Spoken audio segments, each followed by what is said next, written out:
ನಾರಾಯಣಂ ಸುರಗುರುಂ ಜಗದೇಕನಾಥಂ ಭಕ್ತಪ್ರಿಯಂ ಸಕಲಲೋಕನಮಸ್ಕೃತಂ ಚ ತ್ರೈಗುಣ್ಯವರ್ಜಿತಮಜಂ ವಿಧುಮದ್ಯಮೀಶಂ ವಂದೇ ಭವಘ್ನಮರಾಸುರ ಸಿದ್ಧವಂದ್ಯಂ. ನಾರಾಯಣಂ ನಮಸ್ಕೃತ್ಯ ನರಂ ಚೈವ ನರೋತ್ತಮಂ ದೇವೀಂ ಸರಸ್ವತೀಂ ವ್ಯಾಸಂ ತತೋ ಜಯಮುದೀರಯೇ. ಸ್ವಸ್ತ್ಯಸ್ತು ಸತಾಂ. ಹರಿ ಓಂ. ಮೋಕ್ಷಧರ್ಮ ಶಾಂತಿ ಪರ್ವದ ಆರಂಭದ ಕರ್ತವ್ಯ ನಿರ್ವಹಣೆಯನ್ನು ಮಾಡುವ ವಿಷಯದಲ್ಲಿ ಹಿಂದೆ ಸರಿತಾ ಇರುವಂತಹ ಧರ್ಮರಾಜನನ್ನ ಕುರಿತು ಎಲ್ಲರೂ ತನ್ನ ಒಡನಾಡಿಗಳಾಗಿರುವವರು, ಅಣ್ಣ ತಮ್ಮಂದರು ಎಲ್ಲರೂ ಅವನಿಗೆ ಸಮಾಧಾನದ ಮಾತುಗಳನ್ನು ಹೇಳ್ತಾ ಇದ್ದಾರೆ. ಯಾಕೆಂದ್ರೆ ಅವನಿಗೆ ನಾವು ಅಣ್ಣಂದಿರನ್ನ, ತಮ್ಮಂದಿರನ್ನ, ಬಂಧುಗಳನ್ನ, ಗುರುಗಳನ್ನ ಎಲ್ಲರನ್ನೂ ಸಂಹಾರಗೊಳಿಸಿ ಅನರ್ಥದ ಹೆಜ್ಜೆ ಬಿಟ್ಟಿದ್ದೇವೆ ಅಂತ ಕೂತಿದ್ದ. ಆಗ ಅರ್ಜುನ ಹೇಳಿದ, ಭೀಮಸೇನ ಕೆಲವು ಮಾತುಗಳನ್ನು ಹೇಳಿದ, ಅರ್ಜುನ ಒಂದು ಕಥೆಯನ್ನೂ ಹೇಳಿದ. ಯಾರೋ ಒಬ್ರು ಹೀಗೆ ಎಲ್ಲ ಬಿಟ್ಟು ಕಾಡಿಗೆ ಹೋಗ್ತೇನೆ ಅಂತಂದಾಗ ಅವರು ದಾರಿ ತಪ್ಪಿಸಿಕೊಳ್ತಾ ಇದ್ದಾರೆ ಅಂತ ಗೊತ್ತಾಗಿ ಇಂದ್ರ ಅವರನ್ನ ಹಕ್ಕಿ ರೂಪದಿಂದ ಎಚ್ಚರಿಸಿ, ಕರ್ತವ್ಯ ಅನ್ನೋದು ಬಹಳ ಮುಖ್ಯ, ಆ ನಂತರ ಆ ನಿತ್ಯದ ಅನುಷ್ಠಾನಗಳನ್ನೆಲ್ಲ ಮಾಡಿಕೊಂಡು ವಿಘಸ ಭೋಜಿಗಳಾಗಿ ವಿಘಸಾಶಿಗಳಾಗಿ ಇಂದ್ರಲೋಕದ ತನಕ ನಿಷ್ಕಲ್ಮಶ ಚಿತ್ತರಾಗಿ ಸಾಗಿದರು ಅನ್ನುವ ಅಂಶವನ್ನ ಹೇಳಿ, ನೀನು ತಮಗೆ ಹೇಗೆ ಆ ಋತ್ಯುಜರಿಗೆ ಅಪನಂಬಿಕೆಯಿಂದಾಗಿ ಅವರು ಎಲ್ಲ ಬಿಟ್ಟು ಗೃಹಸ್ಥ ಧರ್ಮದಿಂದ ದೂರ ಹೋಗಬೇಕು ಅಂತ ಅನ್ಕೊಂಡ್ರು, ಸ್ವಕರ್ತವ್ಯದಿಂದ ವಿಮುಖರಾಗಿ ಅನರ್ಥದ ದಾರಿಯನ್ನು ಹಿಡಿದಿದ್ರು, ಅವರನ್ನ ಎಚ್ಚರಿಸಿದ ಹಾಗೆ ನೀನು ಸರ್ವಜ್ಞ, ನಿನಗೇನು ಗೊತ್ತಿಲ್ಲ ಅಂತಲ್ಲ, ಆದರೂ ನೀನು ಒಬ್ಬ ಪುರುಷ ಶ್ರೇಷ್ಠನೆನಿಸಿ ಧರ್ಮವನ್ನು ಅವಲಂಬಿಸಬೇಕಾದವನು ಅಂತ ಹೇಳಿದಾಗ ನಕುಲನು ಇದೇ ಮಾತನ್ನು ಮುಂದುವರಿಸ್ತಾನೆ. ಅಣ್ಣ, ನೀನು ದೇವಲೋಕದವರು ಒಂದು ಜಾಗ ಇದೆ, ಅದಕ್ಕೆ ಹೆಸರು ವಿಶಾಖಯೂಪ ಅಂತ. ಉತ್ತರದ ಯಾವುದೋ ಹಿಮದ ತಪ್ಪಲಿನಲ್ಲಿ ಯಾವುದೋ ಒಂದು ಭಾಗ. ಅಲ್ಲಿ ಅಗ್ನಿ ಕಾರ್ಯಕ್ಕಾಗಿ ಮಾಡಿದ ಸ್ಥಂಡೆಲದ ಗುರುತು ಇವತ್ತಿಗೂ ಇದೆ ಅಂತ ನಾನು. ಆ ಗುರುತು ನೋಡಿದ ಮೇಲೆ ಒಂದು ಅರ್ಥ ಆಗುತ್ತೆ, ದೇವತೆಗಳು ಕೂಡ ಕರ್ಮ ಮಾಡಿಯೇ ಯಜ್ಞಯಾಗಾದಿಗಳನ್ನು ನಡೆಸಿಯೇ ತಮ್ಮ ಗುರು ಹಿರಿಯರನ್ನ ಪ್ರೀತಿಸಿಯೇ ತಮಗೆ ಕೊಟ್ಟ ಜವಾಬ್ದಾರಿಯನ್ನು ಚೆನ್ನಾಗಿ ನಿರ್ವಹಿಸಿಯೇ ದೇವತ್ವಕ್ಕೆ ಏರಿದ್ದಾರೆ. ಆಸ್ತಿಕ್ಯವಿಲ್ಲದವರು ಕೂಡ ಏನಾದ್ರೂ ಸಮಸ್ಯೆ ಬಂದಾಗ ಕೊನೆಗೆ ಅನ್ನದಾನ ಮಾಡಿ ಅದು ಮಾಡಿ ಇದು ಮಾಡಿ ಏನೋ ಒಂದು ಮಾಡ್ತಾರೆ. ಅವರು ವೇದವನ್ನು ನಂಬದೇ ಇದ್ರು ವೇದೋಕ್ತವಾದ ಕರ್ಮವನ್ನು ಆಚರಿಸಿ ಕೊನೆಗೆ ಸಮಸ್ಯೆಯನ್ನು ಪರಿಹಾರ ಮಾಡಿಕೊಳ್ತಾರೆ. ಹಾಗಾಗಿ ಯಾರೂ ಕೂಡ ಒಂದೇ ಜನ್ಮದ ವ್ಯವಸ್ಥೆಯಲ್ಲಿ ಎಲ್ಲವನ್ನು ಉತ್ತರ ಕಂಡುಕೊಳ್ಳಿಕ್ಕಾಗುವುದಿಲ್ಲ. ಯಾವುದೋ ಒಂದು ಹಿಂದಿನ ಜನ್ಮದ ಅನುಷ್ಠಾನದ ಫಲವಾಗಿ ಈಗ ನಮಗೆ ಏನು ಧರ್ಮಕರ್ಮ ಮಾಡದೇ ಇದ್ರೂ ಸುಖವಾಗಿದ್ದೇವೆ ಅಂತ ಕೆಲವರಿಗೆ ಇರುತ್ತೆ. ಏನು ಕಮ್ಮಿ ಇದೆ? ಒಳ್ಳೆ ವಿದ್ಯೆ ಕೊಟ್ಟಿದ್ದಾನೆ, ನಾನು ಒಳ್ಳೆ ವಿದ್ಯೆ ನಾನು ಪಡೆದಿದ್ದೇನೆ, ಕೊಟ್ಟಿದ್ದಾನೆ ಅನ್ನಲ್ಲ, ಒಳ್ಳೆ ವಿದ್ಯೆ ನಾನು ಪಡೆದಿದ್ದೇನೆ, ನನ್ನ ಬುದ್ಧಿವಂತಿಕೆಯಿಂದ ಕೆಲಸ ಸಂಪಾದನೆ ಮಾಡಿದ್ದೇನೆ, ಈ ಇಷ್ಟೆಲ್ಲ ಇರಬೇಕಾದ್ರೆ ದೇವರನ್ನು ಯಾಕೆ ನಂಬಬೇಕು? ಸರಿ, ಲೋಕದ ಒಂದು ಸಾಮಾನ್ಯ ನಿಯಮ, ಏನು ಮಾಡದೇ ಇದ್ರೂ ಇಷ್ಟು ಬಂದಿದೆ ಅಂದ್ರೆ ಎಲ್ಲೋ ಮಾಡಿದ್ದು ಇಲ್ಲಿ ಬಂದಿದೆ. ಹುಟ್ಟದ ಮುನ್ನ ಸಿಟ್ಟೇಕೆ ಕೃಷ್ಣನಲ್ಲಿ ಇಂತೇನೋ ಒಂದು ಪದ್ಯ ಇದೆ. ನೀನು ಕೊಟ್ಟೇ ಹುಟ್ಟಿಲ್ಲ ಅಂದಮೇಲೆ ಕೃಷ್ಣನ ಮೇಲೆ ಏನು ಸಿಟ್ಟು ಮಾಡ್ಕೊಳ್ಳೋದು? ಕೊಟ್ಟಿದ್ರೆ ನಾವೀಗ ಹುಟ್ಟಿದಾಗ ಎಲ್ಲ ತಾನಾಗಿ ನಾವು ಏನು ಯೋಚನೆ ಮಾಡದೇ ಇದ್ರು ಮುಟ್ಟಿದ್ದೆಲ್ಲ ಚಿನ್ನ ಅನ್ನುವ ಹಾಗೆ ಕೆಲವೊಮ್ಮೆ ನಮ್ಮ ಬದುಕಿನಲ್ಲಿ ಸುಖವೇ ಉಂಟಾಗ್ತಾ ಹೋಗುತ್ತೆ. ಅದನ್ನ ನಾವು ಕೊಡುವಾಗ ನಾನು ಏನು ಮಾಡದೇ ಇದ್ರು ಈ ಸುಖ ಎಲ್ಲಿಂದ ಬಂತು ನಮ್ಮ ಪ್ರಶ್ನೆ ಬರುವುದಿಲ್ಲ. ಅಲ್ಲಿ ಬರ್ಲಿ ಅಂತ ಎಂಜಾಯ್ ಮಾಡ್ತಾ ಇರ್ತೇವೆ. ಆದ್ರೆ ಯಾವಾಗ ನಾವೇನೋ ನಿರೀಕ್ಷೆ ಮಾಡಿ ಅದಕ್ಕೆ ತಕ್ಕ ಫಲ ಬರದೆ ಎಲ್ಲೋ ಎಡವಟ್ಟಾದಾಗ ಇಷ್ಟೆಲ್ಲ ದೇವರನ್ನು ನಂಬಿದ್ರು ಕೂಡ ನಮಗೆ ದೇವರು ಏನು ಉಪಕಾರ ಮಾಡಲಿಲ್ಲ ಅಂತ ಅನ್ನುವ ಒಂದು ದುಸ್ಥಿತಿಯಲ್ಲಿ ಮನುಷ್ಯ ತನ್ನ ಫಲದ ನಿರ್ಣಯದ ಮೂಲಕ ಸರಿ ತಪ್ಪುಗಳ ವಿವೇಚನೆ ಮಾಡದೆ ತನಗಿದು ಸರಿ ಇದು ತಪ್ಪು ಅಂತ ಹೇಳ್ತಾನೆ. ಒಂದು ಅಂಶದಲ್ಲಿ ವೇದೋಕ್ತವಾದ ಕರ್ಮಗಳನ್ನ ಆಚರಣೆ ಮಾಡದೆ ವೇದಗಳ ಅಧ್ಯಯನ ಮಾಡದೆ ಇರುವವರೇ ಎಲ್ಲ ತಮ್ಮ ತಮ್ಮ ವರ್ಣಭ್ರಷ್ಟರು ಅಂತ ಹೇಳಬೇಕು. ಅವರಿಗೆ ಅವರ ಕರ್ಮವನ್ನು ಮಾಡದೇ ಇರುವುದೇ ಸ್ಥಾನ ಭ್ರಷ್ಟತೆ. ಅದರಲ್ಲೂ ಜ್ಞಾನಿಗಳು ಅಂತ ಅನ್ನುವ ಸ್ಥಾನದಲ್ಲಿ ಇರಬೇಕಾದವರು ವೇದವನ್ನು ಅಧ್ಯಯನ ಮಾಡದೇ ಇದ್ರೆ ಆ ಪದವಿ ಬೇಕು. ಅದರಿಂದ ಸಿಗುವ ಸ್ಥಾನಮಾನಗಳು ಬೇಕು, ಅದಕ್ಕೆ ಸಿಗುವ ಗೌರವ ಬೇಕು. ಆದ್ರೆ ವೇದಾಧ್ಯಯನ ಮಾಡಲ್ಲ ಅಂದ್ರೆ ಅವ್ರು ನಾಸ್ತಿಕರು ಅಂತಾನೆ ಲೆಕ್ಕ ಅಂತ ನಕುಲ ಬೈತಾನೆ. ಯಾರು ಅಧ್ಯಯನಶೀಲ ಅಲ್ವೋ ಅವನು ತಾನು ಯಜ್ಞ ಯಾಗಾದಿಗಳನ್ನು ಮಾಡಿಸ್ಲಿಕ್ಕೆ ಅರ್ಹತೆ ಇರುವವನು ಅಂತ ಬೋರ್ಡ್ ಹಾಕೊಂಡು ತಿರುಗಿದ್ರೆ ಯಜ್ಞಕ್ಕೆ ಬೇಕಾದಷ್ಟು ಬರುತ್ತೆ, ಅಲ್ಲಿಗೆ ಅವ್ರಿಗೆ ಎಷ್ಟು ಬೇಕೋ ಅಷ್ಟೇ ಇರುತ್ತೆ. ಮನೆಗೆ ಹೋದ್ಮೇಲೆ ನಮ್ಮ ನಿತ್ಯದ ಅನುಷ್ಠಾನಕ್ಕೆ ಬೇಕಾ ಅದೆಲ್ಲ ಇಲ್ಲವೇ ಇಲ್ಲ. ಹಾಗಾದ್ರೆ ವ್ಯವಹಾರ ಆಯ್ತು ಬಿಟ್ರೆ ಅದು ಧರ್ಮ ಪಾಲನೆ ಆಗ್ಲಿಲ್ಲ. ಅದರಿಂದಾಗಿ ಅವರೂ ನಾಸ್ತಿಕರೇ ಆಗ್ತಾರೆ. ಹಾಗಾಗಿ ವೇದೋಕ್ತ ಮಾರ್ಗವನ್ನ ಬಿಟ್ಟು ಬೇರೆ ಏನೇ ಕರ್ಮಗಳನ್ನು ಮಾಡಿದ್ರೂ ಕೂಡ ಅವನು ಸ್ವರ್ಗಕ್ಕೆ ಅಥವಾ ಇನ್ಯಾವುದು ಮೇಲಿನ ಬ್ರಹ್ಮಲೋಕದ ತನಕ ಹೋಗ್ಬೇಕು ಅಂತ ಅವನು ಪ್ರಯತ್ನ ಪಟ್ರೆ ಸಾಧ್ಯವೇ ಇಲ್ಲ. ಅವನಿಗೆ ಕೊಟ್ಟ ಧರ್ಮ ಏನಿದೆ ಅದನ್ನು ಪಾಲಿಸಿದ್ರೇನೆ ಅವನು ಉತ್ತಮ ಜ್ಞಾನವನ್ನ, ಅದರಲ್ಲೂ ವೇದದ ನಿಶ್ಚಯ ಜ್ಞಾನ ಹೊಂದಿದ್ರೆ ಮಾತ್ರ ಅವನು ಋತ್ವಿಜ ಅಂತ ಅನಿಸಿಕೊಳ್ತಾನೆ. ಅದು ಹೇಳಿದ ಮಾತುಗಳಲ್ಲಿ ಭರವಸೆ ಇಲ್ಲದೆ ಸುಮ್ಮನೆ ಅವ್ರು ಮಾಡ್ತಾರೆ ಇವ್ರು ಮಾಡ್ತಾರೆ, ಅವ್ರು ಮಾಡಿದ್ದಕ್ಕೆ ಅವರಿಗೆ ಗೌರವ ಕೊಡ್ತಾರೆ, ಹಾಗೆ ನಾನು ಮಾಡಿದ್ರೆ ಗೌರವ ಸಿಗುತ್ತೆ ಅಂತ ಅಷ್ಟಕ್ಕೇನೆ ಮಾಡುವವನಿಗೆ ನಿಜವಾದ ಉತ್ತಮ ಲೋಕಗಳು ಸಿಗುವುದು ಸಾಧ್ಯ ಇಲ್ಲ. ಎಲ್ಲ ಅದರಲ್ಲೂ ಮುಖ್ಯವಾಗಿ ಎಲ್ಲ ಆಶ್ರಮಗಳಿಗಿಂತಲೂ ಕೂಡ ಗೃಹಸ್ಥಾಶ್ರಮ ಮೇಲೆ ಅಂತ ಅರ್ಜುನ ಹೇಳಿದ. ಅದನ್ನ ಇನ್ನೂ ಅನೇಕ ರೀತಿಯಿಂದ ನಮ್ಮ ಹಿರಿಯರು ಗಮನಿಸಿದ್ದನ್ನ ನಾವು ಯೋಚನೆ ಮಾಡಬೇಕು. ಈಗ ನಿನ್ ತಲೆಯಲ್ಲಿ ತ್ಯಾಗ ಮಾಡ್ತೇನೆ, ಇಷ್ಟು ದೊಡ್ಡ ಸಂಪತ್ತನ್ನ ತ್ಯಾಗ ಮಾಡ್ಕೊಂಡು ಹೋಗ್ತೇನೆ, ಆದ್ರಿಂದಾಗಿ ನಾನು ಸನ್ಯಾಸಿ ಆಗುವುದು ಬೇರೆ ಎಲ್ಲದಕ್ಕಿಂತ ದೊಡ್ಡ ಗುಣ, ಆದ್ರಿಂದಾಗಿ ಅದಕ್ಕೆ ನಾನು ಒತ್ತು ಕೊಟ್ಟು ಹೇಳ್ತಾ ಇದ್ದೇನೆ ಅಂತಂದ್ರೆ ಹಾಗಾಗುದಿಲ್ಲ. ಯಾರತ್ರ ಎಷ್ಟು ಸಂಪತ್ತಿದೆಯೋ ಅಷ್ಟರಲ್ಲಿ ಅದಕ್ಕೊಂದು ಪರ್ಸೆಂಟೇಜ್ ಇದೆ. ಅವನಿಗೆ ಆ ಅವಕಾಶ ಇದ್ದು ಕೂಡ ಅವನಷ್ಟು ಖರ್ಚು ಮಾಡ್ಲಿಲ್ಲ ಅಂದ್ರೆ ಅವನು ತ್ಯಾಗಿ ಅಲ್ಲ.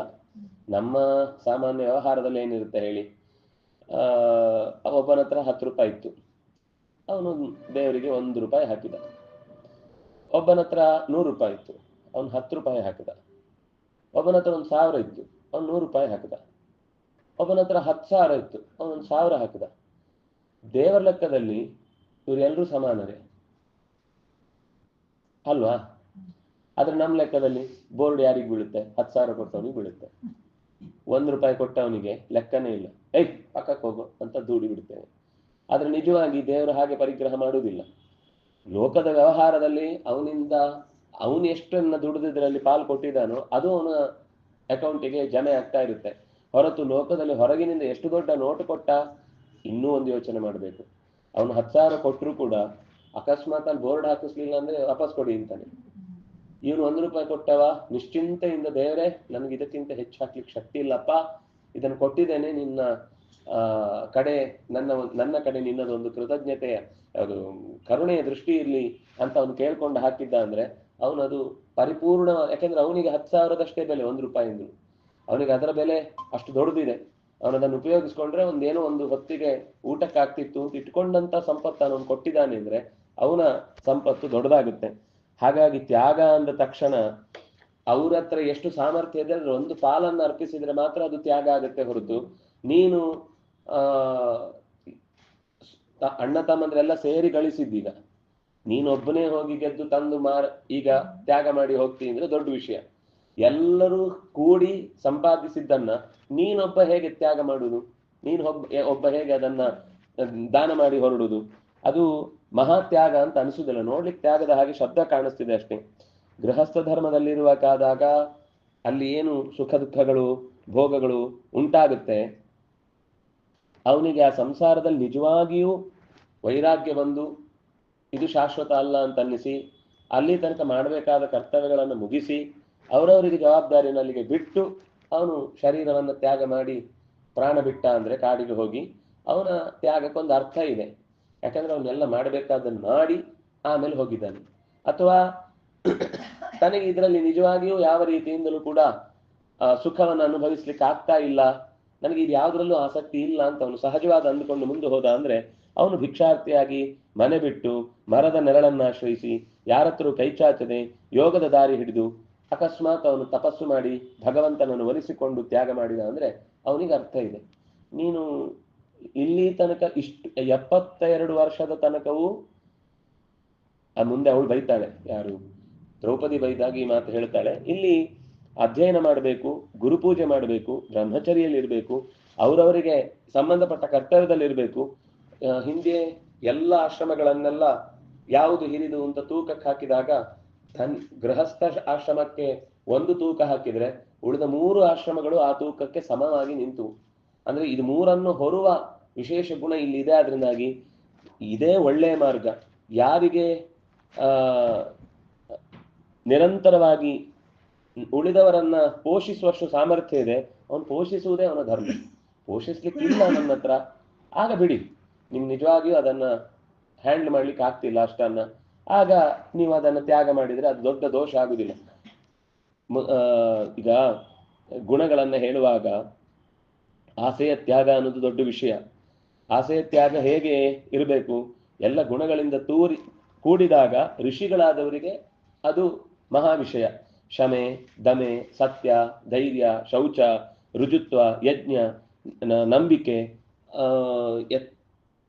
ಸ್ವಧರ್ಮ ಇತ್ಯಾದಿಗಳನ್ನೆಲ್ಲ ಮಾಡಬೇಕಾದಾಗ ಋಷಿಗಳಿಗೆ ಅದು ಪ್ರಧಾನವಾದದ್ದಾಗುತ್ತೆ. ನಮಗೂ ಈ ಅಂಶದಲ್ಲಿ ಸಮಾನ ಇದೆ ಕೆಲವು ವಿಷಯಗಳಲ್ಲಿ. ಆದರೆ ಮಾಡಬೇಕಾದ ಕರ್ತವ್ಯದಲ್ಲಿ ಪಿತೃ ದೇವತೆಗಳು, ಅತಿಥಿಗಳು ಇವರನ್ನು ಉದ್ದೇಶಿಸಿ ಮಾಡುವ ಪ್ರಯತ್ನಗಳನ್ನೆಲ್ಲ ನಾವು ಬಿಟ್ಟು ನಿಲ್ತೇವೆ ಅಂತಂದ್ರೆ ಯಾವ ಫಲವೂ ಕೂಡ ತ್ರಿವರ್ಗ ಧರ್ಮ, ಅರ್ಥ, ಕಾಮ ಈ 3ಅನ್ನು ಕೂಡ ಏನು ಪಡಿಬೇಕಿತ್ತು ಸುಖವನ್ನ ಅದನ್ನ ನೀನು ಪಡೆಯದೆ ಹಾಳಾಗ್ತಿ. ಆ ವಿಷಯದಲ್ಲಿ ಲೋಪ ಹೊಂದುತ್ತಿ. ಯಾವಾಗಾದ್ರೂ ಯಜ್ಞವನ್ನ ಮಾಡುವಾಗ ಚತುರ್ಮುಖ ಹೇಗೆ ಸೃಷ್ಟಿ ಮಾಡಿದ? ದಕ್ಷಿಣೆಯ ಜೊತೆಗೆ ಸೃಷ್ಟಿ ಮಾಡಿದ ಯಜ್ಞ ಅಂತಂದಾಗ. ನಿನ್ಗೆ ಈ ಯಜ್ಞ ಮಾಡ್ಬೇಕಾದ್ರೆ ಕೊಡ್ಲಿಕ್ಕೆ ದಕ್ಷಿಣೆ ಬೇಕೋ ಬೇಡವೋ? ಅದನ್ನು ಇದ್ದಾಗ್ಲೂ ನೀನು ಅದನ್ನು ಬಿಟ್ಟು ದಕ್ಷಿಣ ರಹಿತವಾದ ಯಾಗ ಮಾಡ್ತೀನಿ ಅಂತಂದ್ರೆ ಅದು ಯಜ್ಞ ಆಗ್ಲಿಲ್ಲ, ಯಜ್ಞ ನಷ್ಟವಾಯಿತು. ಯಜ್ಞಾರ್ಥವಾಗಿಯೇ ಅನೇಕ ತರದ ಗಿಡಬಳ್ಳಿಗಳನ್ನ, ಸಮಿಧೆಗಳನ್ನ, ಬೇರೆ ಬೇರೆ ತರದ ಹವಿರ್ದ್ರವ್ಯಗಳನ್ನ ಜಗತ್ತಿನಲ್ಲಿ ಸೃಷ್ಟಿ ಮಾಡಿದ್ದಾನೆ ಚತುರ್ಮುಖ. ನಿನಗೆ ಯಜಮಾನನಾಗಿ ಕೂಡುವ ಶಕ್ತಿ ಕೊಟ್ಟಿದ್ದಾನೆ. ಈಗ ನಾವು ಎಲ್ಲರೂ ಮಾಡ್ತೇವೆ ಶೌತ ಯಾಗ. ಆ ಕಾಲದಲ್ಲಿ ಹೇಗೆ ಅಂದ್ರೆ ಪ್ರತಿಯೊಬ್ಬರು ಅವರವ್ರ ಮನೆಯಲ್ಲಿ ಯಾಗ ಮಾಡುವುದು ಅಂತೆಲ್ಲ ಕ್ರಮ ಇರಲಿಲ್ಲ.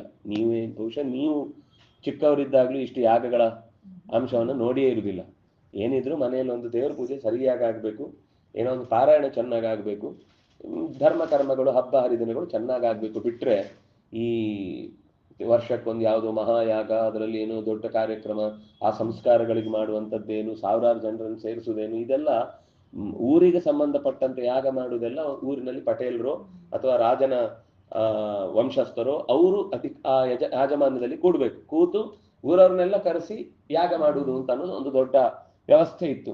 ಅದು ಬಿಟ್ಟು ಈಗ ನಮಗೆ ಅದು ಯಾಗ ಅಂತ ಹೇಳಿದ್ರೆ ಎಲ್ಲ ನಮ್ಗೂ ಗೊತ್ತು, ನಾವು ಮಾಡ್ತೀವಿ. ಅದು ಹೊಸ ಹೆಸರು ಬಂದ್ರೆ ಬೇಗ ಬೇಗ ಮಾಡ್ಬೇಕು ಅಂತ ನಾವು ಆ ಹೆಸರಿದ್ದು ಹೋಮ ಮಾಡಿದ್ವಿ. ಏನ್ ಹೆಸರು ಅಂತ ಕೇಳಿದ್ರೆ ಮಾಡಿದವನಿಗೆ ಗೊತ್ತಿಲ್ಲ, ಮಾಡಿಸ್ಕೊಂಡವನಿಗೂ ಗೊತ್ತಿರಲ್ಲ. ಆದ್ರೆ ಅದು ಹೊಸತ್ತಾಗ್ಬೇಕು. ಬೇರೆಯವ್ರು ಮಾಡದೇ ಇದ್ದಿದ್ದು ಹೊಸತೇನೋ ಮಾಡ್ಬೇಕು, ಬೇರೆಯವ್ರು ಇಡದ ಹೆಸರೇನೋ ಇಡಬೇಕು. ಇದೆಲ್ಲ ನಮ್ಗೆ ಈಗಿರುವ ಕ್ರೇಜ್ಗಳ ಹಾಗೆ. ರಾಜನಾದವನಿಗೆ ಮಾತ್ರ ಆಗ ಅಂತಹ ದೊಡ್ಡ ಯಾಗದಲ್ಲಿ ದೀಕ್ಷೆ. ಈಗ ರಾಜಸೂಯ ಎಲ್ಲ ಬೇರೆ ಯಾರು ಮಾಡ್ಲಿಕ್ಕೆ ಆಗ್ತಿರ್ಲಿಲ್ಲ. ಅಶ್ವಮೇಧ ಎಲ್ಲ ಸಾಮಾನ್ಯರೆಲ್ಲ ನಾವು ಮಾಡ್ತೇವೆ ಅಂದ್ರೆ ಅದು ಕಲ್ಪಿಸಿಕೊಳ್ಳಿಕ್ಕೆ ಕಷ್ಟ. ಯಾಕಂದ್ರೆ ಅಷ್ಟು ದ್ರವ್ಯಗಳು ಬೇಕದಕ್ಕೆ, ಅಷ್ಟು ಪ್ರಭಾವ ಇದ್ರೆ ಮಾತ್ರ. ಎಲ್ಲಾ ಕಡೆಯ ತೀರ್ಥಕ್ಷೇತ್ರಗಳ ನೀರು, ಬೆಟ್ಟಗಳ ಮಣ್ಣು, ಸಮುದ್ರದ ನೀರು, ಎಲ್ಲಾ ಚತುಸ್ಸಾಗರ ಪರ್ಯಂತವಾದ ಎಲ್ಲಾ ಸಮುದ್ರವನ್ನು ಅಲ್ಲಿಯ ಮರಳನ್ನ ತಗೊಂಡು ಬಂದು ಅದನ್ನ ಅಲ್ಲಿ ಪ್ರತಿಷ್ಠೆ ಮಾಡಿ ಆ ಮೂಲಕ ಅವನಿಗೆ ಸ್ನಾನ ಆಗ್ಬೇಕು.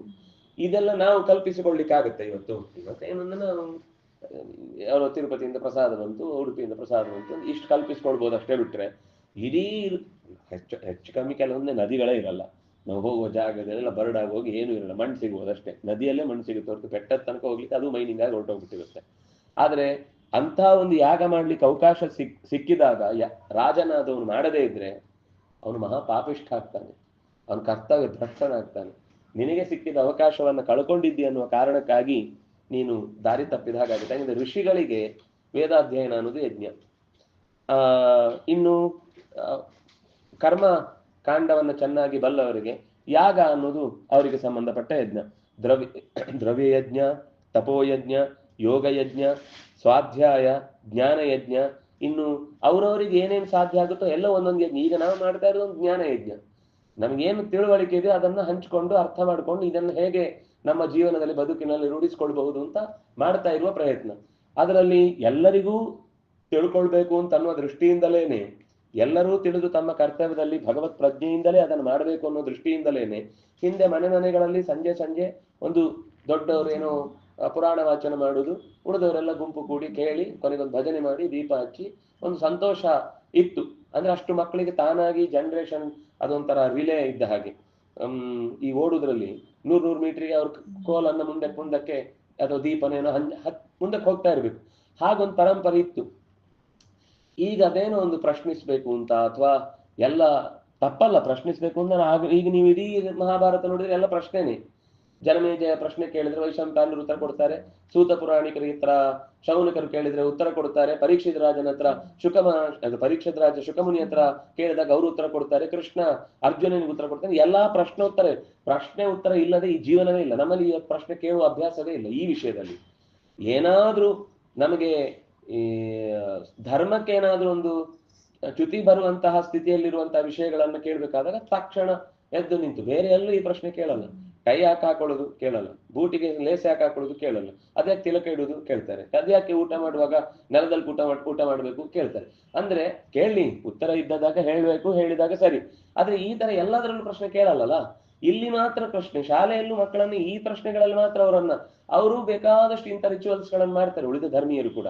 ಅಲ್ಲಿ ಅದು ಅವರ ಮೇಲಿಂದ ಉದುರಿ ಬಿದ್ದವ ಹೇಳಿರ್ತಾನೆ, ಅದನ್ನ ಮಾಡ್ಬೇಕಷ್ಟೇ. ಅದನ್ನ ಮಾಡದೇ ಇದ್ರೆ ನಿಮ್ಗೆ ನರಕ ಆಗ್ಬಿಡುತ್ತೆ, ನಿಮ್ಗೆ ಸ್ವರ್ಗ ನಮ್ಮಲ್ಲಿ ಮಾತ್ರ ಅಲ್ಲ ಸ್ವರ್ಗ ನರಕ, ಅವರಲ್ಲೂ ಅದರ ಭೀತಿ. ಹಾಗೆ ಹೇಳಿದ್ರೆ ನಾವು ಬಾಯಲ್ಲಿ ಮಾತ್ರ ಹೇಳ್ತಿರ್ತೇವೆ, ಅವ್ರು ಅದನ್ನ ತಲೆಯೊಳಗೆ ತೂರಿ ಆಪರೇಷನ್ ಮಾಡಿ ಸ್ವರ್ಗ ನರಕ ತಲೆಯೊಳಗೆ ಇಟ್ಬಿಟ್ಟಿರ್ತಾರೆ. ಚೂರು ತಪ್ಪಿದ್ರೆ ಆಯ್ತು, ಅವ್ರ ಜೀವನ ಮುಗಿದೋಯ್ತು ಅಂತ. ಹಾಗೆ ಚಿಂತನೆ ಮಾಡುವ ದಾರಿಯಲ್ಲಿ ಹಿರಿಯರಿಂದ ಮಕ್ಕಳಿಗೆ ಬರಬೇಕಾದಂತ ವಿಷಯದಲ್ಲಿ ಜ್ಞಾನ ಹಂಚಿಕೆ ಅಂತ ಅನ್ನೋದು ಬಹಳ ಪ್ರಧಾನವಾದ ಯಜ್ಞ. ಅವರವರಿಗಾಗುವ ಯಜ್ಞಗಳನ್ನ ಯೋಗದಿಂದ ಕೆಲವರು ಅಂದ್ರೆ ಪ್ರಾಣಾಯಾಮಾದಿಗಳನ್ನು ಮಾಡಿ ಕುಂಡಲಿನಿ ಶಕ್ತಿಯನ್ನು ಜಾಗೃತಗೊಳಿಸಿ ಚಕ್ರಗಳಲ್ಲಿ ಆ ಭಗವತ್ ಸನ್ನಿಧಾನವನ್ನು ಚಿಂತಿಸಿ ಅದರ ಬಣ್ಣ, ಅದರ ದಳ, ಅದರ ದಿಕ್ಕು, ಅದರ ಕಾಲ, ಅದರ ಮಂತ್ರಗಳು, ಅದರ ಬೀಜಗಳು ಇತ್ಯಾದಿಗಳನ್ನೆಲ್ಲ ಚಿಂತಿಸಿ ಹೋಗುವಂತ ಒಂದು ದಾರಿ ಬೇರೆ ಇದೆ. ಅದು ಎಲ್ಲರಿಗೂ ಹೇಳಿದ್ದಲ್ಲ, ಒಬ್ಬೊಬ್ಬರಿಗೂ ಒಂದೊಂದು ತರದ ದಾರಿ ಇರುತ್ತೆ. ಕೆಲವರು ಆ ದಾರಿಯಲ್ಲಿ ಹೋಗ್ತಾರೆ. ನಾನು ಆರಂಭದ ಒಂದು ಸಂಗತಿ ಹೇಳಬೇಕು. ದೊಡ್ಡವರು ಹೇಳಿದ ಮಾತು ನಾನು ಮಹಾ ತಿಳಿದಿದ್ದೇನೆ ಅಂತ ಹೇಳ್ತಿಲ್ಲ ಅಂತ ಅವನೇ ಹೇಳ್ತಾನೆ. ನೋಡು ಮಹಾರಾಜ, ವಿದ್ವಾಂಸರೆಲ್ಲ ಮಾತಾಡುವಾಗ ನನ್ನ ಕಿವಿಗೆ ಬಿದ್ದ ಸಂಗತಿ, ಆರಂಭದಲ್ಲಿ ಈ ಪಂಚಮಹಾಭೂತಗಳಾಗಲಿ ಅಥವಾ ಶಬ್ದಸ್ಪರ್ಶ ರೂಪ ರಸಗಂಧಗಳಾಗಲಿ, ಸೂರ್ಯ ಚಂದ್ರ ಗ್ರಹ ನಕ್ಷತ್ರ ತಾರೆಗಳಾಗ್ಲಿ, ಇದೇನು ಇರ್ಲಿಲ್ಲ. ನೀನು ಅಷ್ಟಲ್ಲ, ಈಗ ನಾವು ಒಂದು ವಿಷಯ ತಿಳ್ಕೊಳ್ಬೇಕಾದ್ರೆ ಪ್ರತ್ಯಕ್ಷ ಬೇಕು, ಅದಿಲ್ಲ ಅಂತಂದ್ರೆ ಊಹಿಸಿ ಅನುಮಾನ ಮಾಡಬೇಕು, ಅದೆರಡೂ ಇಲ್ಲ ಅಂತಂದ್ರೆ ಆಗಮಗಳಿಗೆ ಹೋಗ್ಬೇಕು, ಐತಿಹ್ಯದಿಂದ ತಿಳ್ಕೊಳ್ಬೇಕು, ಅರ್ಥಾಪತ್ತಿ ಬೇಕು. ಇದು ಯಾವುದು ಇರ್ಲಿಲ್ಲ. ಎಲ್ಲ ತಮೋಮಯವಾದ ಜಗತ್ತು, ಕತ್ತಲೆ ಒಂದೇ ಆವರಿಸಿಕೊಂಡಿತ್ತು. ಜಗತ್ತಿನಲ್ಲಿ ಎಲ್ಲಿ ನೋಡಿದ್ರು ದಿಕ್ಕು ಕಾಣ್ತಿಲ್ಲ. ಯಾಕಂದ್ರೆ ಸೂರ್ಯ ಚಂದ್ರ ಇದ್ರೆ ದಿಕ್ಕು ಗೊತ್ತಾಗ್ಬೇಕು, ಬೆಳಕೆ ಇಲ್ಲ, ದಿಕ್ಕೇ ಇಲ್ಲ, ಎಂಥದೂ ಇಲ್ಲ. ಅಂಥದ್ದೊಂದು ಸ್ಥಿತಿ ಇದ್ದಾಗ ಯಾವ ಹೊರಗಿನ ದೇವತೆಗಳು, ತಿರಿಯಕ್ಕಳು, ಸ್ಥಾವರರು, ಜಂಗಮಗಳು, ಮನುಷ್ಯರು, ಪ್ರಾಣಿಗಳು, ಪಕ್ಷಿಗಳು ಯಾವುದು ಇಲ್ಲದೆ ಇದ್ದಾಗ ಒಂದೇ ಒಂದಿತ್ತು, ಆತ್ಮ ಮಾತ್ರ. ಆ ಆತ್ಮ ಮಾತ್ರ ಇದ್ದು ಮತ್ತೆ ಜ್ಞಾನ ವಿಶಿಷ್ಟವಾದ ಒಂದು ವ್ಯಕ್ತಿತ್ವ ಅಂದ್ರೆ ಅಲ್ಲಿ ಮಾತ್ರ ನಾವು ಆ ಬೆಳಕನ್ನ ಕಾಣಬಹುದಿತ್ತು, ಇನ್ನೆಲ್ಲೂ ಆ ಬೆಳಕಿರ್ಲಿಲ್ಲ. ಹಾಗಾಗಿ ಪರಮಾತ್ಮ ಎಲ್ಲ ಮೂಲ ಸ್ಥಿತಿಯಲ್ಲಿ ತಮ್ಮ ನಿಜವಾದ ಸ್ವರೂಪವನ್ನು ಅಭಿವ್ಯಕ್ತಿ ಮಾಡಿಕೊಳ್ಳಿಕ್ಕಾಗದೆ ನಿಸ್ತೇಜವಾದ ಜಡ ಪದಾರ್ಥಗಳಂತೆಯೇ ಬಿದ್ದಿದ್ದ ಸಂದರ್ಭದಲ್ಲಿ ಅವುಗಳಿಗೆಲ್ಲದಕ್ಕೂ ಒಂದು ಅರ್ಥವತ್ತಾದ ಬದುಕು ಕೊಡಬೇಕು. ಆ ಬೀಜದಲ್ಲಿ, ಈಗ ಒಂದು ಡಬ್ಬದಲ್ಲಿ ನಾವು ಬೀಜ ಇಟ್ಟಿದ್ದೇವೆ, 5 ವರ್ಷ ಆಯ್ತು, 6 ವರ್ಷ ಆಯ್ತು, 8 ವರ್ಷ ಆಯ್ತು, ಆ ತಂದೆ ಮುಗಿದೋಯ್ತು ಅವನ ಆಯುಷ್ಯ. ಆ ಡಬ್ಬದಲ್ಲಿ ಬೀಜ ಇತ್ತು. ಮಗನಿಗೆ ನೋಡು ಕುತೂಹಲ ಆಯ್ತು ಏನು ಅಂತ. ಮಗ ಅಪ್ಪ ಹೇಳಲೇ ಇಲ್ಲ ಅದೇನು ಅಂತ. ಅದು ಮುಟ್ಬೇಡ, ತುಂಬಾ ಅಪರೂಪದ್ದು ಅಂತ ಹೇಳಿದ್ರೆ ಇಟ್ಟ. ಯಾರೋ ನೋಡಿದ್ರು, ಇದೇನು ತುಂಬಾ ನೋಡ್ಲಿಕ್ಕೆ ಚೆನ್ನಾಗಿದೆ, ಬಹುಶಃ ಹುರಿದ್ರೆ ತುಂಬಾ ಚೆನ್ನಾಗಿರುತ್ತೆ, ತಿನ್ಲಿಕ್ಕೆ ಚೆನ್ನಾಗಿರುತ್ತೆ ಅಂತ ಅವ್ನು ಸೀದಾ ಹುರಿದ ತಿಂದ. ಅಲ್ಲಿ ಮುಗಿದೋಯ್ತು. ಆ ಬೀಜ ಏನಾಗ್ಬೇಕಿತ್ತು ಅದೇ ಯಾರೋ ಒಬ್ಬ ತಿಳಿದವನು, ಅಯ್ಯೋ ಎಷ್ಟು ಅಪರೂಪದ ಬೀಜ ರೀ ಇದು, ಇದನ್ನ ಹಾಕಿದ್ರೆ ಪರಿಸರದಲ್ಲಿ ನಮ್ಮ ಮನೆಗೆ ಇನ್ಯಾವತ್ತೂ ನೀರಿನ ಸಮಸ್ಯೆ ಬರುದಿಲ್ಲ, ಅಂತಹದ್ದೊಂದು ನೀರಿನ ಬೀಜದ ಯಾವ್ದೊಂದು ಗಿಡ, ಅದನ್ನ ಹಾಕಿದ್ರೆ ಅಷ್ಟು ಚೆನ್ನಾಗಿದೆ, ಅವ್ರು ನಿಮ್ಮಪ್ಪ ಸಂಗ್ರಹ ಮಾಡಿ ಇಟ್ಟಿದ್ದು, ಮುಂದೆ ಈ ಸಮಸ್ಯೆ ಬರುತ್ತೆ, ಇದನ್ನ ಇಟ್ಕೊಳ್ಳಿ ಅಂತ ಹೇಳಲಿಲ್ಲ. ಆಗ ಆ ಬೀಜ ಅಲ್ಲೇ ಇದ್ರೆ ಎಷ್ಟು ವರ್ಷ ಇದ್ರು ಅದರ ನಿಜವಾದ ಸ್ವರೂಪ ಏನು ಅಂತ ಗೊತ್ತಾಗುತ್ತಾ? ಇಲ್ಲ. ಅದನ್ನ ನೆಲಕ್ಕೆ ಹಾಕಿ ಮಣ್ಣನ್ನ ಹದ ಮಾಡಿ ಸ್ವಲ್ಪ ಗೊಬ್ಬರ ಹಾಕಿ ನೀರು ಕೊಟ್ಟು ಬೆಳಕು ಬಿಟ್ಟು ಅದನ್ನೊಂದು ಸ್ವಲ್ಪ ದಿವಸ ಕಾದ್ರೆ ಆಗ ಅದರಿಂದ ಬಂದ ಗಿಡದಿಂದ ಅದು ಹೇಗೆ ಎಲೆ ಇದೆ ಅಂತಾನೂ ಗೊತ್ತಿರಲಿಲ್ಲ ಆರಂಭದಲ್ಲಿ. ಬರೀ ಬೀಜ ನೋಡಿದವನಿಗೆ ಗೊತ್ತಾಗುತ್ತಾ? ಯಾವತ್ತು ಮರವನ್ನು ಪರೀಕ್ಷೆ ಮಾಡುವುದು ಬೀಜದಿಂದ ಅಲ್ಲ. ಮರ ಗೊತ್ತಾಗುದು ಹೇಗೆ ಅಂದ್ರೆ ಎತ್ತರಕ್ಕೆ ಬೆಳೆದ ಅದರ ಎಲೆ, ಅದರ ಹೂವು, ಅದರ ಹಣ್ಣು, ಅದರ ಕಾಂಡ, ಅದರ ತೊಗಟೆ, ಅದರ ಬೇರು ಇತ್ಯಾದಿಗಳಿಂದ ಮರದ ಪರಿಚಯ ಆಗ್ಬೇಕು ಹೊರತು ಬೀಜದಿಂದ ಇಡೀ ಮರ ಅದರೊಳಗಿದೆ. ಆದ್ರೆ ಇಡೀ ಮರ ಇದ್ರೂ ಕೂಡ ಅದ್ರ ಸೃಷ್ಟಿಗೆ ಬಾರದೆ, ಹಾಗೆ ಈ ಸಮಸ್ತ ಜೀವಜಾತವು ಕೂಡ ಆರಂಭದಲ್ಲಿ ಸೃಷ್ಟಿಗೆ ಬಾರದೆ ಸುಮ್ಮನೆ ನಿಸ್ತೇಜವಾದ ಸ್ಥಿತಿಯಲ್ಲಿ ಇತ್ತು. ಅದೆಲ್ಲದರ ಮೇಲೂ ಭಗವಂತ ಕರುಣೆಯಿಂದ ಅದರ ಅಭಿವ್ಯಕ್ತಿ ಆಗಬೇಕು ಅನ್ನೋದಕ್ಕೋಸ್ಕರ ಬಿತ್ತಿದ ಬೀಜಗಳನ್ನೆಲ್ಲ ಬಿತ್ತಿದಾಗ ಒಂದೇ ತರದ ಬೀಜ ಅಲ್ಲ ಅದು. ಕಹಿಬೇವಿನ ಗಿಡ ಹಾಕಿದ್ರೆ ಕಹಿಬೇವಿನ ಗಿಡ, ಮಾವಿನ ಬೀಜ ಹಾಕಿದ್ರೆ ಮಾವಿನ ಗಿಡ, ಹಲಸಿನ ಬೀಜ ಹಾಕಿದ್ರೆ ಹಲಸಿನ ಗಿಡ, ಹುಣಸೆ ಬೀಜ ಹಾಕಿದ್ರೆ ಹುಣಸೆ ಗಿಡ. ನೀವು ಯಾಕ್ರಿ ಎಲ್ಲ ಒಂದೇ ತರ ಸಿಹಿ ಮಾಡ್ಬೇಕಿತ್ತಲ್ವಾ? ಅಯ್ಯೋ, ಕೃಷಿಕನಿಗೆ ಯಾವುದನ್ನು ಸಿಹಿ ಕಹಿ ಮಾಡೋ ಶಕ್ತಿ ಇಲ್ಲ, ಅಥವಾ ಶಕ್ತಿ ಅವನಿಗಿಲ್ಲ. ದೇವರಿಗೆ ಹಾಗೆ, ದೇವರು ಒಬ್ಬ ಕೃಷಿಕ ಅಂತ ಹೇಳುದು. ದೇವರು ಹಾಗಾದ್ರೆ ಅದನ್ನ ಸಿಹಿ ಯಾಕೆ ಮಾಡಲಿಲ್ಲ, ಕಹಿ ಯಾಕೆ ಮಾಡ್ಲಿಲ್ಲ? ಎಲ್ಲ ಮಾಡಿದ್ರೆ ನೀವು ಮತ್ತೆ ಪ್ರಶ್ನೆ ಮಾಡ್ತೀರಿ, ಏನ್ರಿ ಬರೀ ಒಂದೇ ಟೇಸ್ಟು, ಊಟದಲ್ಲಿ ಒಂದು ಬೇರೆ ವೆರೈಟಿನೇ ಇಲ್ಲ, ಎಲ್ಲಾ ಸಿಹಿ ಸಿಹಿ ಸಿಹಿ ಸಿಹಿ. ಕೊನೆ ನೋಡಿದ್ರೆ ಮಜ್ಜಿಗೆಗೂ ಸಿಹಿ ಆಗಿಟ್ಟಿದ್ದಾರೆ. ಅದ್ಯಾವುದು ಹಿಂದಿನ ಹಾಲು ಉಳಿದಿತ್ತು ಅಂತ ಎಲ್ಲರಿಗೆ ಬಾದಾಮಿ ಹಾಲು ಮಾಡಿದ್ದನ್ನು ಉಳಿದಿತ್ತು ಅಂತ ಮೊಸರು ಮಾಡಿ ಎಲ್ರಿಗೆ ಮಜ್ಜಿಗೆ ಮಾಡಿ ಹಾಕ್ಬಿಟ್ಟಿದ್ರೆ ಸಿಹಿ ಸಿಹಿ ಸಿಹಿ. ಬೈಕೊಂಡು ಓಡಾಡ್ತೇವೆ ನಾವು. ಅಂದ್ರೆ ಒಂದು ಊಟದಲ್ಲಿ ವೆರೈಟಿ ಇರ್ಬೇಕಲ್ವಾ? ಸಿಹಿ ಬೇರೆ, ಖಾರ ಬೇರೆ, ಹುಳಿ ಬೇರೆ, ಒಗರು ಬೇರೆ, ಕಹಿ ಬೇರೆ, ಇದೆಲ್ಲ ಮಿಕ್ಸ್ ಆದ್ರೆ ಒಂದು ಊಟ ರುಚಿ. ಹಾಗೆ ಈ ಜಗತ್ತಿನಲ್ಲೂ ಕೂಡ ನಾನಾ ತರದ ಜೀವರಾಶಿಗಳಿದ್ದಾವೆ. ಅವುಗಳೆಲ್ಲ ಕತ್ತಲೆಯಲ್ಲಿ ಇದ್ದಾಗ ಅವುಗಳ ಗುಣಧರ್ಮಗಳನ್ನ ಲೋಕದಲ್ಲಿ ಅಭಿವ್ಯಕ್ತಿ ಮಾಡಬೇಕು ಅನ್ನುವ ಪ್ರೀತಿಯಿಂದ ಚತುರ್ಮುಖ ಈ ಬ್ರಹ್ಮಾಂಡವನ್ನ ಸೃಷ್ಟಿ ಮಾಡಿ ವಿಶ್ವಸೃಕ್ ಅನ್ನುವಂತ ಒಂದು ಮಹಾ ಯಾಗವನ್ನ ಮಾಡಿದ. ಆ ಯಾಗದಲ್ಲಿ ಚತುರ್ಮುಖನನ್ನ ಆವಿರ್ಭವಿಸುವಂತೆ ಮಾಡಿದ. ಚತುರ್ಮುಖ ಆ ಪರಮಾತ್ಮನ ಸಹಸ್ರ ಮುಖದಲ್ಲಿ ಯಾವುದನ್ನು ಚಿಂತೆ ಮಾಡಬೇಕು ಅಂತ ಗೊತ್ತಾಗದೆ ಎಲ್ಲಾ ಕಡೆ ತಲೆ ಓಡಾಡಿಸಿದ. 4 ಕಡೆಗೂ ತಲೆ ಓಡಾಡಿಸಿದ. 4 ತಲೆ ಹಾಗೆ ಉಳಿದೋಯ್ತು ಅವನಿಗೆ. ನಮ್ಗೆ ಎಲ್ಲಿ ತಲೆ ಓಡಿಸಿದ್ರು ಅಲ್ಲಿದ್ದು ದಿಕ್ಕಿದ ಅಲ್ಲಿಗೆ, ಇಲ್ಲಿ ದಿಕ್ಕಿದ್ದು ಇಲ್ಲಿಗೆ. ನಾವು ಅದನ್ನು ತಲೆಗೆ ಹಾಕೊಳ್ಳಲ್ಲ, ಇದನ್ನು ತಲೆಗೆ ಹಾಕೊಳ್ಳಲ್ಲ. ಅವನಿಗೆ 4 ತಲೆ ಅಂದ್ರೆ ಯಾವಾಗಲೂ ಎಲ್ಲಾ ದೃಷ್ಟಿಕೋನದಿಂದಲೂ ಯೋಚಿಸ್ತಾನೆ ಅಂತ ಅರ್ಥ. ಚತುರ್ಮುಖ ಅಂದ್ರೆ ಸುಮ್ಮನೆ ಅವನಿಗೆ 4 ಮೋರೆ ಇಟ್ಟು ನಮ್ಗೊಂದು ಯಕ್ಷಗಾನದಲ್ಲೂ ನಾಟಕದಲ್ಲೂ ಒಂದು ತಲೆಗೆ ಮೇಲೆ ಸಿಕ್ಕಿಸ್ಲಿಕ್ಕೆ 4 ಮೋರೆ ಅಲ್ಲ ಅದು ಅವನ ದೃಷ್ಟಿಕೋನದ ಸ್ವಭಾವ. ಎಲ್ಲ ದೃಷ್ಟಿಯಿಂದಲೂ ಒಂದನ್ನು ವಿಷಯವನ್ನು ಅನಲೈಸ್ ಮಾಡ್ಬೇಕು. ಕೇವಲ ನಮ್ಗೆ ಇಷ್ಟ ಬಂದ ವಿಷಯವನ್ನ ನೋಡುದು, ನಮ್ಗದು ಚೂರು ಯಾಕೋ ಸರಿ ಇಲ್ಲ ಅಂದ್ರೆ ಬಿಟ್ಬಿಡುದು, ಆ ತರ ಆಗಬಾರ್ದು. ಎಲ್ಲದರಲ್ಲೂ ಅದರಲ್ಲಿ ಇರುವ ಸಾತ್ವಿಕತೆಯನ್ನ ಗುರುತಿಸಬೇಕು ಅನ್ನುವ ಅಂಶವನ್ನ ಇಟ್ಟುಕೊಂಡು ಅದನ್ನ ಚತುರ್ಮುಖನನ್ನ ಸೃಷ್ಟಿ ಮಾಡಿದ. ಆ ನಂತರ ಈಗ ನಾವೇನೆಲ್ಲ ನೋಡ್ತೇವೆ, ಈಶ್ವರನ ಶಕ್ತಿ ಜಗತ್ತಿನಲ್ಲಿ ಎಲ್ಲ ಕಡೆ ವ್ಯಾಪಿಸಿ ಧರ್ಮಾರ್ಥ ಕಾಮ ಮೋಕ್ಷಗಳಿಗೆ ಏನೇನು ಸಿದ್ಧತೆಗಳು ಬೇಕು ಅದನ್ನ ತೇನೇ ಬ್ರಹ್ಮ ಹೃದಯ ಆದಿ ಕವಯೇ ತನ್ನ ಮೊದಲ ಮೆಚ್ಚಿನ ಕಂದನಾದ ಪರಬೊಮ್ಮನಿಗೆ ಚತುರ್ಮುಖನಿಗೆ ಭಗವಂತ ಎಲ್ಲವನ್ನು ಉಪದೇಶಿಸಿದ. ಅಂದ್ರೆ ತಿಳ್ಕೊಂಡು ಮಾಡ್ಬೇಕಲ್ವಾ? ತಿಳಿಯದೆ ಮಾಡಿದ್ರೆ ಎಲ್ಲ ಎಡವಟ್ಟಾಗುತ್ತೆ. ಅಯ್ಯೋ, ವಿನಾಯಕನನ್ನು ಮಾಡ್ಲಿಕ್ಕೆ ಹೋಗಿ ಮಂಗನನ್ನು ಮಾಡಿದ ಅಂತ ಆಗುತ್ತೆ. ಮಾಡ್ಲಿಕ್ಕೆ ಹೋಗಿದ್ದು ಗಣಪತಿ, ಅದು ಮೂತಿ ಬಿದ್ದೋಗಿ ದಪ್ಪಾಗಿ ಮಂಗ ಆಗೋಯ್ತು. ಹಾಗಾದ್ರೆ ಸೃಷ್ಟಿಗೆ ಅರ್ಥ ಇಲ್ಲ ಅಂತ ಆಗುತ್ತೆ. ಹಾಗಾಗಿ ಚತುರ್ಮುಖನಿಗೆ ಎಲ್ಲವನ್ನು ಸೃಷ್ಟಿ ಮಾಡಿ ಸೃಷ್ಟಿಯ ರಹಸ್ಯವನ್ನ ಹೇಳಿ ಪ್ರಾಣಿಗಳನ್ನ ಪಕ್ಷಿಗಳನ್ನ ಈ ಎಲ್ಲವನ್ನು ಅವರವರ ಸ್ವಭಾವ ಧರ್ಮ ಕರ್ಮಗಳಿಗೆ ಅನುಸಾರವಾಗಿ ಸೃಷ್ಟಿ ಮಾಡಿದ. ಅವುಗಳಲ್ಲಿ ಅನೇಕ ಅಂತರ್ಭೇದಗಳಿದ್ವು. ವರ್ಣಾಶ್ರಮ ಧರ್ಮಗಳನ್ನ ಸೃಷ್ಟಿ ಮಾಡಿದ. ಲೋಕವು ತನ್ನ ಕರ್ಮದಲ್ಲಿ ಭಾಗವಹಿಸುವುದು ಹೇಗೆ ಅಂತ ನಿರ್ದೇಶಿಸಿದ. ಅಣ್ಣ, ನೀನು ನಾನು ಇವತ್ತು ಇಷ್ಟು ದೀರ್ಘವಾದ ಭೂಮಿಯ ಮೇಲೆ ನಿಂತುಕೊಂಡು ನಮ್ಮ ಕರ್ತವ್ಯ ಮಾಡ್ತಾ ಇದ್ದೇವೆ ಅಂದ್ರೆ ನಮ್ಮ ಮೊದಲೊಬ್ಬರು ಮೂಲ ಪುರುಷರಿದ್ದಾರಲ್ಲ, ಅವರನ್ನೆಲ್ಲ ಚತುರ್ಮುಖ ಉಪದೇಶ ಮಾಡಿ ರಾಜಧರ್ಮ ಹೇಗಿರ್ಬೇಕು, ಮನುಷ್ಯ ಧರ್ಮ ಹೇಗಿರ್ಬೇಕು, ಸ್ತ್ರೀ ಧರ್ಮ ಹೇಗಿರ್ಬೇಕು, ಪ್ರಾಣಿ ಧರ್ಮ ಹೇಗಿರ್ಬೇಕು ಇತ್ಯಾದಿಗಳನ್ನ ನಡೆದು ತೋರಿಸಿದ್ರಿಂದ ಇವತ್ತೆಲ್ಲವೂ ಕೂಡ ನಡೀತಾ ಇದೆ. ಅಂದ್ರೆ ಒಂದು ಯೋಚನೆ ಮಾಡು, ಎಲ್ಲ ಕಡೆಯೂ ಕರ್ಮ ಮಾಡಿಯೇ ಅವರ ಮುಂದಿನ ರಿಸಲ್ಟ್ ಅನ್ನು ಅವ್ರು ನೋಡ್ತಾ ಇದ್ದಾರೆ. ನೀನು ಕರ್ಮ ಅನ್ನೋದು ಹಿಂಸೆ, ಈ ರಾಜಧರ್ಮವನ್ನು ಮಾಡ್ತಾ ಇದ್ರೆ ಎಷ್ಟೋ ಜನ ಸುಮ್ನೆ ಶಿಕ್ಷೆ ಕೊಟ್ಟು ಹಂಗಾಗುತ್ತೆ. ಇನ್ನೇನು ಇದೆ ಒಂದು ಕಾರ್ಯ ಅಂತ ಬಂದ್ಮೇಲೆ ಅದರೊಂದು ಹಿಂಸೆ ಇದ್ದೇ ಇರುತ್ತೆ. ಎಲ್ಲಿವರೆಗೆ ಹೇಳ್ತಾನೆ ಅಂದ್ರೆ, ಗೃಹಸ್ಥಾಶ್ರಮದಲ್ಲಿ ದೇವತೆಗಳಾಗ್ಲಿ ಋಷಿಗಳಾಗ್ಲಿ ಯಾರೇ ಆಗ್ಲಿ ಒಂದು ಮಿನಿಮಮ್ ಹಿಂಸೆ ಅಂತ ಇದ್ದೇ ಇರುತ್ತೆ. ಅದಕ್ಕೋಸ್ಕರನೇ ನಾವು ವೈಶ್ವದೇವ ಯಾಗ ಮಾಡುವಾಗ ಪಂಚಸೂನ ಪಾಪ ಪ್ರಾಯಶ್ಚಿತ್ತಾರ್ಥಂ ಅಂತ ಹೇಳಿ ಅಗ್ನಿಯಲ್ಲಿ ಒಂಚೂರು ಆಹುತಿ, ನೆಲದಲ್ಲಿ ಒಂಚೂರು ಆಹುತಿ ಕೊಟ್ಟು ದೇವತೆಗಳನ್ನ ಪ್ರಾರ್ಥನೆ ಮಾಡಿ. ಯಾಕೆಂದ್ರೆ ನೀವು ಏನೇ ಮಾಡಿ ಗದ್ದೆಯಲ್ಲಿ ಉಳ್ಬೇಕು. ಉಳುವಾಗ ಅದರಲ್ಲಿ ಎರೆಹುಳಗಳು, ಪ್ರಾಣಿಗಳು, ಪಕ್ಷಿಗಳು, ಸಣ್ಣ ಸಣ್ಣ ಕ್ರಿಮಿಕೀಟಗಳೆಲ್ಲ ಮಣ್ಣಿನ ಅಡಿಗೆ ಬಿದ್ದವುಗಳು ಉಸಿರು ಕಳ್ಕೊಳ್ತಾವೆ. ಅಲ್ಲಿ ತನಕ ಬೇಡ. ನಾವೀಗ ಉಸಿರಾಡ್ತಾ ಇರ್ತೀವಲ್ವಾ, ನಾವು ಉಸಿರಾಡುವಾಗ ಎಷ್ಟೋ ಜೀವಿಗಳು ಗಾಳಿಯಲ್ಲಿ ಇದ್ದದ್ದು ಒಳಗೆ ಹೋಗುವಾಗ ನಮ್ಮ ದೇಹದ ಬಿಸಿ ತಾಳದೆ ಸಾಯ್ತವೆ. ಹೊರಗೆ ಉಸಿರು ಬಿಡುವಾಗ ಅವುಗಳ ಹೆಣೆ ಹೊರಗೆ ಹೋಗುತ್ತೆ. ಸೂಕ್ಷ್ಮ ಜೀವಿಗಳು, ತುಂಬಾ ತುಂಬಾ ತುಂಬಾ ಸೂಕ್ಷ್ಮ ಜೀವಿಗಳು ಇರ್ತವೆ. ಅದಕ್ಕಾಗಿ ಅವರಲ್ಲೆಲ್ಲ ಮುಖಕ್ಕೆ ಮಾಸ್ಕ್ ಹಾಕೊಳ್ತಾರೆ ಜೈನರ ಪರಂಪರೆಯಲ್ಲಿ. ಅಂದ್ರೆ ಅದೂ ಕೂಡ ಅದಕ್ಕೆ ಅವರು ಸೂರ್ಯಾಸ್ತ ಆದ್ಮೇಲೆ ಏನು ತಿನ್ನಲ್ಲ. ಆರೋಗ್ಯದ ದೃಷ್ಟಿಯಿಂದಲೂ ತುಂಬಾ ಒಳ್ಳೇದೇ. ಯಾಕಂದ್ರೆ ಸೂರ್ಯ ಅಸ್ತ ಆದ್ಮೇಲೆ ನಾವು ತಿಂದದ್ದಕ್ಕೆ ಜೀರ್ಣ ಆಗ್ಲಿಕ್ಕೆ ಶಕ್ತಿ ಸಾಕಾಗಲ್ಲ. ಸೂರ್ಯನ ಬೆಳಕು ಎಲ್ಲಿ ತನಕ ನಮ್ಮ ದೇಹದ ಮೇಲೆ ಬೀಳ್ತಾ ಇರುತ್ತೋ ಆವಾಗ ದೇಹಕ್ಕೆ ಒಳ್ಳೆಯ ಶಕ್ತಿ ಇರುತ್ತೆ, ಜೀರ್ಣ ಆಗುತ್ತೆ. ಯಾವಾಗ ನಾವು ಮಲಗುವಾಗ ಹೊಟ್ಟೆಯಲ್ಲಿ ಹೊಟ್ಟೆ ತುಂಬಾ ಇರುತ್ತೋ ನಿದ್ದೆಗೆ ಅವಕಾಶ ಇರಲ್ಲ, ಯಾಕಂದ್ರೆ ಕೆಲಸ ನಡೀತಾ ಇರುತ್ತೆ. ನಿದ್ದೆ ಯಾಕೆ ಅದಕ್ಕೋಸ್ಕರ ಸಾಮಾನ್ಯ 3 ಗಂಟೆ 4 ಗಂಟೆ ಮುಂಚೆ ನಾವು ನಿದ್ದೆಗೆ ಜಾರೋ ಮುಂಚೆ ತಿನ್ಬೇಕು ಅಂತ ಹೇಳುದು ಇಷ್ಟೇ ಕಾರಣಕ್ಕೆ. ಅದು ಕೆಲಸ ಒಂದಿಷ್ಟು ಮುಗಿದಿದ್ರೆ ನಿದ್ದೆ ನಿಜವಾದ ರೆಸ್ಟ್ ಆಗುತ್ತೆ. ಇಲ್ಲ ಅಂದ್ರೆ ಒಳಗೆ ಟೆಸ್ಟಿಂಗ್ ನಡೀತಾನೆ ಇರುತ್ತೆ, ಇದು ಬೇಕಾ ಇದು ಬೇಡವಾ, ಈ ಆಹಾರ ತಿನ್ಬೇಕಾ ಈ ಆಹಾರ ಹೊರಗೆ ಹಾಕ್ಬೇಕಾ, ಅವು ಒಳಗೆ ಅದು ಕೆಲಸ ನಡೆಯೋ ತನಕ ನಮ್ಗೆ ಒಳಗಿನ ಪಿತ್ತ ಇರುತ್ತಲ್ಲ ಅದು ಕನಸು ಬೀಳ್ತಾ ಇರುತ್ತೆ. ನಿಜವಾದ ಪ್ರಾಪರ್ ನಿದ್ದೆ ಆಗುದೇ ಇಲ್ಲ. ನಮಗೆ ಮಲಗುವುದೇ 12 ಗಂಟೆಗೆ, ಬೆಳಿಗ್ಗೆ ಬ್ರಾಹ್ಮ ಮುಹೂರ್ತ ಅಂತ ಏನಿರುತ್ತೋ ಆ ಹೊತ್ತಿಗೆ ನಾವು ಗಡದ್ದು ನಿದ್ದೆ ಹಾಕ್ತಾರೆ. ಅವ್ರು ಬೊಬ್ಬೆ ಹೊಡಿತಾ ಇರ್ತಾರೆ 5-4 ಗಂಟೆಗೆ.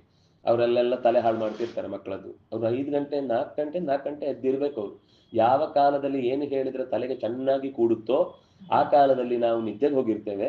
ಅವರು ಎದ್ದು ಆ ಹೊತ್ತಿಗೆ ಹೇಗೆ ಈ ನಮ್ಮ ಚಿಂತನೆಯನ್ನ ಪಸರಿಸಬೇಕು, ನಮ್ಮ ಸ್ಥಾನವನ್ನ ಉಳಿಸ್ಕೊಳ್ಬೇಕು, ಅದಕ್ಕೋಸ್ಕರ ಉಳಿದವರನ್ನ ಹೇಗೆ ನಾಶ ಮಾಡಬೇಕು ಎಲ್ಲ ಹೇಳ್ತಾರೆ ಅವರಿಗೆ. ನಮ್ಗೆ ನಾವು ಮಕ್ಕಳಿಗೆ ಯಾವುದನ್ನು ಹೇಳಲ್ಲ. ಅದು ತುಂಬಾ ಸ್ವಾತಂತ್ರ್ಯ ಅಂತ ಅನ್ನುವ ಹೆಸರಿನಲ್ಲಿ ತಪ್ಪು.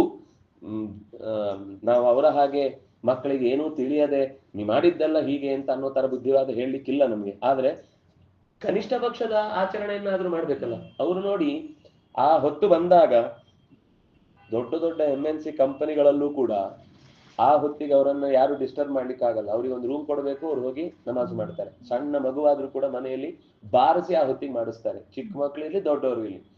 ನಾನೇ ನೋಡಿದ್ದೇನೆ ಎಷ್ಟೋ ಸಲ ನಾವು ಊರಿಗೆ ಬಸ್ಸಲ್ಲಿ ಹೋಗುವಾಗ ಅವನ್ನೆಲ್ಲ ನಿಲ್ಲಿಸ್ಬಿಡ್ತಿದ್ದೆ. ನಂಗೆ 2-3 ಸತಿ ಎಚ್ಚರ ಆಯ್ತು, ಏನು ನೋಡಿದ್ರೆ ಯಾರು ಇಲ್ಲ ಬಸ್ಸಲ್ಲಿ. ಕೊನೆಗೆ ನಂಗೆ ಗೊತ್ತಾಯ್ತು, ಹಠ ಹಿಡಿದು ನಾನು ಬೇಕು ಅಂತ ಕೆಳಗಿಳಿದು ನೋಡಿದ್ರೆ ಅವನು ಇಳಿದು ಅವನಿಗೊಂದು ಅಲ್ಲೊಂದು ಯಾವ್ದು ಟವರ್ ಅಲ್ಲಿ ಒಂದು ಜಾಗ ಇದೆ. ಆ ಜಾಗದಲ್ಲಿ ಡ್ರೈವರ್ ಮತ್ತೆ ಕಂಡಕ್ಟರ್ ಇಬ್ರು ಹೋಗಿ ನಮಾಜ್ ಮಾಡಿ ಮತ್ತೆ ಒಂದು ಬಸ್ ಅಲ್ಲಿ ಹಿಡಿದು ವಾಪಸ್ ಉಪ್ಪಿನಂಗಡಿಯಿಂದ ಮುಂದೆ ಹೋಯ್ತು ಉಡುಪಿಗೆ.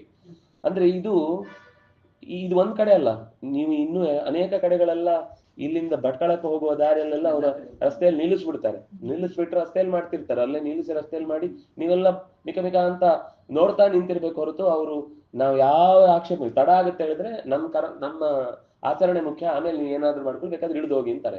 ಅಂದ್ರೆ ಅಷ್ಟು ನಿಷ್ಠೆ ಅಂತ ಅನ್ನೋದು ನಿಜವಾಗಿ ತಿಳಿದು ಮಾಡಿದ್ರೆ ಬೇಕದು. ಆದ್ರೆ ನಮ್ಗಾಗುವಾಗ ಜಪಾನ AS ಎಕ್ಸಾಮ್ ಇದೆ ಈಗ ಬೇಡ, ಅಥವಾ ಶಾಲೆದು ಯಾವುದು 7ನೇ ಕ್ಲಾಸು 5ನೇ ಕ್ಲಾಸು ಯಾವ್ದು ಎಕ್ಸಾಮ್, ಆ ಎಕ್ಸಾಮ್ ಬಂತು ಅಂದ್ರೆ ಮಕ್ಳಿಗೆ 1 ತಿಂಗಳು ಪೂರ್ತಿ ಜಪನೇ ಇಲ್ಲ. ಆಮೇಲೆ ಅಭ್ಯಾಸ ಬಿಟ್ಟು ಹೋದ್ಮೇಲೆ ಮತ್ ಮಾಡುವಂದ್ರೆ ರಜೆಯಲ್ಲಿ ಮಾಡ್ತಾವ, ಬಿಟ್ಟೇ ಬಿಡ್ತಾರೆ. ನಮ್ಗೆ ಎಲ್ಲದಕ್ಕೂ ಅನುಕೂಲ ಅಂತ ಮಾಡಿ ಎಲ್ಲವನ್ನು ಬಿಟ್ಟು ಬಿಡುವಂತಹ ಸ್ಥಿತಿ ಬರುತ್ತೆ. ಹಾಗಾಗಿ ನಮ್ಮ ಕರ್ತವ್ಯವನ್ನ ಆಚರಣೆ ಮಾಡುವ ಪ್ರಸಂಗ ಬಂದಾಗ ಅಲ್ಲಿ ಸ್ವಲ್ಪ ದೋಷಗಳಿರ್ತವೆ, ಹಿಂಸೆಗಳಿರ್ತವೆ, ಸಣ್ಣ ಪುಟ್ಟ ಅನ್ಯಾಯಗಳಾಗ್ತವೆ. ಅದರ ಉದ್ದೇಶ ಮತ್ತು ಅದರ ಗುರಿ ದೊಡ್ಡದಿದ್ದಾಗ, ಅದರಿಂದ ಪಡೀಬೇಕಾದ ಫಲ ದೊಡ್ಡದಾದಾಗ ಈ ಸಣ್ಣ ಪುಟ್ಟ ವ್ಯವಸ್ಥೆ ಏನು ಮಾಡ್ಲಿಕ್ಕಾಗ. ಈಗ ದೇಹದಲ್ಲಿ ಅನಾರೋಗ್ಯ ಇದ್ದಾಗ ಆ ಮಾತ್ರೆ ಕಹಿ ಆಗುತ್ತೆ ಅಂತ ನಾವು ತಿನ್ನೋದ ಬಿಟ್ರೆ ರೋಗ ಇಡೀ ಉಲ್ಬಣ ಆಗಿ ದೇಹವೇ ನಾಶ ಆಗುತ್ತೆ. ಅಥವಾ ಯಾವುದು ದೇಹದ ಬೇಡವಾದ ಭಾಗ ಕ್ಯಾನ್ಸರ್ನಂತೆ ಜಾಸ್ತಿ ಆಗ್ತಾ ಇದ್ದಾಗ ಅದನ್ನ ಕಿತ್ತು ತೆಗಿಲೇಬೇಕು. ಇಡೀ ದೇಹ ಉಳಿಸ್ಬೇಕು ಅಂದ್ರೆ ಒಂದು ತುಂಡು ಭಾಗವನ್ನು ಕಿತ್ತು ಹಾಕ್ಲೇಬೇಕು.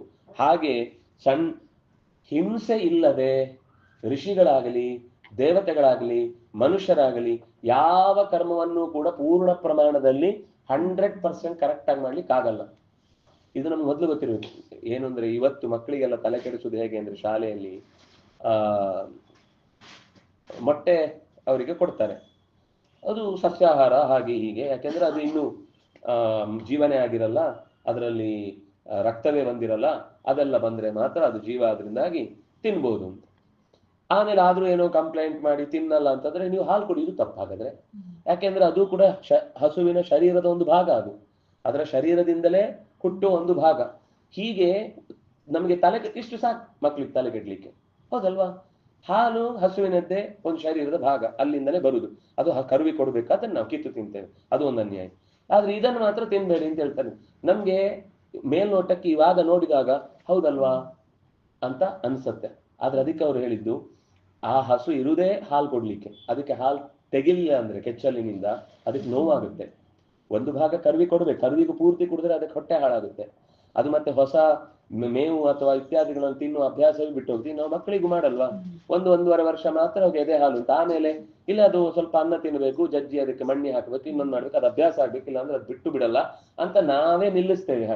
ಹಾಗೇನೆ ಕರುಗಳಿಗೂ ಅದು ಶಕ್ತಿ ಬರಬೇಕು ಅಂತ ಅನ್ನೋದಕ್ಕೆ ಆರಂಭದ ದಿನಗಳಲ್ಲಿ ಒಂದು 10 ದಿವಸ 15 ದಿವಸ ತೆಗಿಯಲ್ಲ ಅದು. ಆಮೇಲೆ ಏನು ಅಂದ್ರೆ ಕರ್ದು ಚೆಲ್ತಾರೆ, ಗಿಣ್ಣು ಅಂತ ತಿನ್ನೋರಿದ್ದಾರೆ, ಆದ್ರೆ ತಿನ್ನಲ್ಲ ಸಾಮಾನ್ಯವಾಗಿ. ಅದು ಹಸುವಿಗೆ ಕರುವಿಗೆನೇ ಮೀಸಲಾಗಿಟ್ಟ ಪದಾರ್ಥವನ್ನು ನಾವು ತಗೊಳ್ಬಾರ್ದು ಅಂತ. ಅಂದ್ರೆ ಅದು ಇರುವುದೇ ಸ್ವೀಕಾರ ಮಾಡ್ಲಿಕ್ಕೆ. ಮೊಟ್ಟೆ ಹಾಗಲ್ಲ, ಅದು ನೀವು ಈಗ ತಿನ್ನದೆ 4 ದಿವಸ ಬಿಟ್ಟ ಮೇಲೆ ಅದ್ರ ಜೀವ ಆಗುತ್ತಲ್ವಾ.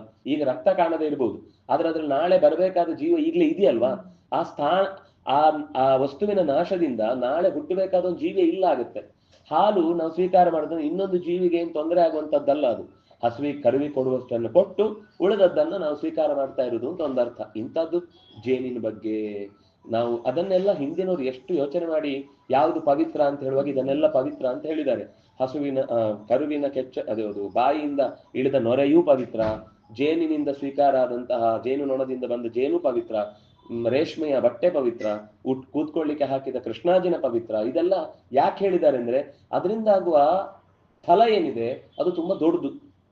ಆ ವಸ್ತುವಿನಲ್ಲಿ ಕೂತ್ರೆ, ರೇಷ್ಮೆಯ ಬಟ್ಟೆ ಅಥವಾ ಕೃಷ್ಣಾಜಿನದಲ್ಲಿ ಕೂತ್ರೆ ಆಗುವಂತಹ ಒಂದು ಎಲಿವೇಶನ್, ಒಳಗಿನಿಂದ ಮನಸ್ಸಿಗೆ ಸಿಗುವ ಒಂದು ಸಮಾಧಾನ ಬೇರೆ ಬರೀ ನೆಲದಲ್ಲಿ ಕೂಡ್ಲಿಕ್ಕೆ ಇಲ್ಲ ಅಂತಾನೂ ನಿಯಮ ಇದೆ. ಮತ್ತೆ ಹಾಗೆ ಕೂತ್ರೆ ನಮ್ಗೆ ಅದು ಶಕ್ತಿ ಹ್ರಾಸ ಆಗುದು ಅನುಭವಕ್ಕೆ ಬರುತ್ತೆ. ಆ ಕಾರಣಕ್ಕೆ ಅವ್ರು ದೂರದೃಷ್ಟಿಯಿಂದ ಯೋಚನೆ ಮಾಡಿದ್ರು. ಹಾಗಂತ ಹೇಳಿ ಹೊಡೆದುಕೊಳ್ಳಿ ಅಂತ ಹೇಳಿಲ್ಲ. ಕಾಡುಗಳಲ್ಲಿ ಹಿಂದೆ ತಾನಾಗಿ ಆ ಪ್ರಾಣಿಗಳು ಸತ್ತು ಬಿದ್ದಿರ್ತಿದ್ವು. ಆ ಮಾಂಸವನ್ನ ತಿನ್ನುವಂತವ್ರು ಅದನ್ನೆಲ್ಲ ಬಳುದು ತಗೊಂಡ್ಮೇಲೆ ಅವರಿಗೆ ತಂದು ಕೊಡ್ತಿದ್ರು. ಯಾರು ಅದನ್ನು ಉಪಯೋಗಿಸ್ತಾರೋ ಅವ್ರಿಗೆ ತಂದು ಕೊಡ್ತಿದ್ರು. ಹಾಗೆ ಎಲ್ಲದರಲ್ಲೂ ಒಂದು ಪ್ರಶ್ನೆ ಮಾಡಿದಾಗ ಹಿಂಸೆ ಅನ್ನೋದು ಒಂದು ಚೂರಾದ್ರೂ ಇದ್ದೇ ಇದೆ. ಅದಕ್ಕೆ ನಕುಲ ಹೇಳ್ತಾನೆ, ಜಗತ್ತಿನಲ್ಲಿ ಎಲ್ಲ ಕರ್ಮಗಳು ಕೂಡ ಗೃಹಸ್ಥಾಶ್ರಮದ ವ್ಯವಸ್ಥೆ ಬಂದಾಗ ಸನ್ಯಾಸಿಗೆ ಅತ್ಯಂತ ಕಮ್ಮಿ ಅಂತ ಅಷ್ಟೇ. ಅವನು ತಿನ್ನುವಾಗ್ಲೂ ಅದರಲ್ಲಿ ನೀವು ಹಾಗಾದ್ರೆ ಭತ್ತನು ತಿನ್ಬಾರ್ದು, ಅದು ನಾಳೆ ಮೊಳಕೆ ಬಂದ್ರೆ ಜೀವ ಆಗುತ್ತೆ, ಜೀವ ಆದ್ರೆ ಅದು ಕೂಡ ಒಂದು ಜೀವಿಯನ್ನು ತಿಂದಾಗಾಯ್ತು. ಜೀವೋ ಜೀವಸ್ಸು ಜೀವನಂ. ಅದ್ರ ಎಷ್ಟು ಕಡಿಮೆ ಹಾನಿಯಿಂದ ನಮ್ಮ ಬದುಕನ್ನು ನಡೆಸ್ಲಿಕ್ಕಾಗುತ್ತೋ ಅಷ್ಟನ್ನು ಮಾಡ್ತೇನೆ ಅಂತ ಹೇಳಿನೇ ನಾವು ವೈಶ್ವದೇವಾದಿ ಕರ್ಮಗಳನ್ನು ಮಾಡುವಾಗ ನೋಡಿ. ಒಂದು ತರಕಾರಿ ಹೆಚ್ಚುವಾಗ ಅದರಲ್ಲೂ ಎಷ್ಟೋ ಜೀವಿಗಳಿಗೆ ತೊಂದರೆ ಆಗುತ್ತೆ, ಇಲ್ಲ ಅಂತಿಲ್ಲ. ಆದ್ರೆ ಅದನ್ನು ತಿಂದ ಮೇಲೆ ನಾನು ಧರ್ಮ ಕರ್ಮಕ್ಕೋಸ್ಕರ ನನ್ನ ಶರೀರ ವಿನಿಯೋಗ ಮಾಡ್ತೇನಲ್ವಾ, ಒಂದಿಷ್ಟು ಪ್ರೊಡಕ್ಟಿವ್ ಆದ ಬೇರೆ ಕೆಲಸಕ್ಕೆ ನನ್ನ ಬುದ್ಧಿಶಕ್ತಿಯನ್ನ ದೈಹಿಕ ಶಕ್ತಿಯನ್ನು ಬಳಸಿಕೊಳ್ತೇನಲ್ವಾ, ಅದರಿಂದ ಆ ದೋಷ ಪರಿಹಾರ ಆಗುತ್ತೆ ಅಂತ. ಅದಕ್ಕೋಸ್ಕರ ಭಗವಂತನಿಗೆ ನಿವೇದಿಸೇ ತಿನ್ಬೇಕು ಹೇಳುದು ಈ ಕಾರಣಕ್ಕೆ. ಇದು ದೇವರ ಪ್ರಸಾದ ಅಂತ ಸ್ವೀಕರಿಸಿದಾಗ ನೋಡಿ, ಯಾರಿಗೆ ಯಾವುದು ಆಹಾರವೋ ಅದನ್ನು ಅವ್ರು ದೇವರಿಗೆ ನೈವೇದ್ಯಕ್ಕೆ ಇಡ್ಬೋದು. ಯದನ್ನಾಃ ಪುರುಷೋ ಭವತಿ ತದನ್ನಾಃ ತಸ್ಯ ದೇವತಾ. ಇದು ರಾಮ ಹೇಳಿದ ಮಾತು ರಾಮಾಯಣದಲ್ಲಿ. ಈಗ ಏನು ಅಂದ್ರೆ ನಮ್ಗೆ ಒಂದೊಂದು ಜಾಗಕ್ಕೆ ಒಂದೊಂದು ಪದಾರ್ಥ ಫೇಮಸ್ ಇರುತ್ತೆ, ಅಥವಾ ಅಲ್ಲಿ ಬೆಳೆಯುವ ಪದಾರ್ಥ ಇರುತ್ತೆ. ಅದನ್ನು ಆಹಾರ ಅಂತ ತಗೊಳ್ತಾನೆ ಅಂದಾಗ ಅದನ್ನು ನಾವು ದೇವರಿಗೆ ಅರ್ಪಿಸುವೆ. ಯಾರು ಕಾಡಲ್ಲಿ ಬದುಕಿ ಸಿಕ್ಕಿದ ಪ್ರಾಣಿಗಳಲ್ಲೇ ಆ ಜೀವನವನ್ನು ತನ್ನ ಜೀವನ ನಡೆಸ್ಲಿಕ್ಕೆ ಅವುಗಳನ್ನ ಆಶ್ರಯಿಸಿದ್ದಾನೆ, ಅವನು ದೇವರಿಗೆ ಅದನ್ನು ನಿವೇದಿಸ್ತಾನೆ. ತಿನ್ನಿ ಅಂತ ಹೇಳಿದ್ದಲ್ಲ, ನೀನ್ ತಿನ್ನುವುದೇ ಅದಾದ್ರೆ ಅದನ್ನು ನಿವೇದಿಸು ಅಂತ ಹೇಳಿದ್ದು. ಈಗ ನಾವು ಯಾವುದೋ ಈ ಒಂದು ನಂಬಿಕೆಯಲ್ಲಿ ಒಂದಿಷ್ಟು ಹಳ್ಳಿ ಜನ ಏನು ಕಡ್ದು ದೇವರಿಗೆ ನೈವೇದ್ಯ ಮಾಡಿ ತಿಂತಾರೆ. ನೀವು ಅಲ್ಲೆಲ್ಲ ಓಡಿ ಬರ್ತೀರಿ. ಈ ರಸ್ತೆ ಬೀದಿಗಳಲ್ಲಿ ಕಡ್ದು ನೇತ ಹಾಕಿದ್ದಕ್ಕೆ ಏನೂ ಆಧಾರವಿಲ್ಲ, ಕೇಳುವರಿಲ್ಲ, ಹೇಳುವರಿಲ್ಲ. ಅಲ್ಲಿ ಒಬ್ರು ಬಂದು ಮಾತಾಡಲ್ಲ. ಅವ್ರು ಆ ಗಲಾಟೆ ಮಾಡ್ತಾರಲ್ಲ, ಮಧ್ಯಾಹ್ನಕ್ಕೆ ಅದೇ ತಿಂದು ಬರ್ತಾರೆ. ಮತ್ತೆ ಹೇಳೋದು ಮಾತ್ರ ನಾವು ಪ್ರಾಣಿ ದಯಾ ಸಂಘದವರು ಬೊಬ್ಬೆ ಹೊಡಿತಾ ಇರ್ತಾರೆ. ಅಂದ್ರೆ ಈ ಡ್ಯುಯಾಲಿಟಿ ಇದೆಯಲ್ವಾ, ಇದು ಕೇವಲ ಒಂದು ಜನರನ್ನ ದಾರಿ ತಪ್ಪಿಸುವ ಮಾತುಗಳು. ಆದ್ರೆ ಪ್ರಾಚೀನರು ಇದರ ಬಗ್ಗೆ ಇಷ್ಟೂ ವಿಮರ್ಶೆ ಮಾಡಿದ್ದಾರೆ ಅನ್ನೋದಕ್ಕೋಸ್ಕರ ನಾನು ಈ ಮಾತು ಹೇಳಿದೆ. ಅಂದ್ರೆ ವಿಮರ್ಶೆ ಮಾಡುವಾಗ ಮಿನಿಮಮ್ ಹಾನಿಯಲ್ಲಿ ಹಿಂಸೆ ಎಷ್ಟರಲ್ಲಾಗುತ್ತೋ ಅಷ್ಟರಿಂದ ಉಳಿದದ್ದನ್ನ ಒಳ್ಳೇದನ್ನ ಮಾಡ್ಲಿಕ್ಕೆ ನನಗೆ ಏನು ಸಾಧ್ಯ ಆಗುತ್ತೋ ಅದನ್ನು ಮಾಡ್ಕೊಳ್ತೇನೆ ಅನ್ನೋದಕ್ಕೋಸ್ಕರ. ಅದರಲ್ಲೇ ಧರ್ಮ ಇರುವುದು. ಧರ್ಮ ಅಂದ್ರೆ 100ಕ್ಕೆ 100 ಅಹಿಂಸೆಯಿಂದ ಅಹಿಂಸಾ ಪರಮೋ ಧರ್ಮ. ಮುಂದಿನ ಸಾಲು ಹೇಳಲ್ಲ ಯಾರು, ಧರ್ಮ ಹಿಂಸಾ ತಥೈವಚ. ಧರ್ಮಕ್ಕೆ ಹಿಂಸೆ ಆಗುವುದನ್ನು ಏನಾದ್ರೂ ಬಂದಾಗ ಅದನ್ನು ತಡೆದು ನಿಲ್ಲಿಸುವುದು ಕೂಡ ಅಷ್ಟೇ ಅವಶ್ಯವಾದ ಕರ್ತವ್ಯ. ಇನ್ನೂ ಬುದ್ಧಿವಂತರು ಅದೆಲ್ಲ ಶಾಸ್ತ್ರದಲ್ಲಿಲ್ಲ, ಇವರೇ ಯಾರೋ ಸೇರಿಸಿದ್ದು ಅಂತ ವ್ಯಾಸರನ್ನು ಕೇಳಬೇಕಷ್ಟೇ. ನೀವ್ ಯಾಕೆ ಸೇರಿಸಿದ್ರಿ ಅಂತ ಆಕ್ಷೇಪ ಮಾಡ್ತಿದ್ದಾರೆ ಅಂತ. ಅಂದ್ರೆ ನಮ್ಗೆ ಈ ಫ್ಯಾಕ್ಟ್ ಚೆಕ್ಕು ಇನ್ನೊಂದು ಮತ್ತೊಂದು ಅಂತ ಅನ್ನೋ ಹೆಸರಿನಲ್ಲಿ ಇನ್ನೂ ಕನ್ಫ್ಯೂಷನ್ಸ್ಗಳು ಜಾಸ್ತಿ. ಎಲ್ಲಿ ನಾವು ಮೂಲ ಪುಸ್ತಕಕ್ಕೆ, ಮೂಲ ಗ್ರಂಥಗಳಿಗೆ, ಮೂಲ ಶ್ಲೋಕಗಳಿಗೆ ನಾವು ಹೋಗುದಿಲ್ವೋ ಅಲ್ಲಿ ತನಕ ಇಂಥ ಅರೆಬರ ತಿಳಿದಂತಹ ಬೆಂದ ಜೀವಿಗಳ ಉಪದೇಶದ ಮಾತುಗಳಿಗೆ ಎಲ್ಲರೂ ಯೂನಿವರ್ಸಿಟಿಗಳೇ, ಎಲ್ಲರೂ ಅವ್ರವ್ರಿಗೆ ತಿಳಿದ. ಅಂದ್ರೆ ಏನು ನಾನು ಹೇಳಿ ಕೆಲವ್ರದ್ದು ಕಾಳಜಿ ಇರ್ಬೋದು, ನಾನು ಕಾಳಜಿ ಅಂತ ತಪ್ಪು ಅಂತ ಹೇಳಲ್ಲ, ಪ್ರಾಮಾಣಿಕವಾಗಿಯೂ ಕೆಲವರಿಗೆ ಹೇಳಬೇಕು ಅಂತ ಇರುತ್ತೆ, ಹೇಳ್ತಾರೆ. ಆದ್ರೆ ಅದು ಅದರ ಎದುರಾಳಿಯಾದ ಮಾತುಗಳು ಅಷ್ಟೇ ಬಲಿಷ್ಠವಾಗಿ ಅವರು ಓದ್ಕೊಂಡಿರ್ತಾರೆ. ನಮ್ಮಲ್ಲಿ ಏನಂದ್ರೆ ಜೈ ಶ್ರೀರಾಮ್ ಅಂತ ಬೊಬ್ಬೆ ಹೊಡಿದ್ ಮಾತ್ರ ಆಗಿರುತ್ತೆ. ಅಧ್ಯಯನದ ಹಿನ್ನೆಲೆಯಲ್ಲಿ ಕೇಳಿದ್ರೆ ಮತ್ತೆ 4 ಪ್ರಶ್ನೆ ಕೇಳಿದ್ರೆ 4ನೇ ಪ್ರಶ್ನೆಗೆ ಉತ್ತರ ಇಲ್ಲ. ನಮ್ಗೆ ಹಾಗೆ ಆ ಸ್ಥಿತಿ ಬರಬಾರದು ಅಂದ್ರೆ ನಾವು ಮೂಲ ಗ್ರಂಥಗಳಿಗೆ ಹೋಗಬೇಕು. ಆಗ ಈ ಎಲ್ಲ ತರದ ಹುಚ್ಚು ಪ್ರಶ್ನೆಗಳಿಗೆ ನಮ್ಮ ಹತ್ರ ಒಂದು ಸಮಾಧಾನದ ಉತ್ತರ ಸಿಗುತ್ತೆ. ಅಧ್ಯಯನದ ಕೊರತೆಯೇ ನಮಗೆ ಇವತ್ತು ಕಾಡ್ತಾ ಇರೋದು ಎಲ್ಲರಿಗೂ, ಎಲ್ಲಾ ಕ್ಷೇತ್ರದಲ್ಲೂ. ನಾನು ಕೇವಲ ಅಧ್ಯಾತ್ಮದ ಬಗ್ಗೆ ಮಾತ್ರ ಹೇಳ್ತಿಲ್ಲ, ಎಲ್ಲಾ ಕ್ಷೇತ್ರದಲ್ಲೂ ಇತಿಹಾಸ ಆಗ್ಲಿ ವಿಜ್ಞಾನ ಆಗ್ಲಿ, ಯಾರು ಪ್ಯೂರ್ ಸೈನ್ಸ್ ಓದ್ತಾರೆ? ಅಪ್ಲಿಕೇಬಲ್ ನಿಮ್ಗೆ ಯಾವುದು ನಂತರದ ಫಲಗಳನ್ನು ಕೊಡುತ್ತೋ ಅದರ ಬಗ್ಗೆ ಮಾತ್ರ ಹೆಚ್ಚು ಕಾಳಜಿ ವಹಿಸ್ತೇವೆ. ಆದ್ರೆ ಮೂಲ ಶಕ್ತಿಯನ್ನು ಅರ್ಥ ಮಾಡಿಕೊಳ್ಬೇಕು ಅಂದ್ರೆ ಮೂಲ ಕೃತಿಗೆ ಹೋಗಬೇಕು ಅಂತ ಅನ್ನೋದನ್ನ ನಕುಲ ಹೇಳ್ತಾನೆ. ಹಾಗಾಗಿ ಹಿಂಸೆ ಇಲ್ಲದೆ ಯಾವ ಕರ್ಮವನ್ನು ಮಾಡ್ಲಿಕ್ಕಾಗುದಿಲ್ಲ. ಇನ್ನೊಂದು ಸಂಗತಿ, ಇಷ್ಟು ಜನ ನೀವು ಅಕಸ್ಮಾತ್ ಅದು ಹಿಂಸೆ ಆಗಿದೆ ಅಂತ ನಾವೀಗ ಒಪ್ಕೊಂಡ್ವಿ, ಹಿಂಸೆ ಆಗುತ್ತೆ ಅಂತ, ಹಾಗಾದ್ರೆ ಅವರಿಗೆ ನರಕ ಆಗ್ಬೇಕಿತ್ತು. ಆದ್ರೆ ಎಷ್ಟು ಜನ ಗೃಹಸ್ಥ ಧರ್ಮವನ್ನ ಆಚರಿಸಿದ ಪೂರ್ವಜರು ಮಹಾತ್ಮನೆನಿಸಿ ಉತ್ತಮ ಗತಿ ಹೊಂದಿಲ್ವಾ? ಹೊಂದಿ ಅವರು ಉತ್ತಮವಾದ ಗತಿಯನ್ನು ಹೊಂದಿಲ್ವಾ? ಈಗ ನಾವು ನಿತ್ಯ ಮಾಂಧಾತಾನು ಶೋಂಬರೀಷ ಸಗರವು ರಾಜ ಪೃಥುರ್ಹಯ ಶ್ರೀಮಾನ್ ಧರ್ಮಸುತೋ ನಳೋ ದಶರಥೋ ರಾಮೋ ಯಯಾತಿರಿದು ಅಂತ ಎಲ್ಲ ರಾಜರನ್ನ ಸ್ಮರಿಸಿ, ಆ ರಾಜರೆಲ್ಲ ಅಕಸ್ಮಾತ್ ಆ ರಾಜಧರ್ಮದ ಕರ್ಮ ಮಾಡ್ಬೇಕಾದ್ರೆ ಹಿಂಸೆ ಆಯ್ತು ಅನ್ನುವ ಕಾರಣಕ್ಕೆ ಅವರಿಗೆ ಪಾಪ ಬರುವುದಾದ್ರೆ ನಾವು ಬೆಳಿಗ್ಗೆ ಹೇಗೆ ಸ್ಮರಣೆ ಮಾಡ್ತೇವೆ, ಅವ್ರು ಯಾಕೆ ಸ್ವರ್ಗದಲ್ಲಿ ಇದ್ದಾರೆ ಅನ್ನೋ ಪ್ರಶ್ನೆಗೆ ಉತ್ತರ ಏನು? ಇಲ್ಲ. ಹಾಗಾದ್ರೆ ಕರ್ಮ ಮಾಡಿದ್ಮೇಲೆ ಸ್ವಲ್ಪ ಹಿಂಸೆ ಆಗೇ ಆಗುತ್ತೆ. ಆದ್ರೂ ಆ ಹಿಂಸೆಯಿಂದ ಮುಂದೆ ಅಹಿಂಸೆಗೆ ಕಾರಣವಾಗುವಂತ ಕಾರ್ಯ ನಡೆಯುತ್ತೆ. ಅದನ್ನಾಗಿ ಅವರದ್ದು ದೊಡ್ಡ ಲೋಕಗಳಿಗೆ, ಬಿಡುಗಡೆಯ ಲೋಕಗಳಿಗೆ ಅವರಿಗೆ ಹೋಗ್ಲಿಕ್ಕೆ ಹಿತವೂ ಆಗುತ್ತೆ, ಲೋಕಕ್ಕೂ ಹಿತ ಆಗುತ್ತೆ, ಇಹದಲ್ಲೂ ಹಿತ ಆಗುತ್ತೆ. ಒಂದಿಷ್ಟು ಜನ ನೆಮ್ಮದಿಯಿಂದ ಬದುಕ್ತಾರೆ, ಧೈರ್ಯದಿಂದ ಬದುಕ್ತಾರೆ. ನೀನು ಕೈ ಚೆಲ್ಲಿದ್ರೆ ಅಧಿಕಾರವನ್ನ, ನಾಯಿ ನರಿಗಳೆಲ್ಲ ಬಂದು ಅಧಿಕಾರ ಮಾಡಿ ಜಗತ್ತಿನ ಸಾಮಾನ್ಯರನ್ನೆಲ್ಲರನ್ನು ಕೂಡ ಬೀದಿ ಪಾಲು ಮಾಡುವಂತ ದುಸ್ಥಿತಿ ಬರುತ್ತೆ.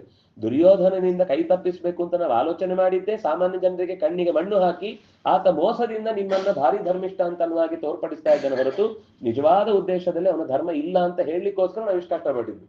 ಎಲ್ಲ ಮುಗಿದು ಈಗ ಸಿಂಹಾಸನದಲ್ಲಿ ಕೂಡುವ ಪ್ರಸಂಗ ಬಂದಾಗ ನನಗೆ ಈ ರಾಜ್ಯ ಬೇಡ, ನಾನು ಈ ಎಲ್ಲ ರಕ್ತಸಿಕ್ತವಾದ ಸಿಂಹಾಸನದಲ್ಲಿ ಕೂತು ಅನ್ಯಾಯ ಮಾಡಿದ್ದರ ಆಹಾರವನ್ನು ನಾನು ಸ್ವೀಕಾರ ಮಾಡಲ್ಲ, ಅಧಿಕಾರವನ್ನು ಸ್ವೀಕಾರ ಮಾಡಲ್ಲ, ಸಂಪತ್ತು ನಾನು ಉಪಯೋಗಿಸಲ್ಲ, ನಾನು ಸನ್ಯಾಸಿ ಆಗ್ಬಿಡ್ತೇನೆ ಅಂತ ಹೇಳುದು ಎಂತ ಮೂರ್ಖತನ ಅಣ್ಣ ಅಂತ ಬೈತಾನೆ. ಹಾಗಾಗಿ ಯಜ್ಞ ಯಾಗಾದಿಗಳ ಮೂಲಕ ನಿನ್ನ ಹತ್ರ ಇರುವ ಸಂಪತ್ತನ್ನ ಸಜ್ಜನರಿಗೆ, ಒಳ್ಳೆಯವರಿಗೆ, ಬೇಕಿರುವವರಿಗೆ, ಅವಶ್ಯಕತೆ ಇರುವವರಿಗೆ ಕೊಟ್ಟು ಅವರನ್ನ ಸಂತೋಷ ಪಡಿಸು. ನೀನೀಗ ಪಾಪಕ್ಕೆ ಆಗ್ತೇನೆ ಅಂತ ಹೇಳಿ ಈಗ ಸ್ವಧರ್ಮ ಬಿಡ್ತೀಯಲ್ವಾ, ಇದೇ ಪಾಪಕ್ಕೆ ಭಾಗ ಆಗುತ್ತೆ. ಬಿಟ್ಟದ್ರಿಂದ ಪಾಪಕ್ಕೆ ಗುರಿ ಆಗ್ತೀಯ ಹೊರತು ನಡೆಸಿದ್ರಿಂದ ನೀನು ಪಾಪಕ್ಕೆ ಗುರಿಯಾಗುವುದಲ್ಲ. ಅದರಿಂದಾಗಿ ತ್ಯಾಗ ಅನ್ನೋದಕ್ಕೆ ಎಲ್ಲೆಲ್ಲಿಗೋ ಅರ್ಥ ಸೇರಿಸ್ಬೇಡ. ನಿನಗಿಷ್ಟ ಬಂದ ಹಾಗೆ ತ್ಯಾಗ ಅಂದ್ರೆ ನಾವೆಲ್ಲ ಮನೆಯಲ್ಲಿ ಊಟ ಮಾಡಲ್ಲ ಅಂತ, ಯಾಕಂದ್ರೆ ಅಲ್ಲಿ ರಸ್ತೆಯಲ್ಲಿ ಬರುವಾಗಲೂ 2 ತಿಂದು ಬಂದಿರ್ತಾನೆ, ಹೇಳುವಾಗ ಅಮ್ಮನಿಗೆ ನಾನು ಬಹಳ ಸಹಾಯ ಮಾಡ್ತೇನೆ ಅಂತ. ಇನ್ನು ಅಲ್ಲಿ ತಿಂದು ತಿಂಗಳಾನ್ಗಟ್ಲೆ ಮನೆಯಲ್ಲಿ ಬಿದ್ದು ಒದ್ದಾಡ್ಬೇಕಾದ್ರೆ ಎಲ್ಲರ ಸಮಯ ತಿಂತಾನೆ ಇವನೇ. ಹೆಸರಿಗೆ ಮಾತ್ರ ಆರಂಭದಲ್ಲಿ ಹೇಳಿದ್ದು ತ್ಯಾಗ ಏನು, ಅಲ್ಲಿದ್ ರುಚಿ ಇರುತ್ತೆ, ಇಲ್ಲಿದ್ ರುಚಿ ಇರಲ್ಲ. ನಮ್ಮ ಅಡ್ವರ್ಟೈಸ್ಮೆಂಟ್ ಮಾಡಲ್ಲ, ಅವ್ರದ್ದು ಚಂದ ಅಡ್ವರ್ಟೈಸ್ ಮಾಡಿರ್ತಾರೆ, ಇದು ಇಲ್ಲಿ ತಿಂದ್ರೆ ನಿಮ್ಗೆ ಇದು ಕೊಡ್ತೇವೆ, 1ಕ್ಕೆ 2 ಕೊಡ್ತೇವೆ, 3ಕ್ಕೆ 4 ಕೊಡ್ತೇವೆ, 4 ತಿಂಗಳು ಮಲಗಿಸ್ತೇವೆ ಅಂತ ಹೇಳಲ್ಲ ಅಷ್ಟೇ. ಆದ್ರೆ ಆಗುವ ಅನರ್ಥದಿಂದ ತಪ್ಪಿಸಿಕೊಳ್ಳಿಕ್ ದೇಹ ಹಾಳಾಯ್ತು ಅಂದ್ರೆ ಮತ್ತೆ ಸುಲಭದಲ್ಲಿ ಸರಿ ಮಾಡ್ಕೊಳ್ಲಿಕ್ಕೆ ಆಗಲ್ಲ. ದೇಹ ಹಾಳಾದ್ರೂ ಸ್ವಲ್ಪ ಸರಿ ಮಾಡ್ಕೊಳ್ಬೋದು, ಬುದ್ಧಿ ಹಾಳಾದ್ರೆ ದೇವರೇ ಗತಿ. ನಾವು ತಿರುಪತಿಯ, ನಾನು ಅದನ್ನ ಆಕ್ಷೇಪ ಮಾಡೋದಿಲ್ಲ, ತಿರುಪತಿಯ ಲಡ್ಡಿನ ಬಗ್ಗೆ ತುಂಬಾ ತಲೆ ಕೆಡಿಸ್ಕೊಳ್ತಾ ಇದ್ದೇವೆ, ತಪ್ಪು, ಕರೆಕ್ಟ್, ಹೇಗಪ್ಪ ದೇವರ ಪ್ರಸಾದ ತಗೊಳ್ಳುದು ಅಂತ. ಆದ್ರೆ ನಮ್ಮ ಮಕ್ಕಳು ತಲೆಗೆ ವಿಷ ಹಾಕೊಂಡು ಬರ್ತಿದಾರಲ್ಲ, ನಾವು ಅದ್ರ ಬಗ್ಗೆ ಯಾವತ್ತಾದ್ರೂ ಯೋಚನೆ ಮಾಡಿದ್ವಾ? ನಮ್ಮ ಮಕ್ಳಿಗೆ ವಿಷ್ಣು ಸಹಸ್ರನಾಮ ಬರುತ್ತಾ? ಯೋಚನೆ ಬರಲ್ಲ. ನಮ್ಮ ಮಕ್ಳಿಗೆ 4 ಲಕ್ಷ್ಮೀ ಶೋಭನನು ಯಾವ್ದೋ ದಾಸರ ಸಾಹಿತ್ಯ ಬರುತ್ತೋ ನಾವು ಯೋಚನೆ ಮಾಡಲ್ಲ.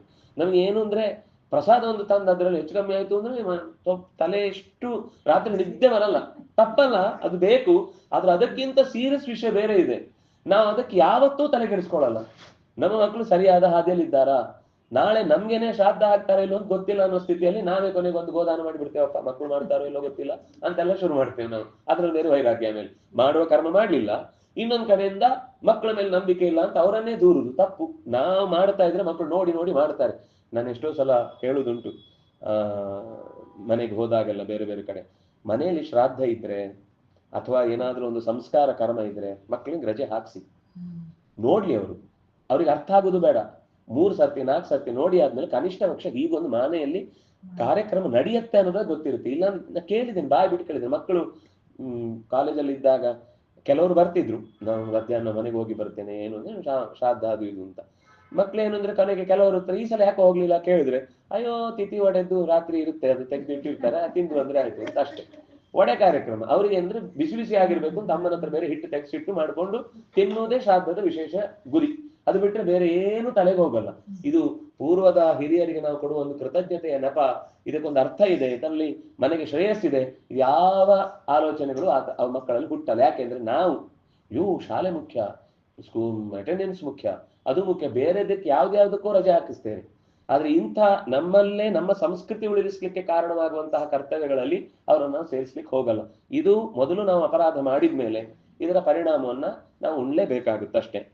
ಹಾಗಾಗಿ ತಿಳಿಯದೆ ದೋಷ ಮಾಡಿದ್ರೆ, ದೋಷ ಆದ್ರೆ ಅದಕ್ಕೆ ಕ್ಷಮೆ ಇದೆ. ನೀನು ಎಲ್ಲ ತಿಳಿದವನು ಹೇಳಲ್ವಾ, ನಮ್ಮ ಮನೆಯಲ್ಲಿ ಒಂದು ಮರ ಉಂಟು, ಬರೀ ಅಜ್ಞಾನಿ ಅಂತ ಬೈತೇವೆ.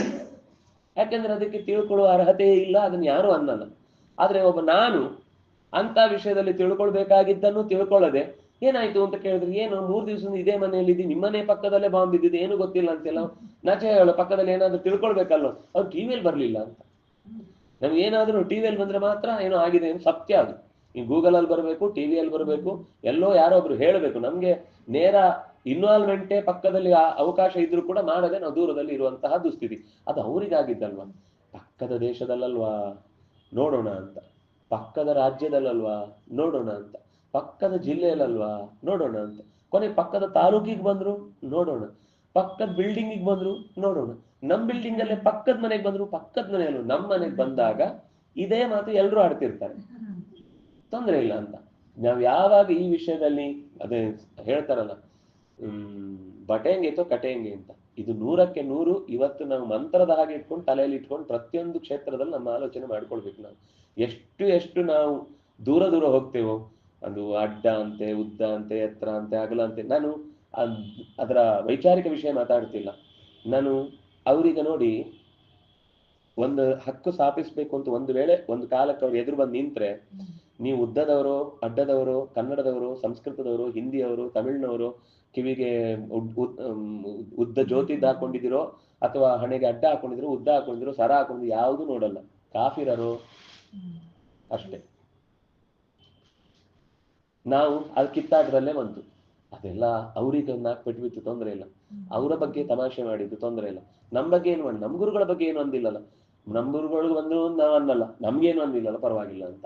ಅಂದ್ರೆ ಅಷ್ಟು ಬೇಜವಾಬ್ದಾರಿತನ, ನಿರ್ವೀರ್ಯತೆ, ಒಂಥರ ದುಸ್ಥಿತಿ ಅಂತ ಅನ್ನೋದನ್ನ ನಾವೆಷ್ಟು ಅನುಭವಿಸ್ತಾ ಇದ್ದೇವೆ ಅಂದ್ರೆ, ಇದು ಹಂತ ಹಂತವಾಗಿ ನಮ್ಮನ್ನೇ ಕೊನೆಗೆ ನಮ್ಮ ಬುಡಕ್ಕೆ ಬರುವ ತನಕವೂ ಕೂಡ. ಅದು ಎಮ್ಮೆ ಕತೆ ಹೇಳ್ತಾರಲ್ಲ, ಪೆಟ್ಟು ಬಿತ್ತಂತೆ, ಎದ್ದೇಳಿಲ್ಲ ಅಂತ, ನೀರಿಗೆ ಬಿದ್ರೆ ಅವುಗಳಿಗೆ ಸ್ವಲ್ಪ ಖುಷಿ, ಹೇಳುದೇ ಇಲ್ಲ. ಆಮೇಲೆ ಜೋರಾಗಿ ಹೊಡೆದಂತೆ, ಪಕ್ಕದ ಕೇಳಿದಂತೆ, ಎಲ್ಲೋ ಶಬ್ದ ಆಯ್ತಲ್ಲ, ಎಲ್ಲಿಂದ ಅದು, ಅದಿಗೆ ಬಿದ್ದಿತ್ತು ಪೆತ್ತು.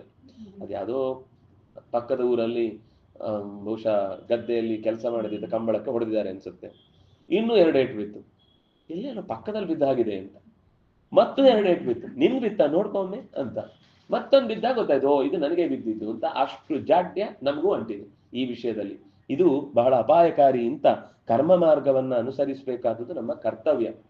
ನಮ್ಮ ನಿತ್ಯಾನುಷ್ಠಾನ ಕರ್ಮಗಳನ್ನು ಮಿನಿಮಮ್, ನಾನು ಸರ್ವವನ್ನು ಶಾಸ್ತ್ರದ ಹೇಳಿದ ಪ್ರತಿ ಕ್ಷಣದ ವ್ಯವಸ್ಥೆಯನ್ನು ಎಲ್ಲವನ್ನು ನಾವು ಮಾಡ್ಲಿಕ್ಕೆ ಆಗುತ್ತೆ ಅಂತ ಹೇಳಿದಲ್ಲ. ಆದ್ರೆ ಆತ್ಮಕ್ಕೆ ಶಕ್ತಿ ತುಂಬುವ ಸಂಧ್ಯಾ ಅಂಶಗಳನ್ನ, ದೇವತಾ ಪೂಜಾ ಕರ್ಮಗಳನ್ನ, ವರ್ಷಕ್ಕೆ ಬರುವ 1-2 ಪಿತೃಕಾರ್ಯಾದಿ ಕರ್ಮಗಳನ್ನ, ಹಬ್ಬ ಹರಿದಿನಗಳನ್ನ, ಇಷ್ಟನ್ನಾದ್ರೂ ತಿಳಿದು ಮಕ್ಕಳಿಗೆ ತಿಳಿಸಿ ಮಾಡಿದ್ರೆ ನಾಳೆಗೊಂದು ದಿವಸ ನಾವು ಕನಿಷ್ಠ ಪಕ್ಷ ಕೆಲವೊಮ್ಮೆ ಪ್ರಶ್ನೆಗೆ ಉತ್ತರ ಸಿಗ್ಲಿಲ್ಲ ಅಂತ ಇಟ್ಕೊಳ್ಳಿ. ಮಕ್ಕಳು ತುಂಬಾ ಪ್ರಶ್ನೆ ಮಾಡ್ತಾರೆ, ಹೌದು ಒಪ್ಕೊಳ್ತೀವಿ ನಾವು. ಕೆಲವೊಂದ್ ಸರ್ತಿ ಮಕ್ಕಳಿಗೆ ತೊಂದರೆ ಆಗುದು ಯಾಕೆ ಅಂದ್ರೆ, ಸುಮ್ಮನೆ ಮಾಡು, ಅದೆಲ್ಲ ಪ್ರಶ್ನೆ ಕೇಳಬಾರ್ದು ಅಂದು ಬಿಡ್ತೇವೆ. ಆಗ ಮಗುವಿಗೆ ಬೇಜಾರಾಗುತ್ತೆ. ಆದ್ರೆ ಒಂದು ಯೋಚನೆ ಮಾಡ್ಬೇಕು, ಅದು ಒಂದು ತಪ್ಪು ನಮ್ದಿದೆ ಏನು ಅಂದ್ರೆ ನಾವು ಹಾಗೆ ಹೇಳ್ಬಾರ್ದಿತ್ತು. ಎರಡನೇದು, ಯಾರಿಗಾದ್ರೂ ಗೊತ್ತಿದ್ದವ್ರ ಹತ್ರ ಆದ್ರೂ ಹೋಗಿ ಹೇಳಿಸ್ಬೇಕು. ಕೆಲವೊಂದ್ ಸರ್ತಿ ಮಕ್ಕಳಿಗೆ ಹೇಗ್ ಧೈರ್ಯ ತುಂಬಬೇಕು ಅಂದ್ರೆ, ಕನಿಷ್ಠ ಪಕ್ಷ 10,000 ವರ್ಷದಿಂದ ಈ ಚಿಂತನೆ ನಡೆದು ಬರ್ತಾ ಇದೆ. ಏನೂ ಇಲ್ಲದೆ ಒಂದು ಧರ್ಮ ಇಷ್ಟು ದೀರ್ಘಕಾಲ ಬಾಳ್ಲಿಕ್ಕೆ ಸಾಧ್ಯ ಇಲ್ಲ. ನೀವು ಪಕ್ಕದ ದೇಶಗಳಲ್ಲೆಲ್ಲ ನೋಡಿದ್ರೆ, ಒಂದು ಕಾಲದ ಅತ್ಯಂತ ಉಚ್ಚರಾಯ ಸ್ಥಿತಿ ವೈಭವದ ಈಜಿಪ್ಟ್ನ ದೇಶಗಳೆಲ್ಲ ಒಂದು ಕಾಲದ ಚಿನ್ನದ ಹಾವಿಗೆ ಹಾಕೊಂಡು ಓಡಾಡುವ ಮನೆತನದ ವ್ಯಕ್ತಿತ್ವ ಅದು. ಇವತ್ತು ಯಾವ ದುಸ್ಥಿತಿಗೆ ಬಂದು ನಿಂತಿದೆ ಅಂದ್ರೆ, ಜಗತ್ತಿಗೆ ಬೇಕಿರುವ ಎಲ್ಲಾ ಭಯೋತ್ಪಾದಕರು ಅಲ್ಲಿಂದಲೇ ಬರ್ತಾರೋ ಅನ್ನೋ ಹಾಗೆ ಕಾಣ್ತಾ ಇದೆ. ನಾಮಾವಶೇಷ ಆಗಿ ಹೋಗಿದೆ ಧರ್ಮಗಳು. ಈ ನೆಲಕ್ಕೂ ಅಷ್ಟೇ ದಾಳಿ ಆಗಿದೆ, ಅಷ್ಟೇ ಭಯಾನಕವಾಗಿ ಆಗಿದೆ. ನೀವು ಒಂದು ಕಾಲದ್ದು ನೋಡಿದ್ರೆ ಒಂದು 500-600 ವರ್ಷದ ಆಳ್ವಿಕೆ ನಮ್ಮ ಮನಸ್ಸನ್ನು ಎಷ್ಟು ಕುಗ್ಗಿಸಿದೆ ಅಂದ್ರೆ ಅಷ್ಟು ಕುಗ್ಗಿಸಿದೆ. ಆದ್ರೂ ಮೂಲ ಅವಶೇಷವನ್ನ ಪೂರ್ತಿ ತೆಗೆದು ಹಾಕುವಾಗ ಏನು ಮಾಡ್ಲಿಕ್ಕೆ ಆಗ್ಲಿಲ್ಲ. ಮತ್ತೆ ಒಂದು ಕಡೆಯಿಂದ ಜಾಗೃತ ಆಗುತ್ತೆ, ಮತ್ತೊಂದು ಕಡೆಯಿಂದ ಉಳಿಯುತ್ತೆ, ಇನ್ನೊಂದು ಯಾರೋ ಬರ್ತಾನೆ, ಇನ್ಯಾರೋ ವಿಶೇಷ ಪುರುಷರು ಬರ್ತಾರೆ, ಒಬ್ರು ಆಚಾರ್ಯರು ಬರ್ತಾರೆ, ಒಬ್ರು ಸಂತರು ಬರ್ತಾರೆ, ಒಬ್ರು ದಾಸರು ಬರ್ತಾರೆ, ಇನ್ನೇನೋ ಒಬ್ರು ಆಗ್ತಾರೆ, ಎಲ್ಲಿಂದಲೂ ಮತ್ತೆ ಜಾಗೃತ ಆಗುತ್ತೆ. ಹಾಗಿದ್ದ ಮೇಲೆ ಇದರಲ್ಲಿ ಏನೋ ಒಂದು ತಾಕತ್ತಿದೆ ಅಂತ ಅರ್ಥ ಅಲ್ವಾ? ನಮ್ಗೆ ಉತ್ತರ ಗೊತ್ತಿಲ್ಲ ಅಂದ ಮಾತ್ರಕ್ಕೆ ಉತ್ತರ ಇಲ್ಲ ಅಂತ ಅರ್ಥನ? ಮಕ್ಳಿಗೆ ಇಷ್ಟ ಆದ್ರೂ ಅರ್ಥ ಮಾಡಿ. ಈಗ ನಿನ್ನ ಪ್ರಶ್ನೆ ಕರೆಕ್ಟ್ ಇದೆಯಪ್ಪ, ನೀನ್ ಕೇಳಿದ ಪ್ರಶ್ನೆ ನಿಜವಾಗ್ಲೂ ಆನ್ಸರೇಬಲ್ ಮಾಡ್ಬೇಕಾದದ್ದು. ಆದ್ರೆ ಈಗ ತಕ್ಷಣ ಉತ್ತರ ಗೊತ್ತಿಲ್ಲ ಅನ್ನೋ ಮಾತ್ರಕ್ಕೆ ಅದನ್ನ ನಿರಾಕರಣೆ ಮಾಡ್ಬೇಕು. ಯಾಕೆಂದ್ರೆ ಇಷ್ಟು ದೊಡ್ಡ ಪರಂಪರೆ ಒಂದಿದೆ ಅನ್ನೋದು ಸಾಕು ನಮಗೆ. ಇದರಲ್ಲಿ ಏನೋ ಒಂದು ಸತ್ವ ಇದೆ ಅಂತ ತಿಳ್ಕೊಳ್ಳಿ. ನೀನ್ ಹುಡುಕು. ನಿನ್ನ ಇಷ್ಟು ಪ್ರಶ್ನೆ ಬಂದಿದೆ ಅಲ್ವಾ, ಬುದ್ಧಿವಂತಿಕೆ ಇಲ್ಲಿ ತನಕ ನಿನ್ನನ್ನು ಕರ್ಕೊಂಡು ಬಂತಲ್ವಾ, ಅಂದ್ಮೇಲೆ ಉತ್ತರದ ಕಡೆಗೂ ಹೋಗುವಷ್ಟು ನೀನ್ ಅಧ್ಯಯನ ಮುಂದುವರಿಸು, ಸಿಗುತ್ತೆ. ನಾವು ದಡ್ರು ಈ ವಿಷಯದಲ್ಲಿ ಒಪ್ಕೊಳ್ಳೋದ್ರಲ್ಲಿ ಏನು ತಪ್ಪಿಲ್ಲ, ನಾವು ದಡ್ರು ಅಂತ ಅನ್ನೋ ವಿಷಯದಲ್ಲಿ. ಯಾಕಂದ್ರೆ ಎಲ್ಲ ವಿಷಯ ಎಲ್ಲರಿಗೂ ಗೊತ್ತಿರುತ್ತೆ ಅಂತಿಲ್ಲ. ಗೊತ್ತಿದ್ದವ್ರ ಹತ್ರ ಕೇಳೋಣ, ಗೊತ್ತಿಲ್ಲ ಅಂದ್ರೆ ಕಾಯೋಣ. ಉತ್ತರ ಇಲ್ಲ ಅಂತ ಅನ್ಕೋಬೇಡ, ಕಾಯ್ಬೇಕು. ಕೆಲವೊಂದ್ ಸರ್ತಿ ಕೆಲವು ಕಾದ ಹೆಂಚಿನ ಮೇಲೆ ಬಿದ್ರೆ ಮಾತ್ರ ದೋಸೆ ಚೆನ್ನಾಗಾಗುದು. ಗಡಿಬಿಡಿಗೆ ಹಾಕಿದ್ರೆ ಅದೆಲ್ಲ ಹಿಟ್ಟಿಟ್ಟೆ ತಿನ್ಬೇಕು ಅಷ್ಟೇ, ಹೊಟ್ಟೆಯಲ್ಲಿ ಬೇಯಿಸ್ಕೋಬೇಕು. ಆಮೇಲೆ ಅದ್ರೊಳಗೆ ಸ್ವಲ್ಪ ಕಾಯ್ಬೇಕು ಅನ್ನೋ ತಾಳ್ಮೆಯನ್ನ ಮತ್ತೆ ತರುವ ಸ್ಥಿತಿಯಲ್ಲಿ ನೀನು ಕೂಡ ಸನ್ಯಾಸಿಯಾಗಿ ಓಡೋಗ್ತೇನೆ ಅಂತ ಮಾತಾಡ್ಬೇಡ. ಅದು ಕೂಡ ಕಷ್ಟದ ಕೆಲಸ, ಸುಲಭ ಅನ್ಕೋಬೇಡ.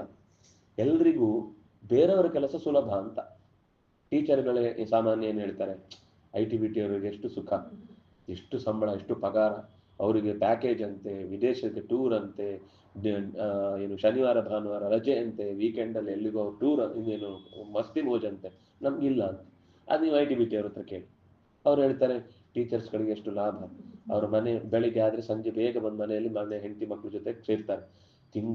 ಒಂದು ತಿಂಗಳು 6 ಮಧ್ಯದಲ್ಲಿ ಒಮ್ಮೆ ರಜೆ, ಕೊನೆಯಲ್ಲಿ 2 ತಿಂಗಳು ರಜೆ. ನಮ್ಗೆ ವರ್ಷ ಪೂರ್ತಿ ಒದ್ದಾಡಿ ಸಾಯ್ಬೇಕು ನಾವು. ಅಷ್ಟಕ್ಕಾಗಿ ಆ ಪಗಾರ ಸಿಕ್ತು ಅಂತ ಖುಷಿ ಪಡ್ಲಿಕ್ಕೆ ಆಗುತ್ತಾ? ಆ EMIಗಳು, ಅದು ಕರ್ಮ, ಇದು ಇನ್ನೊಂದು 4-6 ಜನರ ಮೇಲೆ ನಮ್ಮ ಮೇಲೆ ಇರುವ ಕೋಪ, ಅದನ್ನೆಲ್ಲ ತೀರಿಸಿ ನಮ್ಮ ಕೊನೆಗೆ ಮನೆಯಲ್ಲೇ ಸಮಾಧಾನ ಇರುದಿಲ್ಲ.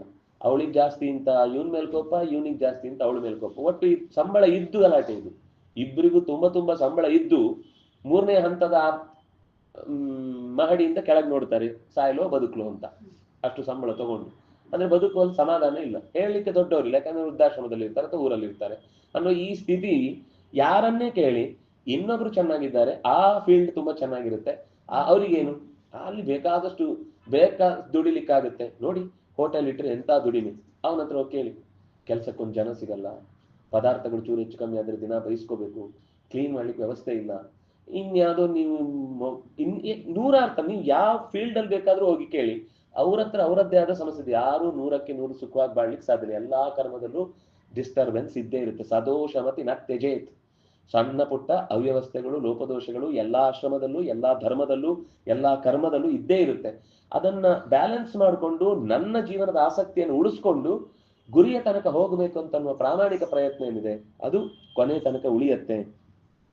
ಹಾಗಾಗಿ ನೀನು ಯಜ್ಞಗಳನ್ನ ಮಾಡದೆ, ಪಿತೃಶ್ರಾದ್ದಾದಿಗಳನ್ನ ಬಿಟ್ಟು ಪುಣ್ಯತೀರ್ಥಗಳಿಗೆ ಹೋಗಿ ಬರ್ತೇನೆ ಅಂತ ಬರೀ ಸನ್ಯಾಸಿಯಾಗಿ ಬಿಟ್ರೆ ನಿನ್ಗೆ ಇಹವೂ ಇಲ್ಲ ಪರವೂ ಇಲ್ಲ. ಪಿಶಾಚ ಜನ್ಮದಲ್ಲಿ ಒದ್ದಾಡ್ತೀಯಪ್ಪ ನೀನು. ಪಿಶಾಚ ಜನ್ಮದ ದುಸ್ಥಿತಿ ಅಂತಂದ್ರೆ ಮಾಡಬೇಕಾದನ್ನ ಬಿಟ್ಟು ಇನ್ನೇನೋ ಮಾಡ್ಲಿಕ್ಕೆ ಹೋದ ಅವ್ಯವಸ್ಥೆ ಅಂತ ಅರ್ಥ. ಪಿಶಿತಂ ಅಶ್ನಾತೀತಿ ಪಿಶಾಚಾಹ ಅಂತಂದ್ರೆ ಕೊನೆಗೆ ಕೊಳೆತ ಪದಾರ್ಥಗಳನ್ನು ತಿನ್ಕೊಂಡು ಬದುಕಬೇಕಾದ ಸ್ಥಿತಿ ಬರುತ್ತೆ. ಹಾಗೆ ಮಾಡಬೇಡ ಅಂತ ಅಣ್ಣನಿಗೆ ಸಮಾಧಾನ ಮಾಡ್ತಾನೆ. ಸಹದೇವನು ಕೂಡ ಅಣ್ಣನಿಗೆ ಮತ್ತೆ ಹೇಳ್ತಾನೆ, ಹೆಂಡತಿ ಮಕ್ಕಳು ಈ ಹೊರಗಿನ ವಸ್ತುಗಳನ್ನು ಬಿಟ್ಟು ಹೋದ ತಕ್ಷಣ ವೈರಾಗ್ಯ ಅಂತ ಅನ್ಕೊಳ್ಬೇಡ ಅಣ್ಣ. ಇದು ಬಹಳ ಜನಕ್ಕಿರುವ ಭ್ರಮೆ. ವೈರಾಗ್ಯ ಅಂದ್ರೆ ಏನು ಅಂದ್ರೆ ಎಲ್ಲ ಬಿಟ್ಟು ಸೀದಾ ಹಿಮಾಲಯಕ್ಕೆ ಹೋಗುದು ಅಂತ. ಅವನು ಬೈತಾನೆ, ಹಿಮಾಲಯಕ್ಕೆ ಹೋಗಿಯೂ ಕೂಡ ಹೊರಗಿನ ವಸ್ತುಗಳನ್ನು ಬಿಟ್ಟು ಕೂಡ ಅಲ್ಲಿಗೆ ಹೋದ್ಮೇಲೆ ಮತ್ತೆ ಮನೆ ನೆನಪಾದ್ರೆ ಅಲ್ಲಿಗೆ ಹೋದದ್ದು ವ್ಯರ್ಥ. ಈ ಕಡೆ ಊರು ಇಲ್ಲ, ಆ ಕಡೆ ಕಾಡು ಇಲ್ಲ. ಅದಾಂತಸ್ಯ ಕುತೋವನೆ ಅಂತ. ಯಾರಿಗೆ ನಿಷ್ಠೆ ಇರುತ್ತೆ, ಯಾರಿಗೆ ಎಲ್ಲವೂ ಇದ್ದು ಕೂಡ ಅದರ ಜೊತೆಗೆ ಬಿಟ್ಟು ಬದುಕ್ಲಿಕ್ಕೆ ಬರುತ್ತೆ, ಅವ್ನು ಮನೆಯಲ್ಲಿದ್ರು ಅವನಿಗೆ ನೋ ಪ್ರಾಬ್ಲಮ್. ಯಾರಿಗೆ ಅದನ್ನು ಬಿಟ್ಟು ಬರ್ಲಿಕ್ಕೆ ಆಗುದಿಲ್ಲ, ಅವ್ನು ಕಾಡಲ್ಲಿದ್ರು ಪ್ರಾಬ್ಲಮ್ ಅವನಿಗೆ. ಅವನು ಅಲ್ಲಿ ಸುಖವಾಗಿರಲ್ಲ. ಅಲ್ಲೂ ಮಾರ್ಕಂಡೇಯ ಪುರಾಣದಲ್ಲಿ ಆರಂಭದಲ್ಲಿ ಒಂದು ಕಥೆ ಬರುತ್ತೆ. ಅವನು ಸುರಥ ಅನ್ನುವ ರಾಜ ಮತ್ತೊಬ್ಬ ವೈಶ್ಯ ಕಾಡಿಗೆ ಬಂದ್ಬಿಡ್ತಾನೆ. ಬಂದು ಅಲ್ಲಿ ಇಬ್ರು ಪರಸ್ಪರ ಕಷ್ಟ ಸುಖಗಳನ್ನು ಹೇಳ್ಕೊಳ್ತಾರೆ. ಇಬ್ರು ಒಂದೇ ತರದ ಕಷ್ಟದವರು. ಅವನನ್ನು ಮನೆ ಬಿಟ್ಟು ಓಡಿಸಿರ್ತಾರೆ, ಇವನನ್ನು ರಾಜ್ಯ ಬಿಟ್ಟು ಓಡಿಸಿರ್ತಾರೆ. ಆಗ ಅವನ ಯೋಚನೆ, ನನ್ನ ಹೆಂಡತಿ ಈಗ ಏನ್ ಮಾಡ್ತಿರ್ತಾಳೆ, ಅವರೇ ಮೋಸ ಮಾಡಿ ಓಡಿಸಿದ್ದ ಅವನನ್ನ. ಅಲ್ಲ ಅವನಿಗೆ ಯೋಚನೆ, ನನ್ನ ಹೆಂಡತಿ ಈ ಹೊತ್ತಿಗೆ ಏನ್ ಮಾಡ್ತಿದ್ದಾಳೋ ಏನು, ಮಕ್ಕಳಿಗೆಲ್ಲ ಹೊತ್ತಿಗೆ ಬೇಕಾದ್ ಸಿಗ್ತಿದೆ ಏನು, ದುಡ್ಡೆಲ್ಲ ಎಲ್ಲೋ ಇಟ್ಟಿದ್ದೇನೆ, ಅದು ಅವ್ರಿಗೆ ಗೊತ್ತಾಯ್ತೋ ಇಲ್ಲೋ ಗೊತ್ತಿಲ್ಲ. ಅಂದ್ರೆ ಅಲ್ಲೂ ತನಗೆ ಇಷ್ಟು ಹಾನಿ ಆದ್ಮೇಲೂ ಯೋಚನೆ ಮನೆ ಇದ್ದೆ. ಆ ತರ ಇದು ಬೇಡ, ಬೇರೆ ಬೇಡ, ನಮ್ಮ ಬಗ್ಗೆನೇ ಮಾತಾಡೋಣ. ನಾವೆಲ್ಲೋ ಬದ್ರಿ ಯಾತ್ರೆಗೆ ಹೋಗ್ತೇವೆ ಅಂತ ಇಟ್ಕೊಳ್ಳಿ. ಬದ್ರಿ ಯಾತ್ರೆಗೆ ಹೋಗಿ ನಾವೇನ್ ಮಾಡ್ತೇವೆ, ಅಲ್ಲಿಂದ ವಿಡಿಯೋ ಕಾಲ್ ಮಾಡಿ ಎಲ್ಲ ಇದ್ದವರಿಗೆಲ್ಲ ನಮ್ಮ ಇದೆಲ್ಲ ದಾರಿಯಲ್ಲಿ ಅದು ಇದು ಎಲ್ಲ ತೋರಿಸಿ ಊರಿನ ಎಲ್ಲಾ ಸಮಾಚಾರಗಳನ್ನ ನಾವು ತಗೊಂಡು ಹೋಗ್ತೀವಿ. ಇಲ್ಲಿ ಈ ಜಂಜಾಟ ಬಿಟ್ಟು ಸ್ವಲ್ಪ ದೂರ ಇದ್ದು ಸತ್ಯವನ್ನು ತಿಳಿಬೇಕು ಅಥವಾ ಸಮಾಧಾನಕ್ಕೆ ಹೋಗ್ಬೇಕು ಅಂತಾನೆ ಹೋಗುದು. ಆದ್ರೆ ಎಲ್ಲವನ್ನು ಇಲ್ಲಿಂದ ಮೊಬೈಲ್ ಅಲ್ಲಿ ತಗೊಂಡು ಹೋಗಿ ಅಲ್ಲಿ ಇಟ್ಕೊಂಡು ಮತ್ತೆ ಅದರದ್ದೇ ಚಿಂತೆ. ಬೆಳಿಗ್ಗೆ ಮಗುವಿಗೆ ಇವತ್ತು ಬೆಳಿಗ್ಗೆದ್ದಾಯ್ತಾ, ಸ್ಕೂಲಿಗೆ ಹೋಯ್ತಾ, ತಿಂಡಿ ತಿಂದ್ಯಾ, ಮಲಗಿದ್ಯಾ, ಎದ್ಯಾ, ಬಿದ್ಯಾ, ನೀನ್ ಇಲ್ಲಿ ಬಂದದ್ದು ಯಾಕೆ, ಅಲ್ಲೇ ಇದ್ದು ಮಾಡ್ಬೋದಿತ್ತಲ್ಲ. ಅಷ್ಟಾಯ್ತು, ವಾಪಸ್ ಊರಿಗೆ ಬಂದು 1 ತಿಂಗಳಾದ್ಮೇಲೆ ಯಾತ್ರೆ ಮುಗೀತು ಅಂತ ಇಟ್ಕೊಳ್ಳಿ. ಅಲ್ಲಿಂದ ಹೋಗಿ ಬರುವಾಗ ನಿಜವಾಗಿ ತರಬೇಕಾದ್ದೇನು, ಅಲ್ಲಿಯ ಕ್ಷೇತ್ರದ ನೆನಪು, ಭಗವಂತನ ದರ್ಶನ, ಸ್ನಾನ ಮಾಡಿದ್ದರ ಒಂದು ಫೀಲಿಂಗ್ಸು, ಅನುಭವ ತರಬೇಕು. ಬರುವಾಗ ನಾವು ಅದನ್ನ ತರಲ್ಲ. ಬರುವಾಗ ಏನ್ರಿ ಆ ಬಸ್ಸಲ್ಲಿ ಎಲ್ಲೆಲ್ಲೋ ನಿಲ್ಲಿಸಿ ರಸ್ತೆಯಲ್ಲಿ ನೀರು ಉಪ್ಪಿಟ್ಟು ಕೊಟ್ರು, ನಮ್ಗೆ ಕಾಫಿ ಕೊಟ್ರೋ ಅದು ಕಾಫಿನೋ ಕಲ್ಗಚ್ಚೋ ಗೊತ್ತಾಗ್ಲಿಲ್ಲ ಅಂತ ಬರೀ ಅಲ್ಲಿರುವ ಸಮಸ್ಯೆಗಳನ್ನ ನೆನಪಿಸ್ಕೊಂಡು ತಿಂಗಳಾನ್ಗಟ್ಲೆ ಬೈಕೋತಾ ಇರ್ತೇವೆ. ಅದಕ್ಕಿಂತ ಹೋಗದೇ ಇದ್ರೆ ಅಷ್ಟು ಬಾಯಿ ಆದ್ರೂ ಸುಮ್ಮನೆ ಇರ್ತಿತ್ತು. ಅಂದ್ರೆ ನಾವು ಧರ್ಮದ ಹೆಸರಿನಲ್ಲಿ ಮತ್ತೆ ಅನ್ಯಾಯವನ್ನೇ ತಲೆಗೆ ತಂದ್ಕೊಂಡು ಕೂಡ್ತೇವೆ ನಾವು. ಹಾಗಾಗಿ ವೈರಾಗ್ಯ ಅಂದ್ರೆ ಬರೀ ಬಾಹ್ಯ ವಸ್ತುಗಳನ್ನು ಬಿಟ್ಟು ಹೋಗುದಲ್ಲ, ಅಲ್ಲಿಗೆ ಹೋದ ಮೇಲೂ ಕೂಡ ಈ ವಸ್ತುಗಳ ನೆನಪಾಗದಂತೆ ಬದುಕುವುದು. ಅವನು ಇನ್ನೂ ಹೇಳ್ತಾನೆ, ಕಾಮಕ್ರೋಧಾದಿಗಳನ್ನು ಬಿಟ್ರೆ ಮಾತ್ರ ಎಲ್ಲಿದ್ರೂ ಸಿದ್ಧಿ ಆಗುತ್ತೆ. ಅದನ್ನ ಬಿಡದೆ ಎಲ್ಲಿ ಹೋದ್ರೂ ನಮಗೆ ಬೇಕಾದ ಸಿದ್ಧಿಯನ್ನು ಪಡಿಲಿಕ್ಕೆ ನಮ್ಮ ಹತ್ರ ಶಕ್ತಿ ಇಲ್ಲ ಅಂತ ಆಗುತ್ತೆ. ಅವನು ಒಂದು ಪ್ರಾರ್ಥನೆ ಮಾಡ್ತಾನೆ, ಶರೀರದ ಒಳಗೆ ಇರುವ ಈ ಕಾಮಕ್ರೋಧಾದಿಗಳ ಸಂಬಂಧದಿಂದ ಏನೆಲ್ಲ ಕೆಟ್ಟದ್ದಾಗುತ್ತೋ ಅದೆಲ್ಲ ವಿರೋಧಿಗಳಿಗೆ ಹೋಗ್ಲಿ. ಈ ಶರೀರದ ಒಳಗಿನ ದುಸ್ಥಿತಿಗಳನ್ನ ಕಳಚಿ ಭಗವಂತ ಬೇಕು ಅಂತ ಬಯಸಿದಾಗ ಏನ್ ಪುಣ್ಯ ಬರುತ್ತೋ ಅದೆಲ್ಲ ನಮ್ಮ ಸಜ್ಜನರಿಗೆ ಸಿಗಲಿ. ಹಾಗೆ ಬದುಕಬೇಕು ಹೊರತು ಈ ರೀತಿ ನೀನು ಬಿಟ್ಟು ಹೋಗ್ತೇನೆ ಅಂತ ಕೂತು ಬಿಟ್ರೆ ಇದಕ್ಕೆ ಯಾವ ಫಲವೂ ಇಲ್ಲ. ಶಾಶ್ವತವಾದ ಬ್ರಹ್ಮನನ್ನ ಪಡಿಲಿಕ್ಕೆ ಇರುವುದು 3 ಅಕ್ಷರದಲ್ಲಿ. ಅದು ಎಲ್ಲಿದ್ರೂ ಮಾಡ್ಬೋದು. ಅದೊಂದು ವಿಶಿಷ್ಟವಾದ ಯಾಗ. ಅಂದ್ರೆ 3 ಅಕ್ಷರದಲ್ಲಿ ಬ್ರಹ್ಮನನ್ನ ಪಡಿಲಿಕ್ಕಿರುವ ಸಿದ್ಧಿಯ ಮಂತ್ರ ಹೇಳ್ತೇನೆ ಅಂತ ಹೇಳ್ತಾನೆ. ಸ್ವಲ್ಪ ತಪ್ಪಿದ್ರೆ ಆ 3 ಅಕ್ಷರದಲ್ಲಿ 1 ಅಕ್ಷರ ಹೋದ್ರೆ ಅದೇ ಮೃತ್ಯುವಿಗೆ ದಾರಿ. ನಮಮ ಅಂತ ಅವನು ಹೇಳುದು. ನಮಮ ಅನ್ನುವ ಎಚ್ಚರ ಪ್ರತಿ ಕ್ಷಣದಲ್ಲಿದ್ರೆ ಆವಾಗ ಅದು ಮೋಕ್ಷಕ್ಕೆ ಕಾರಣವಾಗುತ್ತೆ. ನಮಮ ಅನ್ನೋದ್ರಲ್ಲಿ ನಾ ಹೋಯ್ತು ಎಲ್ಲ ಮಮ ಮಮ ಮಮ ಮಮ ಅಂತ ಕೂತ್ ಬಿಟ್ರೆ ಮೇಕೆ ತರ ಮೇ ಮೇ ಮೇ ಅನ್ಕೊಂಡು ಕೂತಿರ್ಬೇಕು ಮನೆಯಲ್ಲಿ. ಎಲ್ಲಾ ಕಡೆಯಲ್ಲೂ ಆಡೆ. ಯಾವುದಕ್ಕೂ ಅವನಿಗೆ ಯಾವ್ದು ಬೇಕು ಬೇಡ ಅಂತ ತಿಳ್ಕೊಳ್ಳುವ ಶಕ್ತಿ ಇಲ್ಲದೆ ಹಾಳು ಮಾಡ್ಕೊಳ್ತೇವೆ. ಬ್ರಹ್ಮ ಮೃತ್ಯು ಇದು ಎರಡೂ ಕೂಡ ಬುದ್ಧಿಯಲ್ಲೇ ಸಿಗಬೇಕಾದ್ದು. ಸ್ವಲ್ಪ ತಪ್ಪಿದ್ರೆ ಈ ಕಡೆಗೆ ಮೃತ್ಯುವಿಗೆ ಹೋಗುತ್ತೆ, ಸ್ವಲ್ಪ ಸರಿ ಮಾಡಿದ್ರೆ ಬ್ರಹ್ಮನ ಕಡೆಗೆ ಹೋಗುತ್ತೆ. ಎಲ್ಲವೂ ಬುದ್ಧಿಯಿಂದ ತೀರ್ಮಾನ ಮಾಡ್ಲಿಕ್ಕೆ ಆಗತ್ತೆ ಅಂತ ಹೇಳಿಕ್ಕಾಗಲ್ಲ. ಯಾಕಂದ್ರೆ ಬುದ್ಧಿ ಈ ಶರೀರದ ಜೊತೆಗೆ ಬಂದದ್ದು. ಈಗ ನಮ್ಮ ಹತ್ರ ಎಷ್ಟು ಅನುಭವಗಳಿದೆಯೋ ಆ ಅನುಭವದ ನೆಲೆಯಲ್ಲಿ ನಮ್ಮ ಹತ್ರ ಲಾಜಿಕ್ ಮೂಡುತ್ತೆ. ನಮ್ಗೆಲ್ಲ ಗೊತ್ತಿದ್ದು ಬುದ್ಧಿ ಬರುವುದಲ್ಲ. ನಾವು ಎಷ್ಟು ನೋಡಿದ್ದೇವೆ, ಎಷ್ಟು ಕೇಳಿದ್ದೇವೆ, ಎಷ್ಟು ನಮಗೆ ಮಾತುಗಳು ಕಿವಿಗೆ ಬಿದ್ದಿದೆ, ಅದರ ಮೇಲೆ ನಾವು ಆ ಆಧಾರದಲ್ಲಿ ತರ್ಕ ಮಾಡ್ತೇವೆ. ಹಾಗಾದ್ರೆ ತರ್ಕ ಅನ್ನೋದು ಕೇವಲ ನಮ್ಮ ಹೊರಗಿನ ಈಗ ಗೊತ್ತಿರುವ ವಿಷಯದಿಂದ ಬಂದ ತಾಕತ್ತು ಬಿಟ್ರೆ ಅದು ನಿಜವಾದ ತಾಕತ್ತಲ್ಲ. ಅದರಿಂದಾಗಿ ಎಲ್ಲವನ್ನು ಬುದ್ಧಿಯಿಂದ ಯೋಚಿಸಿ ತರ್ಕದಿಂದ ಯೋಚಿಸಿ ಮಾಡ್ತೇನೆ ಅಂತ ಹೇಳಬೇಡ. ಸತ್ಪುರುಷರು ಯಾವುದು ಸಯತ್ ಪ್ರಮಾಣಂ ಕುರುತೆ ಲೋಕಸ್ತದನು ವರ್ತತೆ. ಹಿರಿಯರು ಇಲ್ಲಿ ತನಕ ಬಿಡದೆ ಚೆನ್ನಾಗಿ ಆಚರಿಸಿದ್ದಾರಾ, ಆಚರಿಸಿಬಿಡು ಮೊದಲು. ಪೂರ್ವತರಂ ಕೃತಂ. ಹಿರಿಯರು ಹೇಳಿದ್ದಾರೆ, ಅದನ್ನು ಮಾಡ್ಬೇಕೀಗ, ಕನಿಷ್ಠ ಮಾಡ್ತಾ ಹೋಗು. ಸತ್ಪುರುಷರು ಅನುಷ್ಠಾನಿಸಿದ ಮಾತ್ರ ಮಾರ್ಗವನ್ನು ಅನುಸರಿಸು. ಬೇರೆಯವರ ದಾರಿ ಹಿಡಿದು ನಮ್ಮನೇನಂದ್ರೆ ಇವತ್ತು ಎಲ್ಲರೂ ಅವರವರ ಒಂದು ಆಲೋಚನೆಯ ಲಹರಿಯನ್ನ ಬಿಟ್ಟು ಬಿಡುದು. ಮಕ್ಕಳಿಗೆ ಯಾವುದನ್ನ ಅರ್ಥ ಮಾಡ್ಕೊಳ್ಬೇಕು ಅಂತ ಗೊತ್ತಾಗಲ್ಲ. 100 ತರದ ಆಲೋಚನೆಗಳು. ಹೀಗೆ ಹೇಳಿದ್ರೆ ಅದು ಸರಿ ಅನ್ಸುತ್ತೆ, ಹೀಗೆ ಹೇಳಿದ್ರೆ ಇದು ಸರಿ ಅನ್ಸುತ್ತೆ.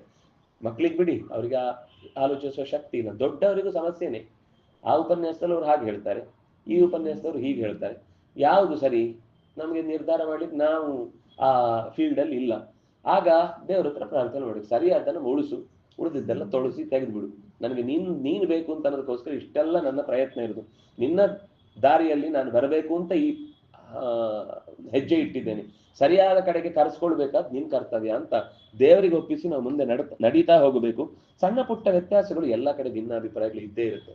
100ಕ್ಕೆ 100 ವಿರುದ್ಧ ಇದ್ದಾಗ ಸ್ವಲ್ಪ ಆಲೋಚನೆ ನಮ್ಮ ಅನುಭವಕ್ಕೆ ಕೇಳಿಕೊಳ್ಬೇಕು. ಯಾವುದು ನಮ್ಮ ಅನುಭವದಲ್ಲಿ ಬರುತ್ತೋ, ಶಾಸ್ತ್ರಕ್ಕೆ ಅದಕ್ಕೂ ಒಂದು ಸರಿಯಾದ ಗಡಿ ಹಾಕಿ ಕೊಟ್ಟಿದ್ದಾರೆ. ನಮಗೆ ಕಣ್ಣಿಗೆ, ಮೂಗಿಗೆ, ಬಾಯಿಗೆ, ಒಟ್ಟು ಇಂದ್ರಿಯಗಳಿಗೆ ಕಾಣುವ ವಿಷಯದಲ್ಲಿ ನೀವು ನಿಮ್ಮ ಇಂದ್ರಿಯಗಳನ್ನೇ ಪ್ರಧಾನ ಅಂತ ಒಪ್ಪಿಕೊಳ್ಬೇಕು.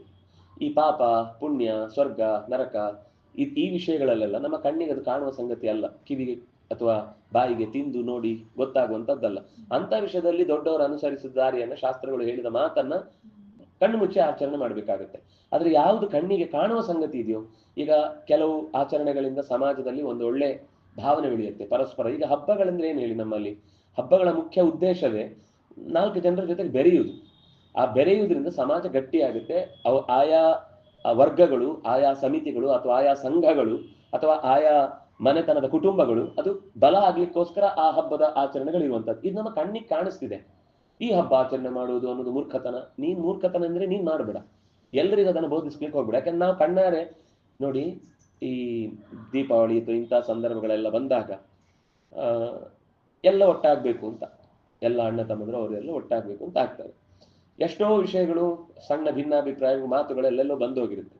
ಅವತ್ತು ಅಭ್ಯಂಗ ಮಾಡುವಾಗ ಎಲ್ಲರ ಜೊತೆ ಸೇರಿ ಆ ಅಭ್ಯಂಗ ದೊಡ್ಡವರ ನೇತೃತ್ವದಲ್ಲಿ ಆದ್ರೆ ಅವಾಗ ಗೊತ್ತೇ ಆಗದ ಹಾಗೆ ಯಾವ್ದಕ್ಕೋ ಇಷ್ಟು ನಾನು ಸಿಟ್ಟು ಮಾಡ್ಕೊಂಡಿದ್ದೆ ಅಂತ, ಸಿಟ್ಟು ಮಾಡ್ಕೊಳ್ಳೋ ವಿಷಯನೇ ಇರ್ಲಿಲ್ಲ ಅಂತ, ಅಲ್ಲೇ ಅಣ್ಣ ನಾನು ಅವತ್ತ ಹಾಗೆ ಹೇಳಿದ್ದೆ, ಅದು ನನ್ನ ಉದ್ದೇಶ ಹಾಗಿರ್ಲಿಲ್ಲ ಅಂತ ಒಂದು ಮಾತು ಬಂತು ಅಂದ್ರೆ, ಅಯ್ಯೋ ನಾನು ಏನು ತಲೆಗೆ ಹಾಕೊಂಡಿಲ್ಲಪ್ಪ, ಏನೋ ನಿನಗೂ ತುಂಬಾ ಟೆನ್ಷನ್ ಇರುತ್ತೆ, ನೀನು ಹಾಗೆ ಮಾತು ಹೇಳಿದಿ ಅಂತ ನಾನು ಬಿಟ್ಬಿಟ್ಟಿದ್ದೇನೆ, ಯೋಚನೆ ಮಾಡ್ಬೇಡ. ಈ ಒಂದು ಸರಳವಾದ, ಯಾವುದೇ ಪಂಚಾಯಿತಿ ಇಲ್ಲದೆ, ಯಾವುದೇ ಕಾನೂನು ಕಟಕಟ್ಲೆ ಇಲ್ಲದೆ ಸುಲಭದಲ್ಲಿ ತಿಳಿಯಾಗುವುದಕ್ಕೊಂದು ವೇದಿಕೆ ಅದು ಆ ಮನೆ ಅನ್ನೋದು. ಆ ತರ ಹಬ್ಬದಲ್ಲಿ ಎಲ್ಲರೂ ಸೇರುವುದು ಅನ್ನೋದು ಈ ಕಾರಣಕ್ಕೋಸ್ಕರ ಗಲಾಟೆಗಳೆಲ್ಲ ತಿಳಿಯಾಗ್ಲಿ ಅಂತ. ನಾವು ಅದನ್ನ ಅರ್ಥನೇ ಮಾಡ್ಕೊಳ್ಳದೆ ಸುಮ್ಮನೆ ಅದೊಂದು ನಮಗೊಂದು ತುಳಸಿ ಪೂಜೆ ಆಯ್ತು ಅಂತ ಒಂದು ಲೈಟ್ ಹಾಕಿ ಫೋಟೋ ತೆಗೆದು ಹಾಕಿದ್ರೆ ನಮ್ಮ ತುಳಸಿ ಪೂಜೆ ಆಯ್ತು, ಮುಗೀತು. ನಮ್ಮದು ತುಳಸಿಗೂ ಗೊತ್ತಾಯ್ತು ಎಲ್ಲೋ ಗೊತ್ತಿಲ್ಲ ಪೂಜೆ ಮಾಡಿದ್ದು, ಯಾಕಂದ್ರೆ ಅಷ್ಟು ಪಕ್ಕ ಕ್ಲೀನ್ ಮಾಡಿ ಆಗಿರುತ್ತೆ ನಾವು. ಹಾಗೆ ಬುದ್ಧಿಯಿಂದ ಎಲ್ಲವನ್ನೂ, ಸ್ವಬುದ್ಧಿಯನ್ನೇ ಪ್ರಮಾಣ ಅಂತ ಅಂದುಕೊಂಡು ಎಲ್ಲದಕ್ಕೂ ಅದರಲ್ಲೇ ಉತ್ತರ ಸಿಗುತ್ತೆ ಅಂತ ಯೋಚನೆ ಮಾಡಬೇಡ. ಸ್ವಲ್ಪ ಪೂರ್ವದ ಆಚರಣೆಗಳಿಗೆ ಸರಿಯಾಗಿ ಫಲ ಏನ್ ಸಿಗುತ್ತೆ ಅನ್ನೋದನ್ನು ಯೋಚಿಸಿ ಅನುಷ್ಠಾನ ಮಾಡು. ಒಂದು ವೇಳೆ ನೀನು ಇಷ್ಟೆಲ್ಲ ಅವಕಾಶ ಸಿಕ್ಕಿದ ಮೇಲೂ ರಾಜನಾಗಿ ಬದುಕದೆ ಒಬ್ಬ ಭಿಕ್ಷುಕನಂತೆ ಬದುಕುವುದು ಅಂತ ಅನ್ನೋದು ಅತ್ಯಂತ ದಡ್ಡತನದ ಕೆಲಸ ಆಗುತ್ತೆ ಅಂತ ಅವನು ಬೈತಾನೆ. ನೀನೊಂದು ಮೃತ್ಯುವಿಗೆ ನೀನೇ ಹೋಗಿ ನಿನ್ನನ್ನ ಒಪ್ಪಿಸಿಕೊಂಡ ಹಾಗಾಗುತ್ತೆ. ತಂದೆ ತಾಯಿ ಎಲ್ಲ ಸ್ಥಾನದಲ್ಲೂ ನೀನು ನಿಂತಿದ್ದಿ ಅನ್ನುವ ಕಾರಣಕ್ಕೋಸ್ಕರ ನಿಮ್ಗೆ ಬೆಲೆ ಕೊಟ್ಟದ್ದು. ಆದ್ರೆ ಇವತ್ತು ನಾವು ಯಾರಿಗೆ ಬೆಲೆ ಕೊಟ್ವಿ ಅಂತ ಒಂದು ಸಣ್ಣ ಒಳಗಿನಿಂದ ಅಳುಕು ಉಂಟಾಗ್ತಾ ಇದೆ, ನಂಗೆ ಯಾಕೆ ಅಂತ ಗೊತ್ತಿಲ್ಲ ಅಂತ. ಹೀಗೆ ನಾನು ಹೇಳಿದ್ದು ಭಕ್ತಿಯಿಂದ ಹೊರತು ನಿನ್ನ ಮೇಲೆ ಆಕ್ರೋಶ, ಕೋಪ ನನಗೇನು ಇಲ್ಲ ಅಣ್ಣ. ನನ್ನ ಮಾತಲ್ಲಿ ಏನು ಒಂದು ತಾತ್ಪರ್ಯ ಇದೆ ಅಂತ ಗ್ರಹಿಸು. ನಾವಿಷ್ಟು ಕಷ್ಟಪಟ್ಟು ಈಗ ಇದನ್ನು ತ್ಯಾಗ ಮಾಡೋದ್ರಲ್ಲಿ ಏನು ಅರ್ಥ ಇಲ್ಲ ಅಂತ. ಆಗ ದ್ರೌಪದಿ ಹೇಳ್ತಾಳೆ, ತುಂಬಾ ಚಂದದ ಮಾತು ಇರ್ಬೇಕ್ರಿ. ಮನೆಯಲ್ಲಿ ಒಂದು ಹೆಣ್ಣಿಗೂ ಸರಿಯಾದ ತಿಳುವಳಿಕೆ ಇರ್ಬೇಕು, ಇದ್ರೆ ಮನೆ ಎಲ್ಲ ಚೆನ್ನಾಗಾಗುತ್ತೆ. ಅವಳಿಗೆ ತಿಳುವಳಿಕೆ ಇಲ್ಲದ ಹಾಗೆ ಮಾಡಿಯೇ ಇವತ್ತು ಅರ್ಧ ಭಾರತದ ಕೌಟುಂಬಿಕ ವ್ಯವಸ್ಥೆ ಹಾಳಾಗಿರುವುದು. ಏನು ಅಂದ್ರೆ ಅವರು ಸಂಸ್ಕೃತ ಕಲಿಬಾರ್ದು, ಅವರು ಶಾಸ್ತ್ರ ಓದಬಾರ್ದು, ಅವ್ರಿಗೆ ಇದು ಮಾಡಬಾರ್ದು, ಅವ್ರು ಅದು ಹೇಳಬಾರ್ದು, ಇದು ಹೇಳಬಾರ್ದು. ಈ ಸುಮ್ಮನೆ ನೀವು ಎಲ್ಲ ಮಾತುಗಳನ್ನ ಬಾರದು ಮತ್ತು ಬೇಕು ಇದನ್ನೆರಡು ವಿಭಾಗ ಮಾಡಿ ನೋಡಿ. ಹೆಚ್ಚು ಕಮ್ಮಿ ಬೇಡ ಬೇಡ ಬೇಡ. ಅವರು ಉಪನ್ಯಾಸಕರು ಬಿಡಿ, ನಾನು ಹೇಳ್ತಾರೆ ನಾವೇ ನಮ್ಮ ಮನೆಯಲ್ಲಿ ನಮ್ಮ ಮಕ್ಕಳಿಗೆ ಬೇಕು ಮತ್ತೆ ಬೇಡ ಎಷ್ಟು ಹೇಳಿದ್ದೇವೆ ಅಂತ ಒಂದು ದಿವಸ ಲಿಸ್ಟ್ ಮಾಡಿ. ನಾವು ಬೇಡ ಹೇಳಿದ 10% 1% ಅಷ್ಟು ಮಾಡು ಅನ್ನೋ ವಿಷಯಕ್ಕೆ ಹೇಳಲ್ಲ. ಮಾಡು ಅಂದ್ರೆ ಬಡ್ಕೋತೇವೆ ಅಷ್ಟೇ. ಅದು ಮಾಡು, ಇದು ಮಾಡು, ಇನ್ನೊಂದು ಮಾಡು, ಅದಕ್ಕೆ ಹೇಗ್ ಮಾಡಬೇಕು, ಏನ್ ಮಾಡಬೇಕು, ಯಾವ್ದು ಮಾಡಿದ್ರೆ ಒಳ್ಳೇದು ಅನ್ನೋದನ್ನ ನಾವು ಹೇಳುವುದೇ ಕಮ್ಮಿ ಆಗುತ್ತೆ. ಹಾಗಾಗಿ ಒಂಥರ ಇವತ್ತಿನ ಜನರೇಷನ್ ಹೇಗೆಂದ್ರೆ ಏನಾದ್ರೂ ಹೇಳಿದ್ರೆ ಅದು ಉಲ್ಟನೆ, ಆಗುದಿಲ್ಲ, ಯಾಕೆ ಮಾಡ್ಬೇಕು, ಹಾಗೆ ಮಾಡಿದ್ರೇನೆ ಆಗುತ್ತೆ ಅಂತ ಆದ್ರೆ ಅದೇನು ವಿಶೇಷ ಅಂತೆಲ್ಲ ಪ್ರಶ್ನೆ ಹುಟ್ಟುತ್ತೆ. ಹಾಗಾಗಿ ನಾನು ವಿಮರ್ಶೆಗೆ ಒಳಪಡಿಸಿದ ಮಾತುಗಳನ್ನಾಡಿದ್ದೇನೆ ಹೊರತು ನಿನ್ನ ಮೇಲೆ ಕೋಪದಿಂದ ಈ ಮಾತಾಡಿಲ್ಲ ಅಂತ ಹೇಳಿದ ಮೇಲೆ ದ್ರೌಪದಿ ಅವನನ್ನ ಹತ್ತಿರ ಬಂದು ಕೂತ್ಕೊಳ್ತಾಳೆ. ಧರ್ಮರಾಜನಲ್ಲಿ ವಿಶೇಷ ಪ್ರೀತಿ ಅವಳಿಗೆ. ಸುಮ್ಮನೆ ಕೂತಿದ್ದ. ಅವರೆಲ್ಲ ಹೇಳಿದ್ವನ್ನು ಎಲ್ಲಿ ತಲೆ ಒಳಗೆ ಹೋಗ್ತಿತ್ತೋ ಬಿಡ್ತಿತ್ತೋ ಗೊತ್ತಿಲ್ಲ, ಕೂತಿದ್ದ. ಇವಳು ಬಂದು, ಮಹಾರಾಜ, ತಮ್ಮಂದ್ರು ಇಷ್ಟು ನಿನ್ನನ್ನ ಪ್ರೀತಿಸಿ ನೀನೊಂದು ಕೈ ಅಡ್ಡ ಹಿಡಿದಿದ್ದಕ್ಕೆ ಅವತ್ತೇ ಭೀಮಸೇನ ದುರ್ಯೋಧನನ ಕೊಲ್ಲುವ ದಿನವೂ ಕೂಡ ಕೆಂಡ ಮಂಡಲನಾಗಿ ತೋಳಿನಿಂದ ಒಂದು ಏಟು ಹೊಡೆದಿದ್ರೆ ಅವನಿಗೆ ಆಯುಧವೂ ಬೇಡ, ಅಷ್ಟೂ ಜನ ಅದೇ ವೇದಿಕೆಯಲ್ಲಿ ಏನು ಭೂಮಿ ಅಡಿಯಲ್ಲಿ ಸೇರ್ಬಿಡ್ತಿದ್ರು. ನೀನು ಹೇಳಿದೇನು ಒಂದೇ ಕಾರಣಕ್ಕೆ ಅವನು ಸಹಿಸಿಕೊಂಡ. ಧನಂಜಯನೂ ಹಾಗೆ, ಎಷ್ಟು ಸಿಟ್ಟು ಬಂದಿತ್ತು, ಅವನು ಕೂಡ ಆಗ್ಲೇ ಅಣ್ಣ ಒಂದು ಹೆಜ್ಜೆ ಮುಂದೆ ಇಡ್ಲಿ ಅಂತ ಹೇಳಿದ್ರೆ ಹೊಡೆದು ಬಿಡ್ತಿದ್ದ, ಕರ್ಣನನ್ನು ಕೊಂದು ಬಿಡ್ತಿದ್ದ. ಆದ್ರೂ ಅವನೇನು ಮಾಡ್ಲಿಲ್ಲ. ನಿನ್ನ ಮಾತಿಗೆ ಕಟ್ಟು ಬಿದ್ದು ಕಾಡಿನಲ್ಲಿದ್ದಾಗ ನೀನೇ ಒಂದ್ ದಿವಸ ಹೇಳಿದ್ದಿ, ದ್ವೈತವನದಲ್ಲಿ ಇರಬೇಕಾದ್ರೆ ನನ್ನ ಒಂದು ಕಾರಣದಿಂದ ನಿಜವಾಗಿ ಚೆನ್ನಾಗಿ ಹಂಸತೂಲಿಕಾ ತಲ್ಪದ ಮೇಲೆ ಓಡಾಡ್ಕೊಂಡು ಕುಣಿದ್ಕೊಂಡು ಖುಷಿಯಿಂದ ಇರಬೇಕಾದ ತಮ್ಮಂದಿರೆಲ್ಲ ಚಳಿಗೆ ಮೈಯೆಲ್ಲ ಒರಟು ಕಟ್ಟಿದೆ, ತಿನ್ಲಿಕ್ಕೆ ಸರಿಯಾದ ಕಾಲಕ್ಕೆ ಬೇಕಿರುವ ಪದಾರ್ಥಗಳು ಇದೆಯೋ ಇಲ್ಲೋ ಅಂತ ಗೊತ್ತಾಗ್ತಾ ಇಲ್ಲ, ನೆಲದ ಮೇಲೆ ಮಲಗಬೇಕಾಗುತ್ತೆ. ಇಂಥ ಸ್ಥಿತಿಯಲ್ಲಿ ನನ್ನ ತಮ್ಮಂದಿರನ್ನ ಮಕ್ಕಳಂತೆ ನಾನು, ಯಾಕಂದ್ರೆ ತಂದೆ ಜ್ಯೇಷ್ಠ ಭ್ರಾತ ಪಿತೃ ಸಮಾನ, ದೊಡ್ಡ ಅಣ್ಣ ತಂದೆಗೆ ಸಮಾನ. ತಂದೆಯ ಸ್ಥಾನದಲ್ಲಿ ನಿನಗೆ ಅವ್ರು ಗೌರವ ಕೊಟ್ಟಾಗ ನೀನೇ ನನಗೆ ಅಷ್ಟು ಗೌರವ ಕೊಡ್ತಾರೆ, ಆದ್ರೆ ತಂದೆಯಾಗಿ ಮಕ್ಕಳನ್ನು ನೋಡ್ಕೊಳ್ಬೇಕಾದ ರೀತಿಯಲ್ಲಿ ನಾನು ನಡ್ಕೊಳ್ತಾ ಇಲ್ಲ ಅಂತ ಹೇಳಿದ್ ನೆನಪಿದ್ಯಾ? ಇವತ್ತ ನೆನಪು ಹೋಯ್ತಾ? ಯಾಕೆ ಹಾಗೆ ಮರ್ತಿದ್ದಿ? ದುರ್ಯೋಧನನನ್ನ ಈ ಯುದ್ಧದಲ್ಲಿ ನೀನು ಕೊಂದಿದ್ದಿ, ನೀನು ಸ್ವಾರ್ಥದಿಂದ ಕೊಂದದ್ದಲ್ಲ, ಅವನಿಗೆ ಅವಕಾಶ ಕೊಟ್ಟೆ, ಅದು ಶಿಕ್ಷೆ ರೂಪದಲ್ಲಿ ಅವನನ್ನ ನಿಗ್ರಹ ಮಾಡಿದ್ದು ಹೊರತು ನೀನು ಕುಹಕ ಮಾಡಿ ಅನ್ಯಾಯ ದಾರಿಯನ್ನ ಹುಡುಕಿ ಅವ್ರಿಗೆ ಗೊತ್ತೇ ಇಲ್ಲ ಯುದ್ಧ ಅಂದ್ರೆ ಏನು ಅಂತ ರಾತ್ರಿ ಹೋಗಿ ಮಲಗಿದ್ದಾಗ ಕೊಂದಿದ್ದಿದ್ರೆ ನಾವು ಮಾಡಿದ ಅನ್ಯಾಯ ಅಂತ ಹೇಳಬೇಕು. ಅವರಿಗೂ ಅವರ ತೋಳಿನ ಬಲದ ಸಾಮರ್ಥ್ಯಕ್ಕೆ ವೇದಿಕೆಯನ್ನು ಕಲ್ಪಿಸಿ ಮೊದಲೊಮ್ಮೆ ಸಂಧಿಯ 3-4 ಬಾರಿ ಪ್ರಯತ್ನವನ್ನ ಮಾಡಿಯೂ ಅವನು ಒಪ್ಪಲ್ಲ ಅಂತ ಆದ್ಮೇಲೆ ಯುದ್ಧ ಮಾಡಿದ್ದು. ಹಾಗಾಗಿ ಶತ್ರುವೀರರ ರಥ, ಆನೆ, ಕುದುರೆಗಳನ್ನೆಲ್ಲ ಹಿಂದೆ ಸರಿಸಿ ರಣಭೂಮಿಯಲ್ಲಿ ನಾವು ಜಯಶೀಲರಾಗಿ ಇವತ್ತು ಇಷ್ಟು ಸಂಪತ್ತುಗಳನ್ನ ಯಜ್ಞದ ಮೂಲಕ ಸಂಪಾದಿಸಿದ್ದು ಅದು ಒಂದೇ ದಿವಸದ ಯಾವುದೋ ಕೆಲಸದಿಂದ ಅಲ್ಲ. 13 ವರ್ಷ ಕಾದಿದ್ದೇವೆ ಈ ಸಂಪತ್ತಿಗೋಸ್ಕರ. ಯಾಕೆಂದ್ರೆ ನೀವು ಕಷ್ಟಪಟ್ಟು ಹಿಂದೆ ದಿಗ್ವಿಜಯಗಳನ್ನ ಮಾಡಿ 4 ದಿಕ್ಕುಗಳಿಗೆ ಹೋಗಿದ್ದಾರೆ. 4 ಜನ ಅಣ್ಣ ತಮ್ಮಂದ್ರು. ಅಂದ್ರೆ ಯಾವಾಗ ಇಂದ್ರಪ್ರಸ್ಥದಲ್ಲಿ ಇದ್ರೋ ಆವಾಗ ಈ ಭೀಷ್ಮಾದಿಗಳು ಕೂಡ ಪಾಂಡವರ ಯಾಗಕ್ಕೆ ಬಂದು ಅದರಲ್ಲಿ ತಮ್ಮ ಕಡೆಯಿಂದ ಯಾವುದೇ ವಿರೋಧ ಇಲ್ಲ ಅಂತ ಒಪ್ಪಿಕೊಂಡೇ ಮಾಡಿದ್ದು. ಆದ್ರಿಂದ ಅದಷ್ಟೂ ಸಂಪತ್ತಿನ ಒಡೆತನ ನಿನ್ನ ತಮ್ಮಂದ್ರದ್ದು. ಇವತ್ತು ತ್ಯಾಗ ಮಾಡ್ತೇನೆ ಅಂತ ಅಂತೀಯಲ್ವಾ, ನೀನೇನ್ ದುಡಿದು ತಂದಿದ್ದಿ? ನೀನ್ ದೀಕ್ಷಿತನಾಗಿದೆ, ಅದನ್ನ ಹೋಗ್ಲಿಕ್ಕಾಗಿಲ್ಲ, ನಿನ್ಗೆ ಯುದ್ಧ ಮಾಡ್ಲಿಕ್ಕೆ ಬರುತ್ತೆ, ನಾನು ಅದ್ರ ಬಗ್ಗೆ ಆಕ್ಷೇಪ ಮಾಡ್ತಿಲ್ಲ. ಆದ್ರೆ ಇದಿಷ್ಟೂ ಸಂಪತ್ತಿ ಯಾರದ್ದು? ಆ ತಮ್ಮಂದ್ರದ್ದು. ಅವರು ಸಂಪಾದನೆ ಮಾಡಿ ನಿನ್ನನ್ನು ಮುಂದೆ ಇಟ್ಟುಕೊಂಡು ಯಾಗ ಆಗ್ಬೇಕು ಅನ್ನೋದಕ್ಕೋಸ್ಕರ ಮಾಡಿದ್ದಾರೆ. ಇನ್ನೂ ಒಂದು ಸಂಗತಿಯನ್ನು ನಾನು ಹೇಳಬೇಕಾದದ್ದೇನು ಅಂದ್ರೆ, ನೀನು ಈ ಮಾತು ಹೇಗೆ ಆಡಿದಿ ಅಂತ ಅನ್ನೋದೇ ನನಗೆ ದೊಡ್ಡ ಆಶ್ಚರ್ಯ ಆಗ್ತಾ ಇದೆ. ಯಾಕೆಂದ್ರೆ ಯಜ್ಞ ನೀನಾಗ ಹೇಳಿದ್ದಿ, ನಾವು ಯುದ್ಧದಲ್ಲಿ ಗೆದ್ದ ತಕ್ಷಣವೇ ಸುಂದರವಾದ ರೀತಿಯಲ್ಲಿ ಪ್ರಜಾಪಾಲನೆ ಮಾಡ್ತಾ ಒಳ್ಳೆಯ ಯಜ್ಞ ಯಾಗಾದಿಗಳನ್ನು ನಡೆಸ್ತಾ ಚೆನ್ನಾಗಿ ಕೈ ನೀಡಿ ಬೇಕಾದವರಿಗೆ ಬೇಕಾದ ವಸ್ತುಗಳನ್ನ ಕೊಟ್ಟು ಅಪಾರವಾದ ಸುಖದಲ್ಲಿ ಇರಬೇಕಾದವರು ನಾವು, ಕರ್ತವ್ಯದಲ್ಲಿ ನಿಷ್ಠರಾಗಿ ಇರಬೇಕಾದವರು ನಾವು ಅಂತ ನೀನು ನನಗೆ ದುಃಖ ಆಗಿ ನಾನು ಕಣ್ಣೀರು ಹಾಕ್ತಾ ಇರಬೇಕಾದ್ರೆ ನೀನು ಸಮಾಧಾನ ಮಾಡಿದ ರೀತಿ, ಆ ಸಮಾಧಾನ ಮಾಡಿದ ಆಶೋತ್ತರಗಳೆಲ್ಲ ಎಲ್ಲಿ ಹೋಯ್ತು? ನೀನು ಕೂಡ ರಾಜಕಾರಣಿ ಆಗ್ಬಿಟ್ಟೆ. ಆಶೋತ್ತರ ಭರವಸೆ, ಪೊಳ್ಳು ಭರವಸೆ ಅಥವಾ ಆಶ್ವಾಸನೆ ಕೊಡುವುದು ಅಂತಂದು ನಿನಗೂ ಮ್ಯಾನಿಫೆಸ್ಟೋಗಳನ್ನು ಅಭ್ಯಾಸ ಮಾಡಿ ಎಲ್ಲ ಗೊತ್ತಾಗ್ಬಿಡ್ತಾ, ಶಕುನಿ ಹತ್ರ ಏನಾದ್ರು ಕಲ್ತಿದ್ಯಾ ಅನ್ನುವ ಹಾಗೆ ಕೇಳ್ತಾನೆ. ಹೇಡಿಯ ಮನೆಯಲ್ಲಿ ಹುಟ್ಟಿದ ಮಕ್ಕಳಾದ್ರೆ ಹೀಗೆ ಮಾತಾಡ್ತಾರೆ. ಕುಂತಿ ಹೀಗೆ ಹೇಳಿ ಕಳಿಸಿದ್ಲು. ಕೃಷ್ಣ ಎಲ್ಲರನ್ನ ಮಾತಾಡಿಸಿ ವಾಪಸ್ ಹೋಗುವಾಗ ಕೊನೆಗೆ ಕುಂತಿಯನ್ನು ಭೇಟಿಯಾಗ್ತಾನೆ.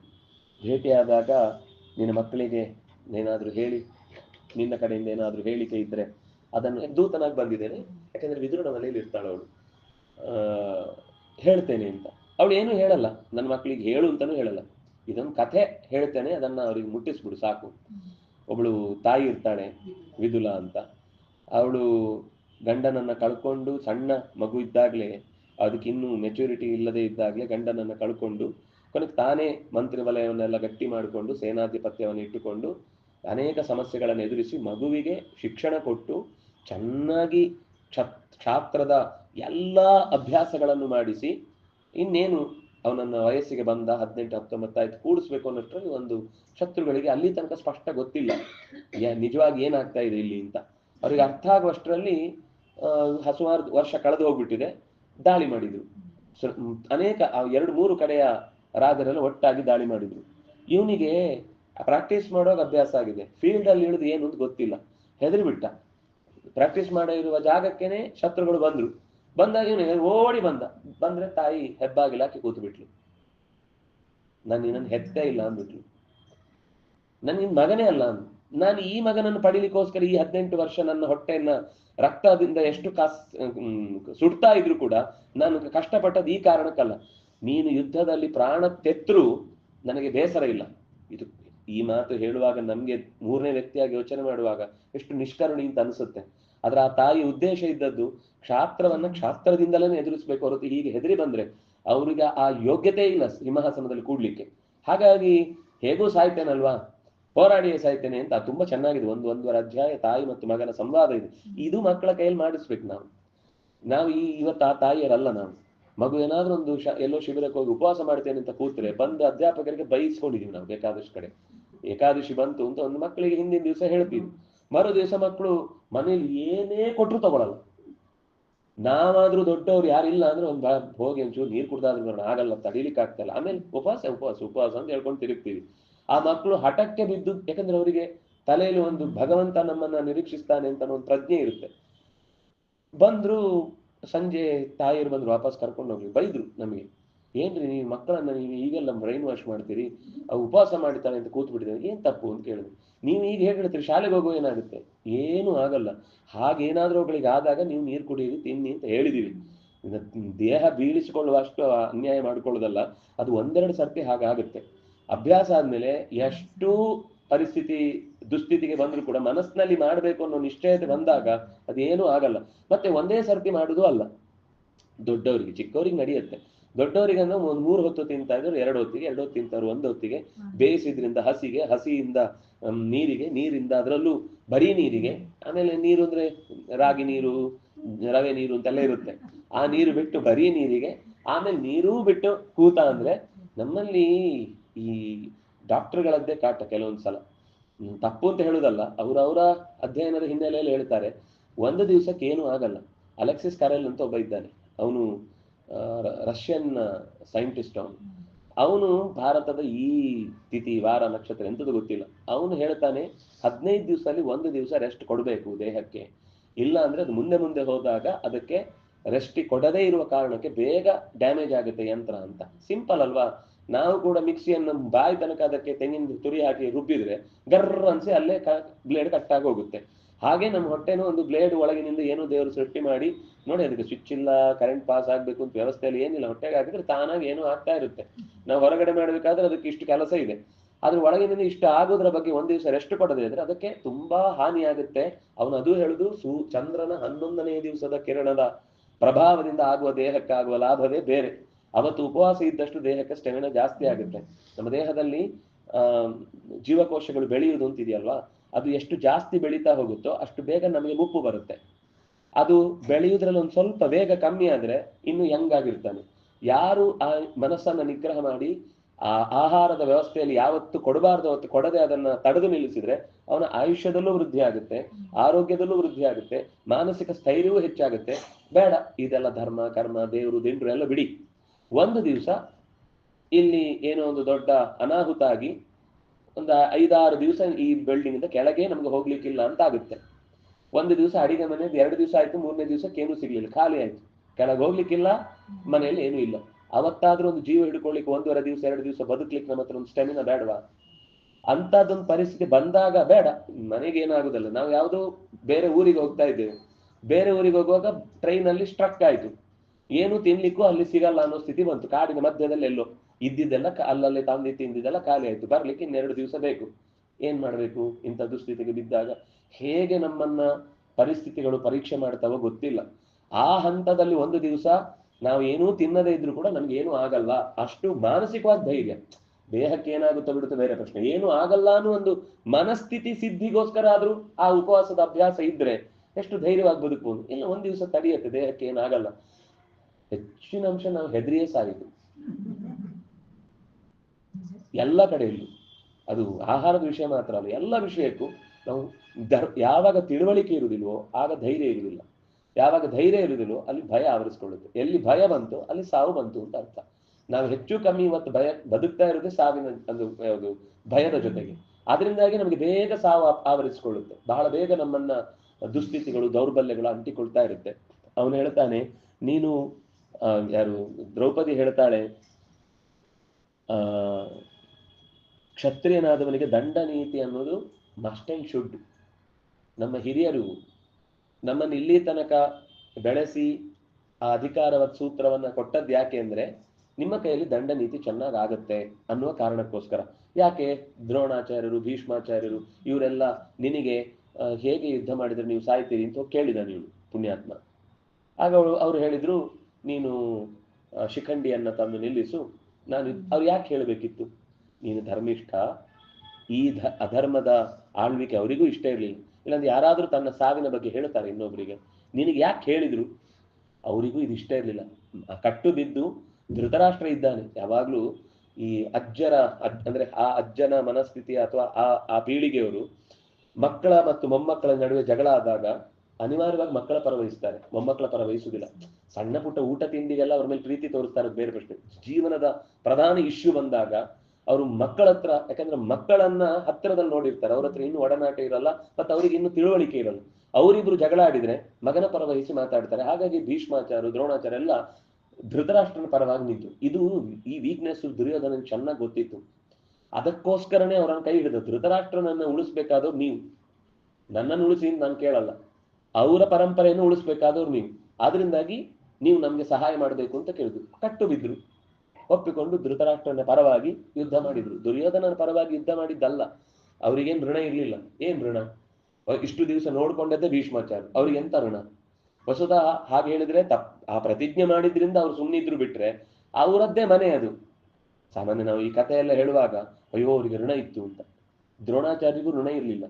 ಆದ್ರೆ ಕ್ಷಾತ್ರದ ಧರ್ಮವನ್ನು ಅವರು ಪಾಲಿಸ್ಬೇಕಾಗಿರ್ಲಿಲ್ಲ, ಹೇಳ್ಕೊಡುದು ಬೇರೆ. ಆದ್ರೆ ಯುದ್ಧದಲ್ಲಿ ನಿಲ್ಲುವುದು ಅವ್ರಿಗೆ ಬೇಕಿರ್ಲಿಲ್ಲ. ಆದ್ರೆ ಅಲ್ಲಿ ಅವರು ಸ್ವಲ್ಪ ಕಟ್ಟು ಬಿದ್ರು. ಭೀಷ್ಮಾಚಾರ್ಯ ಇದ್ದಾರೆ ಎಂದಲೇ, ಕೃಪಾಚಾರ್ಯ ಇಲ್ಲೇ ಇದ್ದಾರೆ ಎಂದಲೇ ನಾನು ಇಲ್ಲಿ ಬಿಟ್ಟು ಹೋಗೋದು ಸರಿಯಾಗಲ್ಲ. ಅವ್ರು ಹೋಗ್ಲಿಲ್ಲ ಅಂತ ಅಶ್ವತ್ಥಾಮನು ಅಲ್ಲೇ ಉಳಿದ. ಈಗ ಈ 4 ಜನ ಒಳಗಿನಿಂದ ಅವರಿಗೆ ಪಾಂಡವರೇ ಪ್ರೀತರು. ಆದ್ರೂ ದೇವರು ನೋಡಿ ಎಂತ ವ್ಯವಸ್ಥೆ ಅಂದ್ರೆ, ಸಜ್ಜನರಿಗೆ ಸಾವು ಯಾರಿಂದ ಬರಬೇಕು? ಸಜ್ಜನರಿಂದಲೇ ಬರಬೇಕು. ಅದಕ್ಕೋಸ್ಕರ ಈ 4 ಜನ ಇಲ್ಲಿ ಉಳಿಸಿದ. ಅವ್ರಿಗೆ ಕೆಟ್ಟ ಸಾವು ಬರಬಾರ್ದಲ್ಲ, ಅವರು ವೀರಮರಣ ಹೊಂದಬೇಕಲ್ವಾ. ಹಾಗಾಗಿ ಎಲ್ಲ ನೀವು ಈ ತುಂಬಾ ಲಾಜಿಕಲಿ ಯೋಚನೆ ಮಾಡಿದ್ರೆ ತುಂಬಾ ಸ್ಟ್ರಾಟಜಿಕ್ ಆದ ವ್ಯವಸ್ಥೆ ಅದು ಇಡೀ ಯುದ್ಧ ಅನ್ನೋದು. ಸುಮ್ಮನೆ ಅದು ಇಡೀ ನಮ್ಮ ಜೀವನದ ಯುದ್ಧದ ಪ್ರಶ್ನೆಯನ್ನು ಉತ್ತರ ಕೊಡ್ತಾ ಹೋಗುತ್ತೆ. ಅವಳು ಹೇಳ್ತಾಳೆ, ನೀನು ಕ್ಷತ್ರಿಯ ಧರ್ಮವನ್ನು ಪಾಲಿಸ್ಲಿಕ್ಕೋಸ್ಕರನೇ ಈಗ ನಿನ್ನ ಅಧಿಕಾರವನ್ನು ಪಡ್ಕೊಂಡಿದ್ದಿ, ಈಗ ಇದನ್ನು ಬಿಟ್ಟು ಹೋಗುದು, ದಂಡ ನೀತಿ ನಾನು ಪಾಲಿಸುವುದಿಲ್ಲ ಅಂತ ಹೇಳುದು ನಿನ್ನ ಪ್ರಜೆಗಳಿಗೆ ನೀನು ಮಾಡುವ ದ್ರೋಹ. ನಿನ್ನನ್ನು ಇಲ್ಲಿ ತನಕ ಕಾದು ಅವ್ರ ತಲೆಯಲ್ಲಿ ಏನಿತ್ತು ಅಂದ್ರೆ, ಓಹ್ ಪಾಂಡುವಿನಂತೆ ಮತ್ತೆ ನಮಗೆ ರಾಜ್ಯಭಾರ ಸಿಗುತ್ತೆ, ಅಂತೂ ಧರ್ಮರಾಜ ಬಂದ ಅಂತ ನೆಮ್ಮದಿಯ ನಿಟ್ಟುಸಿರು ಬಿಟ್ಟರು ಅಂತಿದೆ ಹಿಂದೆ. ಅದೆಲ್ಲ ಏನಾಗ್ಬೇಕು? ಆ ನಿಟ್ಟುಸಿರು ಬಿಟ್ಟದ್ದೇ ಅವನೇ ಶತ್ರುವಾಗಿ ಕೂತ ಅಂದ್ರೆ, ಯಾರನ್ನ ನಂಬಿಕೊಂಡು ನಾವು ನಮಗೆ ಬದುಕಿನಲ್ಲಿ ಒಳ್ಳೆಯ ಪ್ರಕಾಶಮಾನವಾದ ದಿನಗಳನ್ನ ತರ್ತಾನೆ ಅಂತ ಅನ್ಕೊಂಡವನೇ ಕೈ ಬಿಟ್ಟು ಹೋದ್ರೆ ಏನ್ ಅನ್ಕೊಳ್ಬೇಕು ಅವರು? ಆದ್ರಿಂದಾಗಿ ಜಗತ್ತು ಯಾವುದೇ ಕ್ಷೇತ್ರಕ್ಕೆ ಹೋಗ್ಲಿ ಅಲ್ಲೊಂದು ರಾಜದಂಡ ಬೇಕು. ಅದು ಮನುಷ್ಯನಾಗಲಿ, ದೇವತೆಗಳಾಗಲಿ, ಪ್ರಾಣಿಗಳ ವ್ಯವಸ್ಥೆಯಲ್ಲಾಗಲಿ, ಎಲ್ಲೇ ಆದ್ರೂ ಕೂಡ ರಾಜದಂಡ ಇಲ್ಲದೆ, ಅದರಿಂದ ನ್ಯಾಯ ವಿಷಯದಲ್ಲಿ ಅಧರ್ಮವನ್ನು ಅಡಗಿಸದೆ ನೀವು ಸಾತ್ವಿಕತೆಯನ್ನ ಬಿತ್ತಲಿಕ್ಕಾಗುದಿಲ್ಲ. ಅದರಿಂದಾಗಿ ಎಲ್ಲ ಕಡೆ ರಾಜದಂಡ ಅನ್ನೋದು ಬೇಕೇ ಬೇಕು. ಅದೇ ಅನುಭವ ಯೋಗ್ಯ. ರಾಜದಂಡ ನಿಯಮಿತವಾದಂತಹ ಪದಾರ್ಥವೇ ಅನುಭವಕ್ಕೆ ಯೋಗ್ಯ, ಅದು ಬಿಟ್ಟು ಬೇರೆ ಅಲ್ಲ. ಹಾಗೆ ಮನುವಿನಿಂದ ಹಿಡಿದು, ಸ್ವಯಂಭುವ ಮನುವಿನಿಂದ ಹಿಡಿದು ಅವನು ರಾಜ್ಯಭಾರ ಮಾಡಿದವನಲ್ಲ. ಅವನು ಮನ್ವಂತರಾಧಿಪತಿ ಅಂದ್ರೆ ಏನು? ಮನು ಅಂದ್ರೆ ಮಾನವರಿಗೆ ಬೇಕಿರುವ ಜೀವನದ ಆಸಕ್ತಿಯನ್ನು ಹೇಗೆ ಬೆಳೆಸಬೇಕು ಅನ್ನೋದಕ್ಕೋಸ್ಕರನೇ ವ್ಯವಸ್ಥೆಯನ್ನು ಮಾಡಿದವ.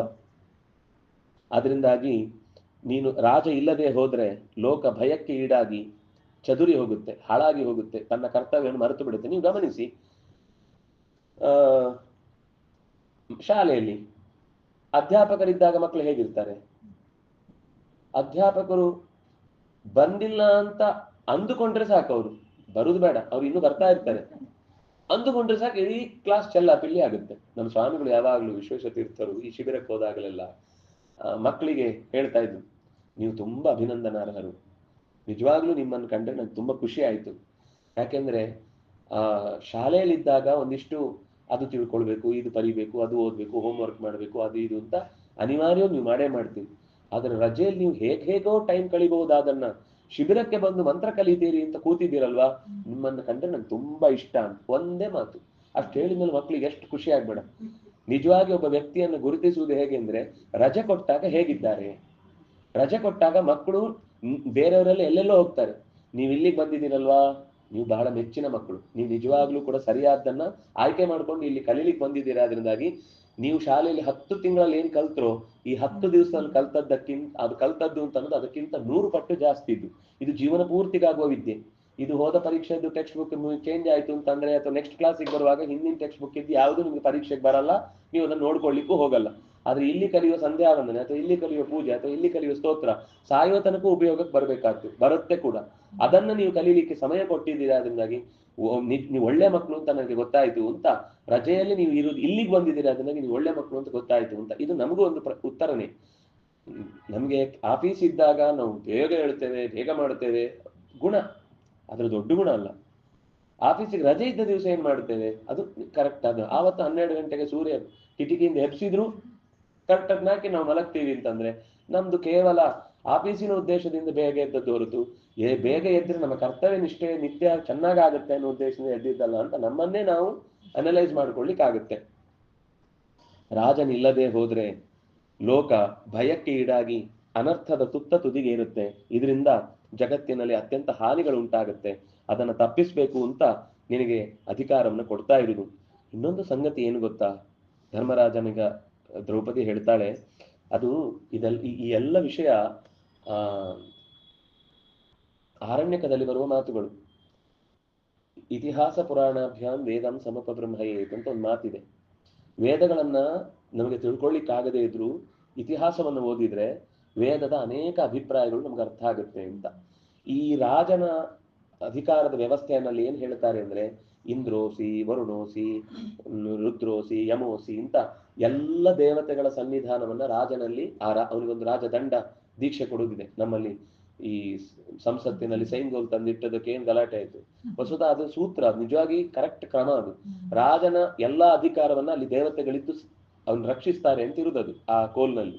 ಆ ದಂಡವನ್ನ ಹಿಡಿದಾಗ ಅವನಲ್ಲಿ ಸೂರ್ಯರು, ಚಂದ್ರರು, ವರುಣ, ಅಗ್ನಿ, ಯಮ, ವಾಯು, ಕುಬೇರ ಮೊದಲಾದ ಎಲ್ಲ ಲೋಕಪಾಲಕರ ವಿಶೇಷವಾದ ಶಕ್ತಿಯನ್ನ, ಮಹಾವೀರ್ಯವನ್ನ ಜೋಡಿಸಿ ರಾಜ ಅನ್ನುವ ಒಂದು ವ್ಯಕ್ತಿಯನ್ನ ಜಗತ್ತಿಗೆ ಬೇಕು ಅಂತ ಭಗವಂತ ಕ್ಷಾತ್ರದ ಮೂಲಕ ಸೃಷ್ಟಿ ಮಾಡಿ ಆ ಇಂದ್ರಾದಿ ಲೋಕಪಾಲರ ಅಂಶ ಅವನಲ್ಲಿ ಇರುವುದರಿಂದ ಆ ತೇಜಸ್ಸಿನಿಂದ ಅವನು ಸಮಸ್ತ ಪ್ರಾಣಿಗಳಲ್ಲೂ ಕೂಡ ಯಾವುದೇ ತರದ ಅನ್ಯಾಯ ಕೆಲಸ ಮಾಡಬೇಕು ಅಂತ ಮನಸ್ಸಿನಲ್ಲಿ ಬಂದ ತಕ್ಷಣ ರಾಜ ಇದ್ದಾನೆ, ಅವನು ನಮ್ಮ ನಿಗ್ರಹಿಸ್ತಾನೆ ಅನ್ನುವ ಭಯ ಹುಟ್ಟುವಂತೆ ಮಾಡುತ್ತದೆ.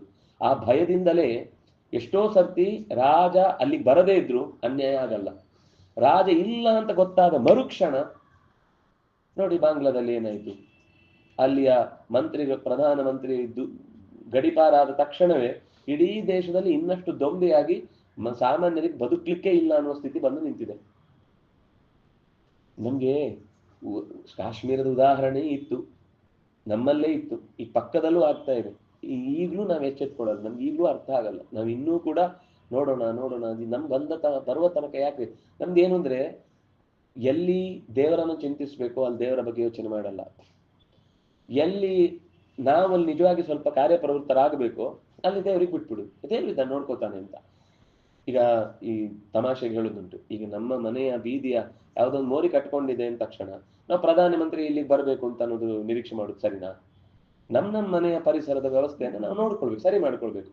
ತುಂಬಾ ದೊಡ್ಡ ವಿಷಯಕ್ಕಾಗುವಾಗ ಅವರು ಮಧ್ಯಸ್ಥಿಕೆ ವಹಿಸ್ಬೇಕು ಅನ್ನೋ ತಪ್ಪಲ್ಲ. ಆದ್ರೆ ನಾವು ಎಲ್ಲದಕ್ಕೂ ಇಲ್ಲಿ ಬಂದು ಅವ್ರು ಕೆಲಸ ಮಾಡ್ಬೇಕು ಅಂತ, ಸಣ್ಣ ವಿಷಯಕ್ಕೆಲ್ಲ. ಆದ್ರೆ ನಮ್ಮ ಸಾಮರ್ಥ್ಯ ತಾಕತ್ತೇನಿದೆ ಅದನ್ನು ಬಳಸಿ ಅದು ಆಗದೆ ಹೋದಾಗ ನಾವು ಮೇಲಿನ ಶಕ್ತಿಗೆ ಹೊರ ಹೋಗ್ಬೇಕು ಅನ್ನೋದೇ ಪೌರುಷ ಮತ್ತು ದೈವ. ಇದೆರಡು ಬಂದಾಗ ಪೌರುಷ ಇಲ್ಲದೆ ದೈವಕ್ಕೆ ಬರೀ ಶರಣಾದ್ರೆ ದೈವವು ಏನ್ ಮಾಡಲ್ಲ. ಯಾಕೆಂದ್ರೆ ದೈವ ನಮಗೆ ಶಕ್ತಿ ಕೊಟ್ಟು ಮನುಷ್ಯನನ್ನಾಗಿಸಿ ಯೋಚನಾ ಶಕ್ತಿ, ದೈಹಿಕ ಶಕ್ತಿ ಎರಡನ್ನೂ ಕೊಟ್ಟಿದೆ. ಅಷ್ಟನ್ನು ಬಳಸ್ಕೊಂಡು ಎಲ್ಲ ಪ್ರಯತ್ನ ಮಾಡಿಯೂ ಫಲ ಸಿಗದೇ ಇದ್ದಾಗ ಅವನು ನೋಡ್ಕೊಳ್ತಾನೆ. ಮಾ ಕರ್ಮ ಫಲ ಹೇತುರ್ಭೂಹು ಮಾತೆ ಸಂಗೋಸ್ತು ಅಕರ್ಮಣಿ. ಕರ್ಮ ಹೀಗೆ ಫಲ ಕೊಡ್ಬೇಕು ಅಂತ ಯೋಚನೆ ಮಾಡಬೇಡ, ಆದ್ರೆ ನೀನ್ ಕೆಲಸ ಪೂರ್ತಿ ಮಾಡು. ಕೃಷ್ಣನು ಹೇಳಿದ್ದು ನೀನು ತಸ್ಮಾತ್ ಯುದ್ಧಸ್ವ ಭಾರತ, ಈ ಯುದ್ಧವನ್ನ ಯುದ್ಧ ಅಂತ ಮಾಡಬೇಡ, ಈ ಯುದ್ಧವನ್ನ ಪೂಜೆ ಅಂತ ಮಾಡು. ಸ್ವಲ್ಪ ನಾವು ಉಲ್ಟಾ ಮಾಡ್ತೇವೆ ಅಷ್ಟೇ.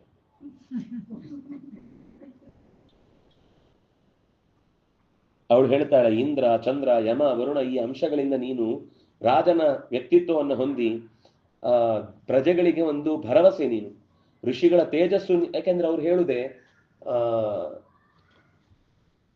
ಸ್ವಸ್ತಿ ಪ್ರಜಾಭ್ಯ ಪರಿಪಾಲಯಂತಾಂ ನ್ಯಾಯೇನ ಮಾರ್ಗೇಣ ಮಹೀಂ ಮಹೀಷಾಹ. ಮಹೀಷಾ ಅಂದ್ರೆ ಮಹಿ ಅಂದ್ರೆ ಭೂಮಿ, ಈಶಾ ಅಂದ್ರೆ ಒಡೆಯ. ರಾಜರಿಗೆ ಈ ಮಹಿಯನ್ನ ಪಾಲಿಸುವ ಶಕ್ತಿ ನಿರಂತರ ಬರ್ಲಿ ಅಂತ ನಿತ್ಯ ಋಷಿಗಳು ತಮ್ಮ ಜಪಾನುಷ್ಠಾನ, ಪೂಜೆ, ತಪಸ್ಸು ಇತ್ಯಾದಿಗಳನ್ನು ಮಾಡುವಾಗ ಅದರ ಒಂದು ಅಂಶವನ್ನು ರಾಜನಿಗೆ ಇಡ್ತಾರೆ. ಆ ರಾಜನಾಗಿ ಅಲ್ಲಿ ಇದ್ದವನು ಆ ಅಂಶದಿಂದ ಅಷ್ಟು ತಾಕತ್ತು ಬರುತ್ತೆ ಅವನಿಗೆ, ಅದು ಸ್ವಂತ ತಾಕತ್ತಲ್ಲ ಅದು. ಇವರೆಲ್ಲ ನೆಮ್ಮದಿಯಿಂದ ಅವರ ನಿತ್ಯಾನುಷ್ಠಾನ, ಜಪತಪಾನುಷ್ಠಾನಗಳನ್ನು. ಅದಕ್ಕೆ ನೋಡಿ, ಯಾವಾಗ್ಲೂ ದೈತ್ಯರು ಅಥವಾ ರಾಕ್ಷಸರು ಅಂದ್ರೆ ನೀವು ಕೋಡು ದಾಡೆ ಅಂತ ಯೋಚನೆ ಮಾಡಬೇಡಿ. ಯಾರು ಆ ಸ್ವಭಾವದವರು ಇದ್ದಾರೋ ಅವ್ರು ಫಸ್ಟ್ ಬರುದೇ ದೇವಸ್ಥಾನ ಹೊಡೆಯುವುದು, ಅಥವಾ ಧರ್ಮ ಕರ್ಮಗಳು ನಡೆಯುವ ಜಾಗಕ್ಕೆ ಬಂದು ಗಲಾಟೆ ಮಾಡುವುದು, ಅಲ್ಲಿ ಅದನ್ನು ನಡೆಯದ ಹಾಗೆ ತಡೆಯುವುದು. ಅವ್ರು ಎಷ್ಟು ಬೇಕಾದ್ರೂ ಬೊಬ್ಬೆ ಹೊಡಿಬಹುದು, ಬೇರೆಯವರು ಒಂದು ಸಣ್ಣ ಒಂದು ಶಿವರಾತ್ರಿಗೆ ಹಾಕಿದ್ರೆ ಅವ್ರಿಗೆ ತಡ್ಕೊಳ್ಳಿಕ್ಕಾಗಲ್ಲ. ಅಂದ್ರೆ ಈ ಎಲ್ಲ ರಾಕ್ಷಸ ಪ್ರವೃತ್ತಿ. ಅದು ಜೈ ಶ್ರೀರಾಮ್ ಅಂತ ಹೇಳಿದ್ರೆ ಕೇಳಲಿಕ್ಕಾಗಲ್ಲ ಅಂದ್ರೆ ಅದು ಒಳಗೆ ಆ ರಾಕ್ಷಸ ಪ್ರವೃತ್ತಿ ಇದೆ ಅಂತಾನೆ ಅರ್ಥ. ಆ ಪ್ರವೃತ್ತಿಯನ್ನ ನಾವು ಎಷ್ಟು ಅಂತ ಸಹಿಸ್ಕೊಳ್ಬೇಕು. ನಮಗೂ ಒಂದು ಬದುಕಬೇಕು ಅಂತ ಅನ್ನೋ ಆಸೆ ಬರ್ಬೇಕಲ್ವ. ನೆಮ್ಮದಿ ಇದೆ ಅಂತ ಹೇಳಿ ಪಕ್ಕದಲ್ಲಿ ಏನಾದ್ರೂ ತೊಂದರೆ ಇಲ್ಲ, ನಾವು ಸುಖವಾಗಿದ್ದೀವಿ ಅಂತ ಕೈ ಚೆಲ್ಲಿ ಕೂತ್ಕೊಳ್ಳೋದ್ರಲ್ಲಿ ಸರಿ ಇಲ್ಲ. ನೀನೀಗ ಯಾವ ಕಾರಣಕ್ಕೂ ಕೂಡ ನಿನಗೆ ಸಿಕ್ಕಿರುವ ಋಷಿಗಳ ತೇಜಸ್ಸು, ದೇವತೆಗಳ ತೇಜಸ್ಸು ಇದೆಲ್ಲವನ್ನು ದುರುಪಯೋಗ ಮಾಡ್ಲಿಕ್ಕೆ ಅರ್ಹತೆ ಇಲ್ಲ. ಅಂದ್ರೆ ಮಾಡ್ತಾ ಇರೋದು ಸರಿಯಲ್ಲ. ರಾಜ ಅಂದ್ರೆ ಹೇಗಿರ್ಬೇಕು ಅಂದ್ರೆ ಅಗ್ನಿಯ ಹಾಗಿರ್ಬೇಕು. ಅದು ತುಂಬಾ ಬಿಟ್ಟು ದೂರ ಇದ್ರೆ ಚಳಿ ಆಗುತ್ತೆ, ಕೈ ಒಳಗೆ ಹಾಕಿದ್ರೆ ಸುಟ್ಟು ಹೋಗುತ್ತೆ. ಕೈ ಒಳಗೂ ಹಾಕಬಾರ್ದು, ತುಂಬಾ ದೂರನೂ ಹೋಗ್ಬಾರ್ದು. ಚಳಿ ಕಾಯಿಸ್ಕೊಳ್ಳಿಕ್ಕೆ ಎಷ್ಟು ಹತ್ರ ಬೇಕೋ ಅಷ್ಟು ಇಟ್ಕೊಳ್ಬೇಕು. ನೀನು ಹಾಗೆ ಉಳ್ಕೋಬೇಕು. ನೀನು ಯಾರಿಗೂ ಸಿಗದೆ ದೂರ ಹೋಗ್ತೇನೆ ಅಂತಂದ್ರೆ ಪ್ರಜೆಗಳು ಸಾಯ್ತಾರೆ.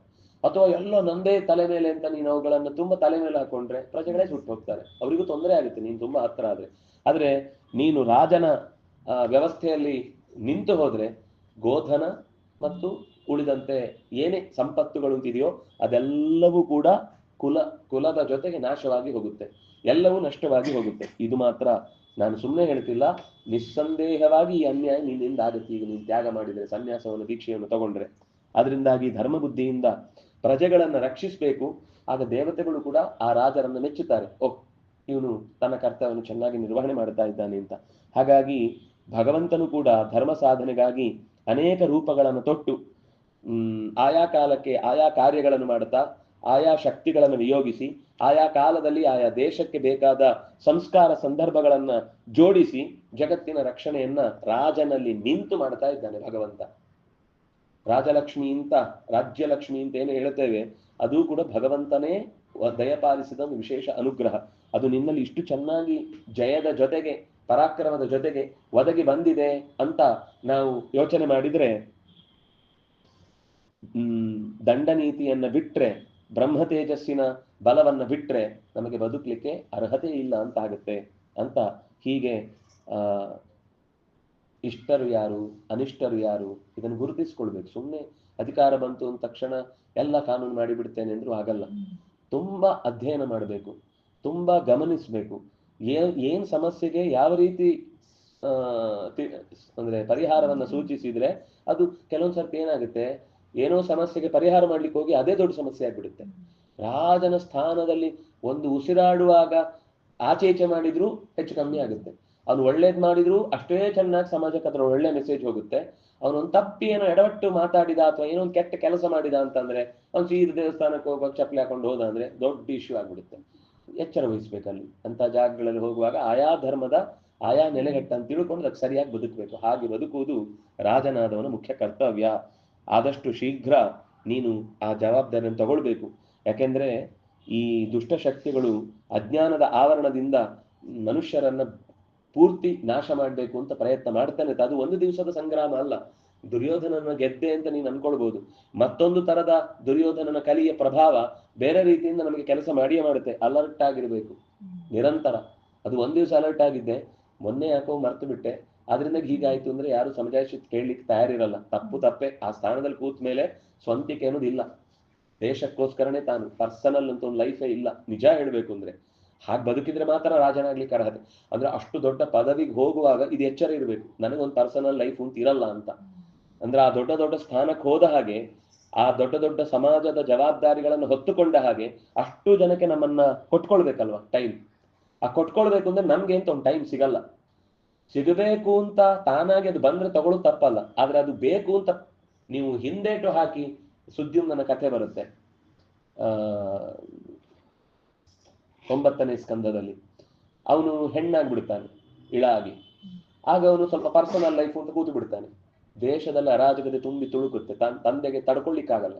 ಅದಕ್ಕೆ ಅವನು ಮತ್ತೆ 10 ಮಕ್ಕಳನ್ನು ಪಡಿತಾನೆ. ಮಧ್ಯದಲ್ಲಿ ಒಂದಿಷ್ಟು ದಿವಸ ರಾಜ ಇರ್ತಾನೆ, ಒಂದಿಷ್ಟು ದಿವಸ ರಾಜ ಇರಲ್ಲ. ಈ ವ್ಯವಸ್ಥೆ ಆಗಲ್ಲ ದೇಶದೊಳಗೆ, ತುಂಬಾ ಕಷ್ಟ ಆಗುತ್ತೆ. ಒಂದು ದಿವಸ ಹಿಂದೆ ಮುಂದೆ ಆದ್ರೆ ಕಡತಗಳ ರಾಶಿ ಬೆಳೆಯುತ್ತೆ. ನಮ್ದು ವರ್ಷಾನ್ಗಟ್ಲೆದಿದೆ ಬಿಡಿ, ಧೂಳು ಹಿಡಿದು ಅದು ಇನ್ಯಾವುದಕ್ಕೂ ಉಪಯೋಗ ಇಲ್ಲ ಅಂತ ಮರ್ತೇ ಹೋಗ್ಬಿಟ್ಟಿರುತ್ತೆ ಕೆಲವು ಏನಾಯ್ತು ಅಂತ. ಆ ಸ್ಥಿತಿಗೆ ಪ್ರಭು ಆದವನು ಅವಕಾಶ ಕೊಡಬಾರ್ದು. ಅವನು ಪ್ರತಿ ಕ್ಷಣವೂ ಕೂಡ ಆ ಎಚ್ಚರದಿಂದ ಬದುಕಬೇಕು. ಹಾಗಾಗಿ ನ್ಯಾಯವನ್ನ ಬಯಸಿ ರಾಜನ ಹತ್ರ ಬರ್ಬೇಕಾದ್ರೆ, ರಾಜನೇ ಬೆನ್ನು ಕೊಟ್ಟು ಹೋದ ಅಂದ್ರೆ ಅವ್ರು ಯಾರನ್ನು ಕೇಳಬೇಕು ನ್ಯಾಯಕ್ಕಾಗಿ, ಯಾರನ್ನು ಆಶ್ರಯಿಸಬೇಕು ಧರ್ಮಕ್ಕಾಗಿ? ನೀನು ಯೋಚನೆ ಮಾಡು.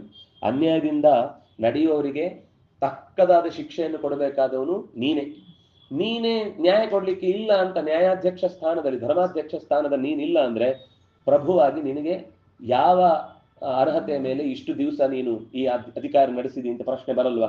ಶಾಸನ ಅನ್ನೋದು ಅಷ್ಟು ಸುಲಭದ ಕಾರ್ಯ ಅಲ್ಲ, ಅದು ಮಾಡಲೇಬೇಕಾದದ್ದು, ನೀನು ಬಿಡಬಾರದು. ಎಲ್ಲಿವರೆಗೆ ಅಂದ್ರೆ ಇಡೀ ಜಗತ್ತು ಮಲಗಿದ್ರು ರಾಜದಂಡ ಎಚ್ಚರ ಇರಬೇಕು ಅಂತ ಒಂದು ಮಾತಿದೆ. ಅಂದ್ರೆ ನಿನಗೆ ಅಷ್ಟು, ನೀನು ಎದ್ದಿಲ್ಲ ಅಂತಂದ್ರು ನಿನ್ನ ಕಾವಲು ಭಟರಾದ್ರೂ ಎದ್ದು ನಿನ್ನ ತಕ್ಷಣಕ್ಕೆ ಎಚ್ಚರಿಸುವವರು ಇರ್ಬೇಕು. ಅವನೇನು ದೇವ್ರ ನಿದ್ದೆ ಮಾಡದಿರ್ಲಿಕ್ಕೆ? ಒಂದು ದೇಹದ ಬಾಧೆ ತಟ್ಟಿದಾಗ ಅವನಿಗೂ ಹಸಿವಾಗುತ್ತೆ, ಅವನಿಗೂ ನಿದ್ದೆ ಬರುತ್ತೆ. ಅದಕ್ಕೆ ರಾಜಾನು ಚಾರಚಕ್ಷುಷಃ ಅಂತ ಒಂದು ಹೆಸರಿದೆ. ರಾಜರು ಅಂತಂದ್ರೆ ಚಾರಚಕ್ಷುಗಳು. ಚಾರಚಕ್ಷು ಅಂದ್ರೆ ಗೂಢಚಾರರು, ಅವರು ಇವರು, ಅವರ ಕಣ್ಣಿನಿಂದ ಇವ್ರು ನೋಡ್ತಿರ್ತಾನೆ, ಅವರ ಕಣ್ಣಿನಿಂದ ಇವ್ರಿಗೆ ಗೊತ್ತಾಗುತ್ತೆ. ಆದ್ರೆ ಅವರನ್ನು ಆಯ್ಕೆ ಮಾಡಿಕೊಳ್ಳುವಾಗ ನಿನಗೆ ಬದ್ಧರಾದವರನ್ನು ಇಟ್ಕೊಳ್ಬೇಕು, ನೀನ್ ಅದರ ಬಗ್ಗೆ ನಂಬಿಕೆಗೆ ಅರ್ಹರಾದವರನ್ನು ಜೋಡಿಸಿಕೊಳ್ಬೇಕು. ಹಾಗಿದ್ದಾಗ ಚೆನ್ನಾಗಿ ಒಂದು ಸಣ್ಣ ಅವ್ಯವಸ್ಥೆ ಆದ ತಕ್ಷಣನೇ ನನ್ನ ಗಮನಕ್ಕೆ ಬಂದಿದೆ ಅಂತ ಒಂದು ಡಾಟ್ ಅಲ್ಲಿ ಬಿಟ್ರೆ, ಓ ಎಲ್ಲವೂ ಗೊತ್ತಾಗುತ್ತೆ, ಮಾಡಬಾರ್ದು ಅನ್ನೋ ಈ ಎಚ್ಚರದಿಂದ ಮತ್ತೆ ಆ ತಪ್ಪು ನಡೆಯಲ್ಲ. ನೀನು ಒಂದ್ ದಿವಸ ಅದನ್ನು ಬಿಟ್ಟುಕೊಟ್ಟಿ ಅಂದ್ರೆ ಒಳಗೆ ಎಲ್ಲ ಒಂದೇ, ಎಂಥದೂ ಆಗಲ್ಲ. ಸುಮ್ಮನೆ ಟೇಬಲ್ ಕೆಳಗಿನ ಕಾರ್ಯಕ್ರಮ ನಡೀತಾ ಇರುತ್ತೆ, ಮೇಲೆ ಫೈಲ್ ಒಳಗಿನ ಕಾರ್ಯಕ್ರಮ ನಡೀತಾ ಇರುತ್ತೆ. ಸುಮ್ಮನೆ ಹೆಸರು, ಹೊಸ CM, ಹೊಸ ಸರ್ಕಾರ ಅಂತ ಹೆಸರಿಗೆ ಮಾತ್ರ. ಕಾರ್ಯಕ್ರಮ ಯಥಾವತ್ತಾಗಿ ಅದೇ ರೀತಿ ನಡೆಯುತ್ತೆ ಅಂತ ಅನ್ನೋ ಒಂದು ಭರವಸೆ ತಪ್ಪಿ ಹೋದ್ರೆ ಆಮೇಲೆ ಯಾವ ಕಾರಣಕ್ಕೂ ಶುದ್ಧವಾದ ಅಧಿಕಾರವನ್ನು ನಡೆಸ್ಲಿಕ್ಕೆ ಆಗುದಿಲ್ಲ. ರಾಜ ಎಚ್ಚರ ತಪ್ಪಿ ದಂಡವನ್ನು ಪ್ರಯೋಗಿಸದೆ ಬಿಟ್ರೆ ದಂಡಾರ್ಹರಾದವರು ಬೇಕಾದಂತೆ ಬೇಕಾಬಿಟ್ಟಿಯಾಗಿ ಊರೆಲ್ಲ ತಿರುಗುವಂತೆ ಆದ್ರೆ, ಹೇಗೆ ದೊಡ್ಡ ಮತ್ಸ್ಯಗಳು ಸಣ್ಣ ಮತ್ಸ್ಯಗಳನ್ನ ತಿಂದು ಬದುಕ್ತಾವು, ಹಾಗೆ ಸಾಮಾನ್ಯ ಜನರನ್ನ ಅವರಿಗಿಂತ ಚೂರು ಬಲಿಷ್ಠರು ನುಂಗಿ ಅವರ ಅಧಿಕಾರವನ್ನು ಕಸ್ಕೊಂಡ್ಬಿಡ್ತಾರೆ. ಅದು ನಿಧಾನಕ್ಕೆ ನಾಳೆ ಬಂಡಾಯ ನಿನ್ನ ಮೇಲೂ ಬಿಸಿತಾಗತ್ತೆ. ಆದ್ರಿಂದಾಗಿ ಎಷ್ಟು ಚಂದದ ಮಾತು ನೋಡಿ, ರಾಜನಿಗೆ ನಮ್ಮ ಬೀದಿಯ ಕೊನೆಯಲ್ಲಿ ಇರುವ ಮರವು ಒಂದು ಪ್ರಜೆ. ಮನುಷ್ಯರು ಮಾತ್ರ ಅಲ್ಲ, ಪ್ರಾಣಿಗಳು ಮಾತ್ರ ಅಲ್ಲ, ಪಕ್ಷಿಗಳು ಮಾತ್ರ ಅಲ್ಲ, ಪ್ರತಿಯೊಂದು ಕೊನೆಗೆ ಎಲ್ಲಿ ಅಂದ್ರೆ ರಾಮನ ಅಂಶ ಹೇಳ್ಬೇಕಾದ್ರೆ ನದಿ ಬೆಟ್ಟಗಳು ಕೂಡ ನನಗೆ ರಕ್ಷೆಗೆ ಯೋಗ್ಯವಾದ ಪ್ರಜೆಗಳು ಅನ್ನೋ ಮಟ್ಟಕ್ಕೆ ಅವುಗಳನ್ನು ನೋಡ್ಕೊಳ್ಬೇಕು ಅಂತ ಹೇಳ್ತಾನೆ. ಅಲ್ಲಿ ತನಕ ಇವತ್ತೇನು ಅಂದ್ರೆ ಆ ಪ್ರಾಣಿಗಳೆಲ್ಲ ಮನುಷ್ಯನ ಭೋಗಕ್ಕಿರುವುದು ಅಂತ ಕಲ್ಪನೆ. ಇವತ್ತಿನ ಶಿಕ್ಷಣದ ವ್ಯವಸ್ಥೆಯಲ್ಲಿ ಮನುಷ್ಯ ಒಬ್ಬ, ಅವನಿಗೆ ಬೇಕಾದ್ದನ್ನ ಬೇಕಾದ ರೀತಿ ಭೋಗಿಸ್ಬೋದು. ಎಲ್ಲಾದ್ರೂ ಮನುಷ್ಯನಿಗೆ ತೊಂದರೆ ಬರುತ್ತೆ ಅಂದಾಗ ಒಂದು ಪ್ರಶ್ನೆ ಬರುತ್ತೆ, ಅಯ್ಯೋ ಏನು ಇಕೋಸಿಸ್ಟಮ್ ಸರಿ ಮಾಡಬೇಕು, ಇಕಾಲಜಿ ಪಾಠ ಮಾಡಬೇಕು, ಪರಿಸರದ ಬಗ್ಗೆ ಎಚ್ಚರ ಕೊಡಬೇಕು. ಆವಾಗ 4 ದಿವಸ ಭಾಷಣ, ಆ ಪರಿಸರ ದಿನ ದಿವಸ. ಅದು ಹಿಂದೂ ಇಲ್ಲ ಮುಂದೂ ಇಲ್ಲ. ಆ ಪರಿಸರ ದಿನದ ದಿವಸನೇ 1000 ಜನ ಸೇರಿ 2000 ಬಾಟ್ಲಿಯಲ್ಲಿ ನೀರು ಕುಡಿದು ಅಲ್ಲಿ ಚೆಲ್ಲಿ ಹೋಗ್ತಾರೆ. ಹೇಳಲಿಕ್ಕೆ ಪರಿಸರದ ರಕ್ಷಣೆ, ಮರವನ್ನ ಕಡಿದು ಆ ಬೋರ್ಡ್ ಅಲ್ಲಿ ಮರವನ್ನು ಉಳಿಸಿ ಅಂತ ಬರೆದ ಹಾಗೆ. ಇದು ನಮ್ಮ ಇವತ್ತಿನ ಹೋರಾಟದ ದುಸ್ಥಿತಿಗಳು. ಮೊಬೈಲ್ ಬಿಡಿ ಅಂತ ಹೇಳಲಿಕ್ಕೆ ಮೊಬೈಲ್ ಅಲ್ಲೇ ಮೆಸೇಜ್ ಕಳಿಸ್ಬೇಕು. ಇದು ಅಂದ್ರೆ ಒಂದ್ರೊಳಗೆ ನಮ್ಮ ಬದುಕು ಅಷ್ಟು ಸೇರ್ಕೊಂಡ್ಬಿಟ್ಟಿದೆ, ಏನು ಮಾಡ್ಲಿಕ್ಕೆ ಸಾಧ್ಯ ಇಲ್ಲ ಅನ್ನುವಷ್ಟು ನಾವು ಬಲೆ ಒಳಗೆ ಸಿಕ್ಕಾಕೊಂಡಿದೀವಿ. ರಕ್ಷಿಸ್ಬೇಕಾದ್ರೆ ಒಬ್ಬನೇ ಪ್ರಜ್ಞೆ ಬರಬೇಕು, ಧೈರ್ಯ ತಾಳ್ಬೇಕು. ಇದು ಇಷ್ಟ ಆಗದೆ ಯಾವ ತಾಕತ್ತು ಬಂದ್ರು ನಾವು ಎದುರಿಸ್ಲಿಕ್ಕೆ ಆಗಲ್ಲ. ನಮ್ಗೆ ತಾಕತ್ ಕೊಟ್ಟರು ಅದನ್ನ ಉಪಯೋಗಿಸ್ಲಿಕ್ಕೆ ಬರಲ್ಲ. ಒಂದು ಯೋಚನೆ ಮಾಡಿ, ನಮ್ಗೆ ಈಗ ಮನೆಯೊಳಗೆ ಬಂದು ಕುಡುಗೋಲು ತಗೊಂಡು ಒಂದು ಯುದ್ಧ ಮಾಡಿ ಅಂದ್ರೆ ಆಗುತ್ತೆ? ಈಗ ಬೇಡ, ಓಡಿಸ್ಕೊಂಡ್ ಬಂದ್ರೆ ಓಡ್ಲಿಕ್ಕಾದ್ರೂ ತಾಕತ್ತಿದೆಯಾ? ದೇಹ ಫಿಟ್ ಇಲ್ಲ, ಮನಸ್ಸಿನಲ್ಲಿ ಧೈರ್ಯ ಇಲ್ಲ. ಅವ್ರು ನಾಳೆ ಬೀದಿಗೆ ಅಂದ್ರೆ 1 ನಿಮಿಷದಲ್ಲಿ ಬೀದಿಗೆ ಬರ್ತಾರೆ ಎಲ್ರು, ಯಾವಾಗ್ಲೂ ಅದರಲ್ಲಿ ಝಳಪಿಸ್ಕೊಂಡು ತಿರುಗ್ತಾ ಇರ್ತಾರೆ. ಅಂದ್ರೆ ಆ ರೀತಿ ನಾವು ಮಾಡಬೇಕು ಅಂತ ಹೇಳುದಲ್ಲ, ರಕ್ಷಣೆಗಾದ್ರೂ ಆತ್ಮರಕ್ಷಣೆಗಾದ್ರೂ ನಮ್ಮ ಬಗ್ಗೆ ನಮಗೆ ಧೈರ್ಯ ಇರಬೇಕು. ಏನೂ ಆಗಲ್ಲ, ನಾನು ಇದ್ದೇನೆ, ರಕ್ಷಿಸ್ತೇನೆ ಅಂತ ಅನ್ನುವಷ್ಟು ಒಂದು ಮಾತು ಹೇಳಿದ್ರೆ ಇರ್ಬೇಕು. ಬಾಗಿಲು ಹಾಕೊಂಡು ಅಲ್ಲೇ ಕೂತ್ಕೊಂಡು ಕಿಟಕಿಯಿಂದ ನೋಡುದು, ಫೋನ್ ಮಾಡಿ ಬಂದ್ರ ಹೋದ್ರ ಹೊರಗೋದ್ರ ಬಿದ್ದಾರ ಅಂತ ಕೇಳುವಷ್ಟೇ ಸ್ಥಿತಿಯಲ್ಲಿ ನಾವು ಬದುಕಿದ್ದೀವಿ ಅಂದ್ರೆ ನಾಳೆ ನುಗ್ಗೆ ಹೊಡಿತಾರೆ. ಇವತ್ತೇನು 4 ಜನ ಜಾಸ್ತಿ ಇದ್ರು ಅಂತ ಸುಮ್ಮನೆ ದೂರಕ್ಕೆ ಹೋಗ್ತಾರೆ. ನಮ್ಗೇನ್ ಸಮಸ್ಯೆ ಅಂದ್ರೆ ಯಾರಿಗ ಪಕ್ಕದವ್ರಿಗೆ ಆಯ್ತು ಅಂದ್ರೆ ನಾವಿದ್ದೀವಿ ಅಂತ ಒಂದು ಧೈರ್ಯಕ್ಕೆ ಮಾತು ಹೇಳಿ ಹೋಗಿ ನಿಲ್ಲಿಕ್ಕೆ ನಮಗೆ ಧೈರ್ಯ ಇಲ್ಲ. ಅವ್ರು ನೋಡಿ, ಒಂದು ಬೀದಿಯಲ್ಲಿ ಯಾರೋ ಒಂದು ಸಣ್ಣ ಗಾಡಿಯವನಿಗೆ ಏನಾದ್ರು ಗಲಾಟೆ ಆದ್ರೆ ಎಲ್ಲರೂ ಒಟ್ಟಾಗ್ಬಿಡ್ತಾರೆ ಒಂದ್ಸತಿ, ಏನಾಯ್ತು. ನಾವು ಅಷ್ಟಕ್ಕೇನೆ ನಮ್ ತಪ್ಪಿಲ್ಲ ಅಂದ್ರೂ ನಾವೇ ತಪ್ಪಿದೆ ಅಂತ ಅನ್ಕೊಂಡು ಹೊರಗೆ ಸಿಂಸರಿಬೇಕು. ನಮ್ಮಲ್ಲಿ ಅಂತಹದ್ದೊಂದು ವ್ಯವಸ್ಥೆ ಬೆಳಿಬೇಕು. ಬೇಡ ನಾನು ಹೇಳುದು 100 ಜನರ ಸೈನ್ಯ ಕಟ್ಟಬೇಕು ಅಂತ ಹೇಳಲ್ಲ. ನಮ್ಮ ಈ ಒಳಗಿನ ಅಪಾರ್ಟ್ಮೆಂಟ್ ಅಲ್ಲಿ ಯಾರಿಗೆ ಏನಾದ್ರೂ ನಾವಿದ್ದೇವೆ ಅನ್ನೋ ಭರವಸೆ ಒಂದು ಮೆಸೇಜ್, ನೀವೇನಾದ್ರೂ ಹೇಳಿ ನಾವಿದ್ದೇವೆ, ಎಲ್ಲರನ್ನೂ ಹೇಳಿ. ಏನೇ ಕಷ್ಟ ಬಂದ್ರೆ ನಿಮ್ಮ ಆಸ್ಪತ್ರೆ ಕರ್ಕೊಂಡು ಹೋಗ್ಲಿಕ್ಕೋ ಇನ್ಯಾವುದಕ್ಕೋ ಮಾತ್ರ ತಂದು ಕೊಡ್ಲಿಕ್ಕೋ ಇನ್ನೇನೋ ಒಂದು ಕೆಲಸ ಇರುತ್ತೆ. ಆ ಕೆಲಸಕ್ಕೆ ನಾವಿದ್ದೀವಿ ಅಂತ ಒಂದು ಭರವಸೆ ಮಾತು ಪ್ರತಿಯೊಬ್ಬರಿಗೆ ಆದಾಗ, ಎಲ್ಲೋ ಒಂದು ಕೆಲಸ ದೊಡ್ಡದೆಲ್ಲೋ ನಾವು ಇಲ್ವೇ ಇಲ್ಲ ಆದಾಗ ಆಗುದಿಲ್ಲ, ಅದು ಬಿಟ್ರೆ ಬೇರೆ ಟೈಮಲ್ಲಿ ನಾವು ಇದ್ದೀವಿ ಅಂತ ಒಂದು ಮಾತು ಪ್ರತಿಯೊಬ್ಬರಿಗೂ ಧೈರ್ಯ ತಂದದ್ದು ಇದ್ರೆ ಅವ್ರಿಗೂ ಒಂದು ಧೈರ್ಯ ಬರುತ್ತೆ, ಇನ್ನೊಬ್ರಿಗೆ ಅವ್ರು ಸಹಾಯಕ್ಕೆ ಹೋಗ್ತಾರೆ. ಈ ನಮ್ದು ಏನು ಅಂದ್ರೆ ನಿಮ್ಮಲ್ಲಿ ಒಂದಾದ್ರೂ ಈಗ ತೊಂದರೆ ಆಯ್ತು ಅಂದ್ರೆ ನೀವು ಯಾರಿಗೆ ಕಾಲ್ ಮಾಡ್ತೀರಿ ಹೇಳಿ? ಅವರು ಯಾರೋ ಆರಕ್ಷಣೆ ಅಂತ ಕೂತವ್ರು, ಅವ್ರು ಬರುವಾಗೆಲ್ಲ ಮುಗಿದು ಪಂಚನಾಮೆ ಮಾಡ್ಲಿಕ್ಕೆ ಬರ್ತಾರೆ. ಅವ್ರಿಗೆ ಮಾಡ್ಬೇಕಾದ್ರೆ ನಮಗೆ ಅವರು ಮಲಗಿರ್ತಾರೆ, ಎದ್ದಿರ್ತಾರೋ, ಆಫೀಸಲ್ಲಿ ಇರ್ತಾರೋ ಗೊತ್ತಿಲ್ಲ, ಯಾರನ್ನು ಕರಿಬೇಕು ಒಂದು ಧೈರ್ಯದಲ್ಲಿ ಯಾರಿಗಾದ್ರೂ ಇವ್ರನ್ನ ಕರೆದ್ರೆ ನಮ್ಗೆ ಖಂಡಿತ ರಕ್ಷಣೆ ಸಿಗುತ್ತೆ ಅಂತ ಹೇಳಿ ಒಂದು ಧೈರ್ಯದ ಮಾತಿದೆಯಾ ನಮ್ಗೆ? ಅದು ತಂದ್ಕೊಳ್ಬೇಕೀಗ ನಾವು ಅನಿವಾರ್ಯವಾಗಿ. ಅಂದ್ರೆ ನಾನು ಹೇಳ್ತಾರೆ, ರಾಜ ಅಂದ್ರೆ ಅವನಿಗೆ ಮಾತ್ರ ಅಲ್ಲ, ನಮ್ಮ ಮನೆಯ ರಾಜನ ಜವಾಬ್ದಾರಿಗೆ ನಾವು ಇದನ್ನು ಯೋಚನೆ ಮಾಡಬೇಕು. ಸಣ್ಣ ಸಣ್ಣ ಮನೆಗೆ ಅವರವರೇ ರಾಜರಲ್ವಾ, ಪ್ರಜೆಗಳೇ ಪ್ರಭುಗಳಲ್ವ. ಈಗ ಪ್ರಜಾಪ್ರಭುತ್ವ ಅಂದ್ಮೇಲೆ ಅವರವರ ಧರ್ಮ ರಕ್ಷಣೆಗೆ ಅವ್ರು ಮಾಡ್ಕೊಳ್ಬೇಕಾದಾಗ ಅವರೇ ರಾಜ ಅಲ್ವಾ. ಆ ರಾಜ್ಯಕ್ಕೆ ಬೇಕಿರುವ ರಾಜ್ಯವನ್ನು ಕಲ್ಪಿಸ್ಕೊಳ್ಬೇಕಲ್ವಾ. ಆ ರಾಜ್ಯಕ್ಕೆ ನಮ್ಮ ಪರಸ್ಪರ ಸಹಕಾರಗಳನ್ನು ಕೇಳ್ಕೊಳ್ಬೇಕಲ್ವಾ. ಅದಾದ್ರೆ ಬದುಕಿಗೆ ಅರ್ಥ ಬರುತ್ತೆ. ಇಲ್ಲ ಅಂದ್ರೆ ನಾವು ಒಟ್ಟಾಗದೆ ಏನು ಮಾಡ್ಲಿಕ್ಕಾಗುದಿಲ್ಲ. ಒಟ್ಟಾದ್ರೆ ಅವ್ರು ಎಷ್ಟು ದೊಡ್ಡ ಶಕ್ತಿ ಬಂದ್ರು ಹಿಂದೆ ಸರಿಸ್ಲಿಕ್ಕಾಗುತ್ತೆ. ನಮ್ಮಲ್ಲಿ ಸಮಸ್ಯೆ ಒಟ್ಟಾಗದೆ ಇರುವಿಕೆ, ಒಗ್ಗಟ್ಟಿನ ಹೀನತೆ.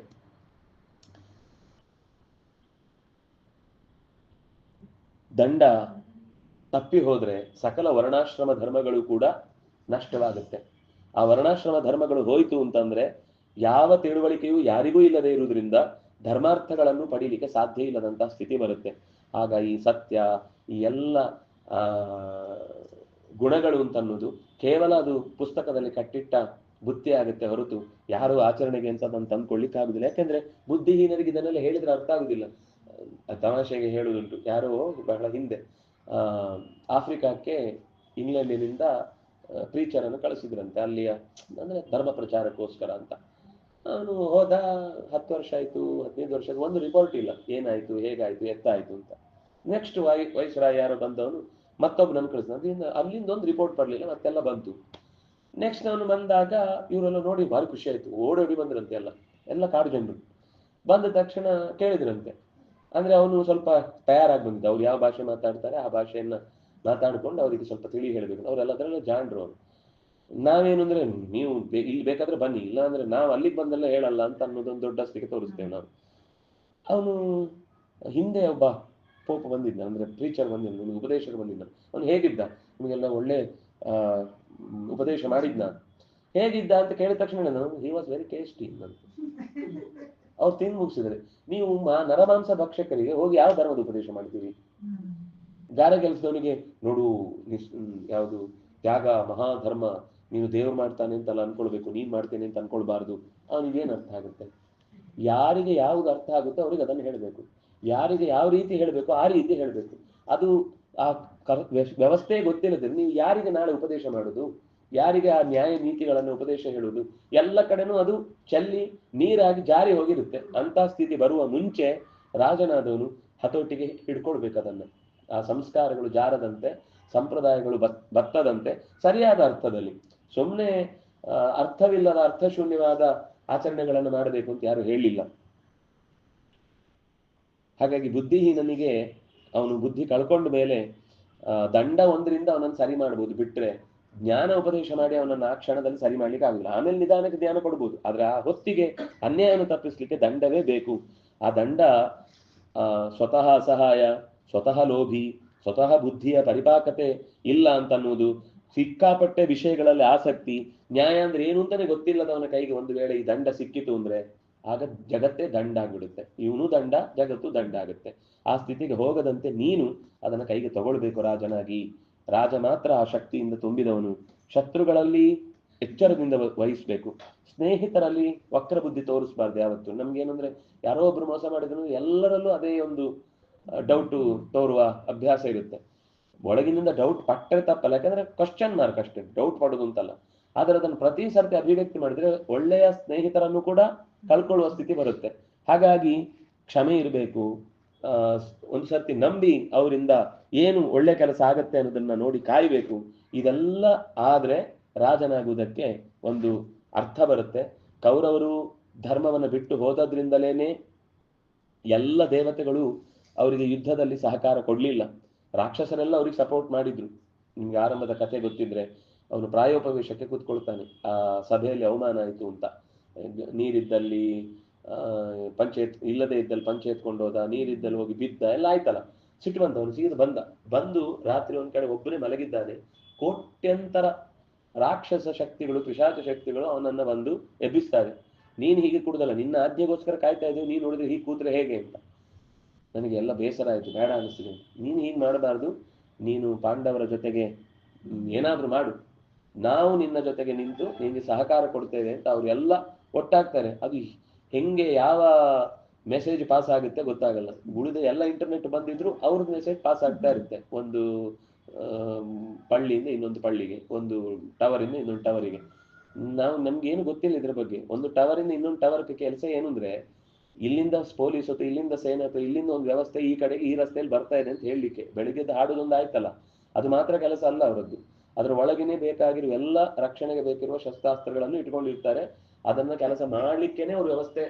ಅಂದ್ರೆ ಈ ದೌರ್ಬಲ್ಯ ರಾಜನಿಗೆ ಗೊತ್ತಿಲ್ಲದೆ ಹೋದ್ರೆ ಅವನು ದಾರಿಯಲ್ಲೇ ಕಳ್ಕೊಳ್ತಾನೆ ಎಲ್ಲ ಸಾಮರ್ಥ್ಯವನ್ನು ಕೂಡ.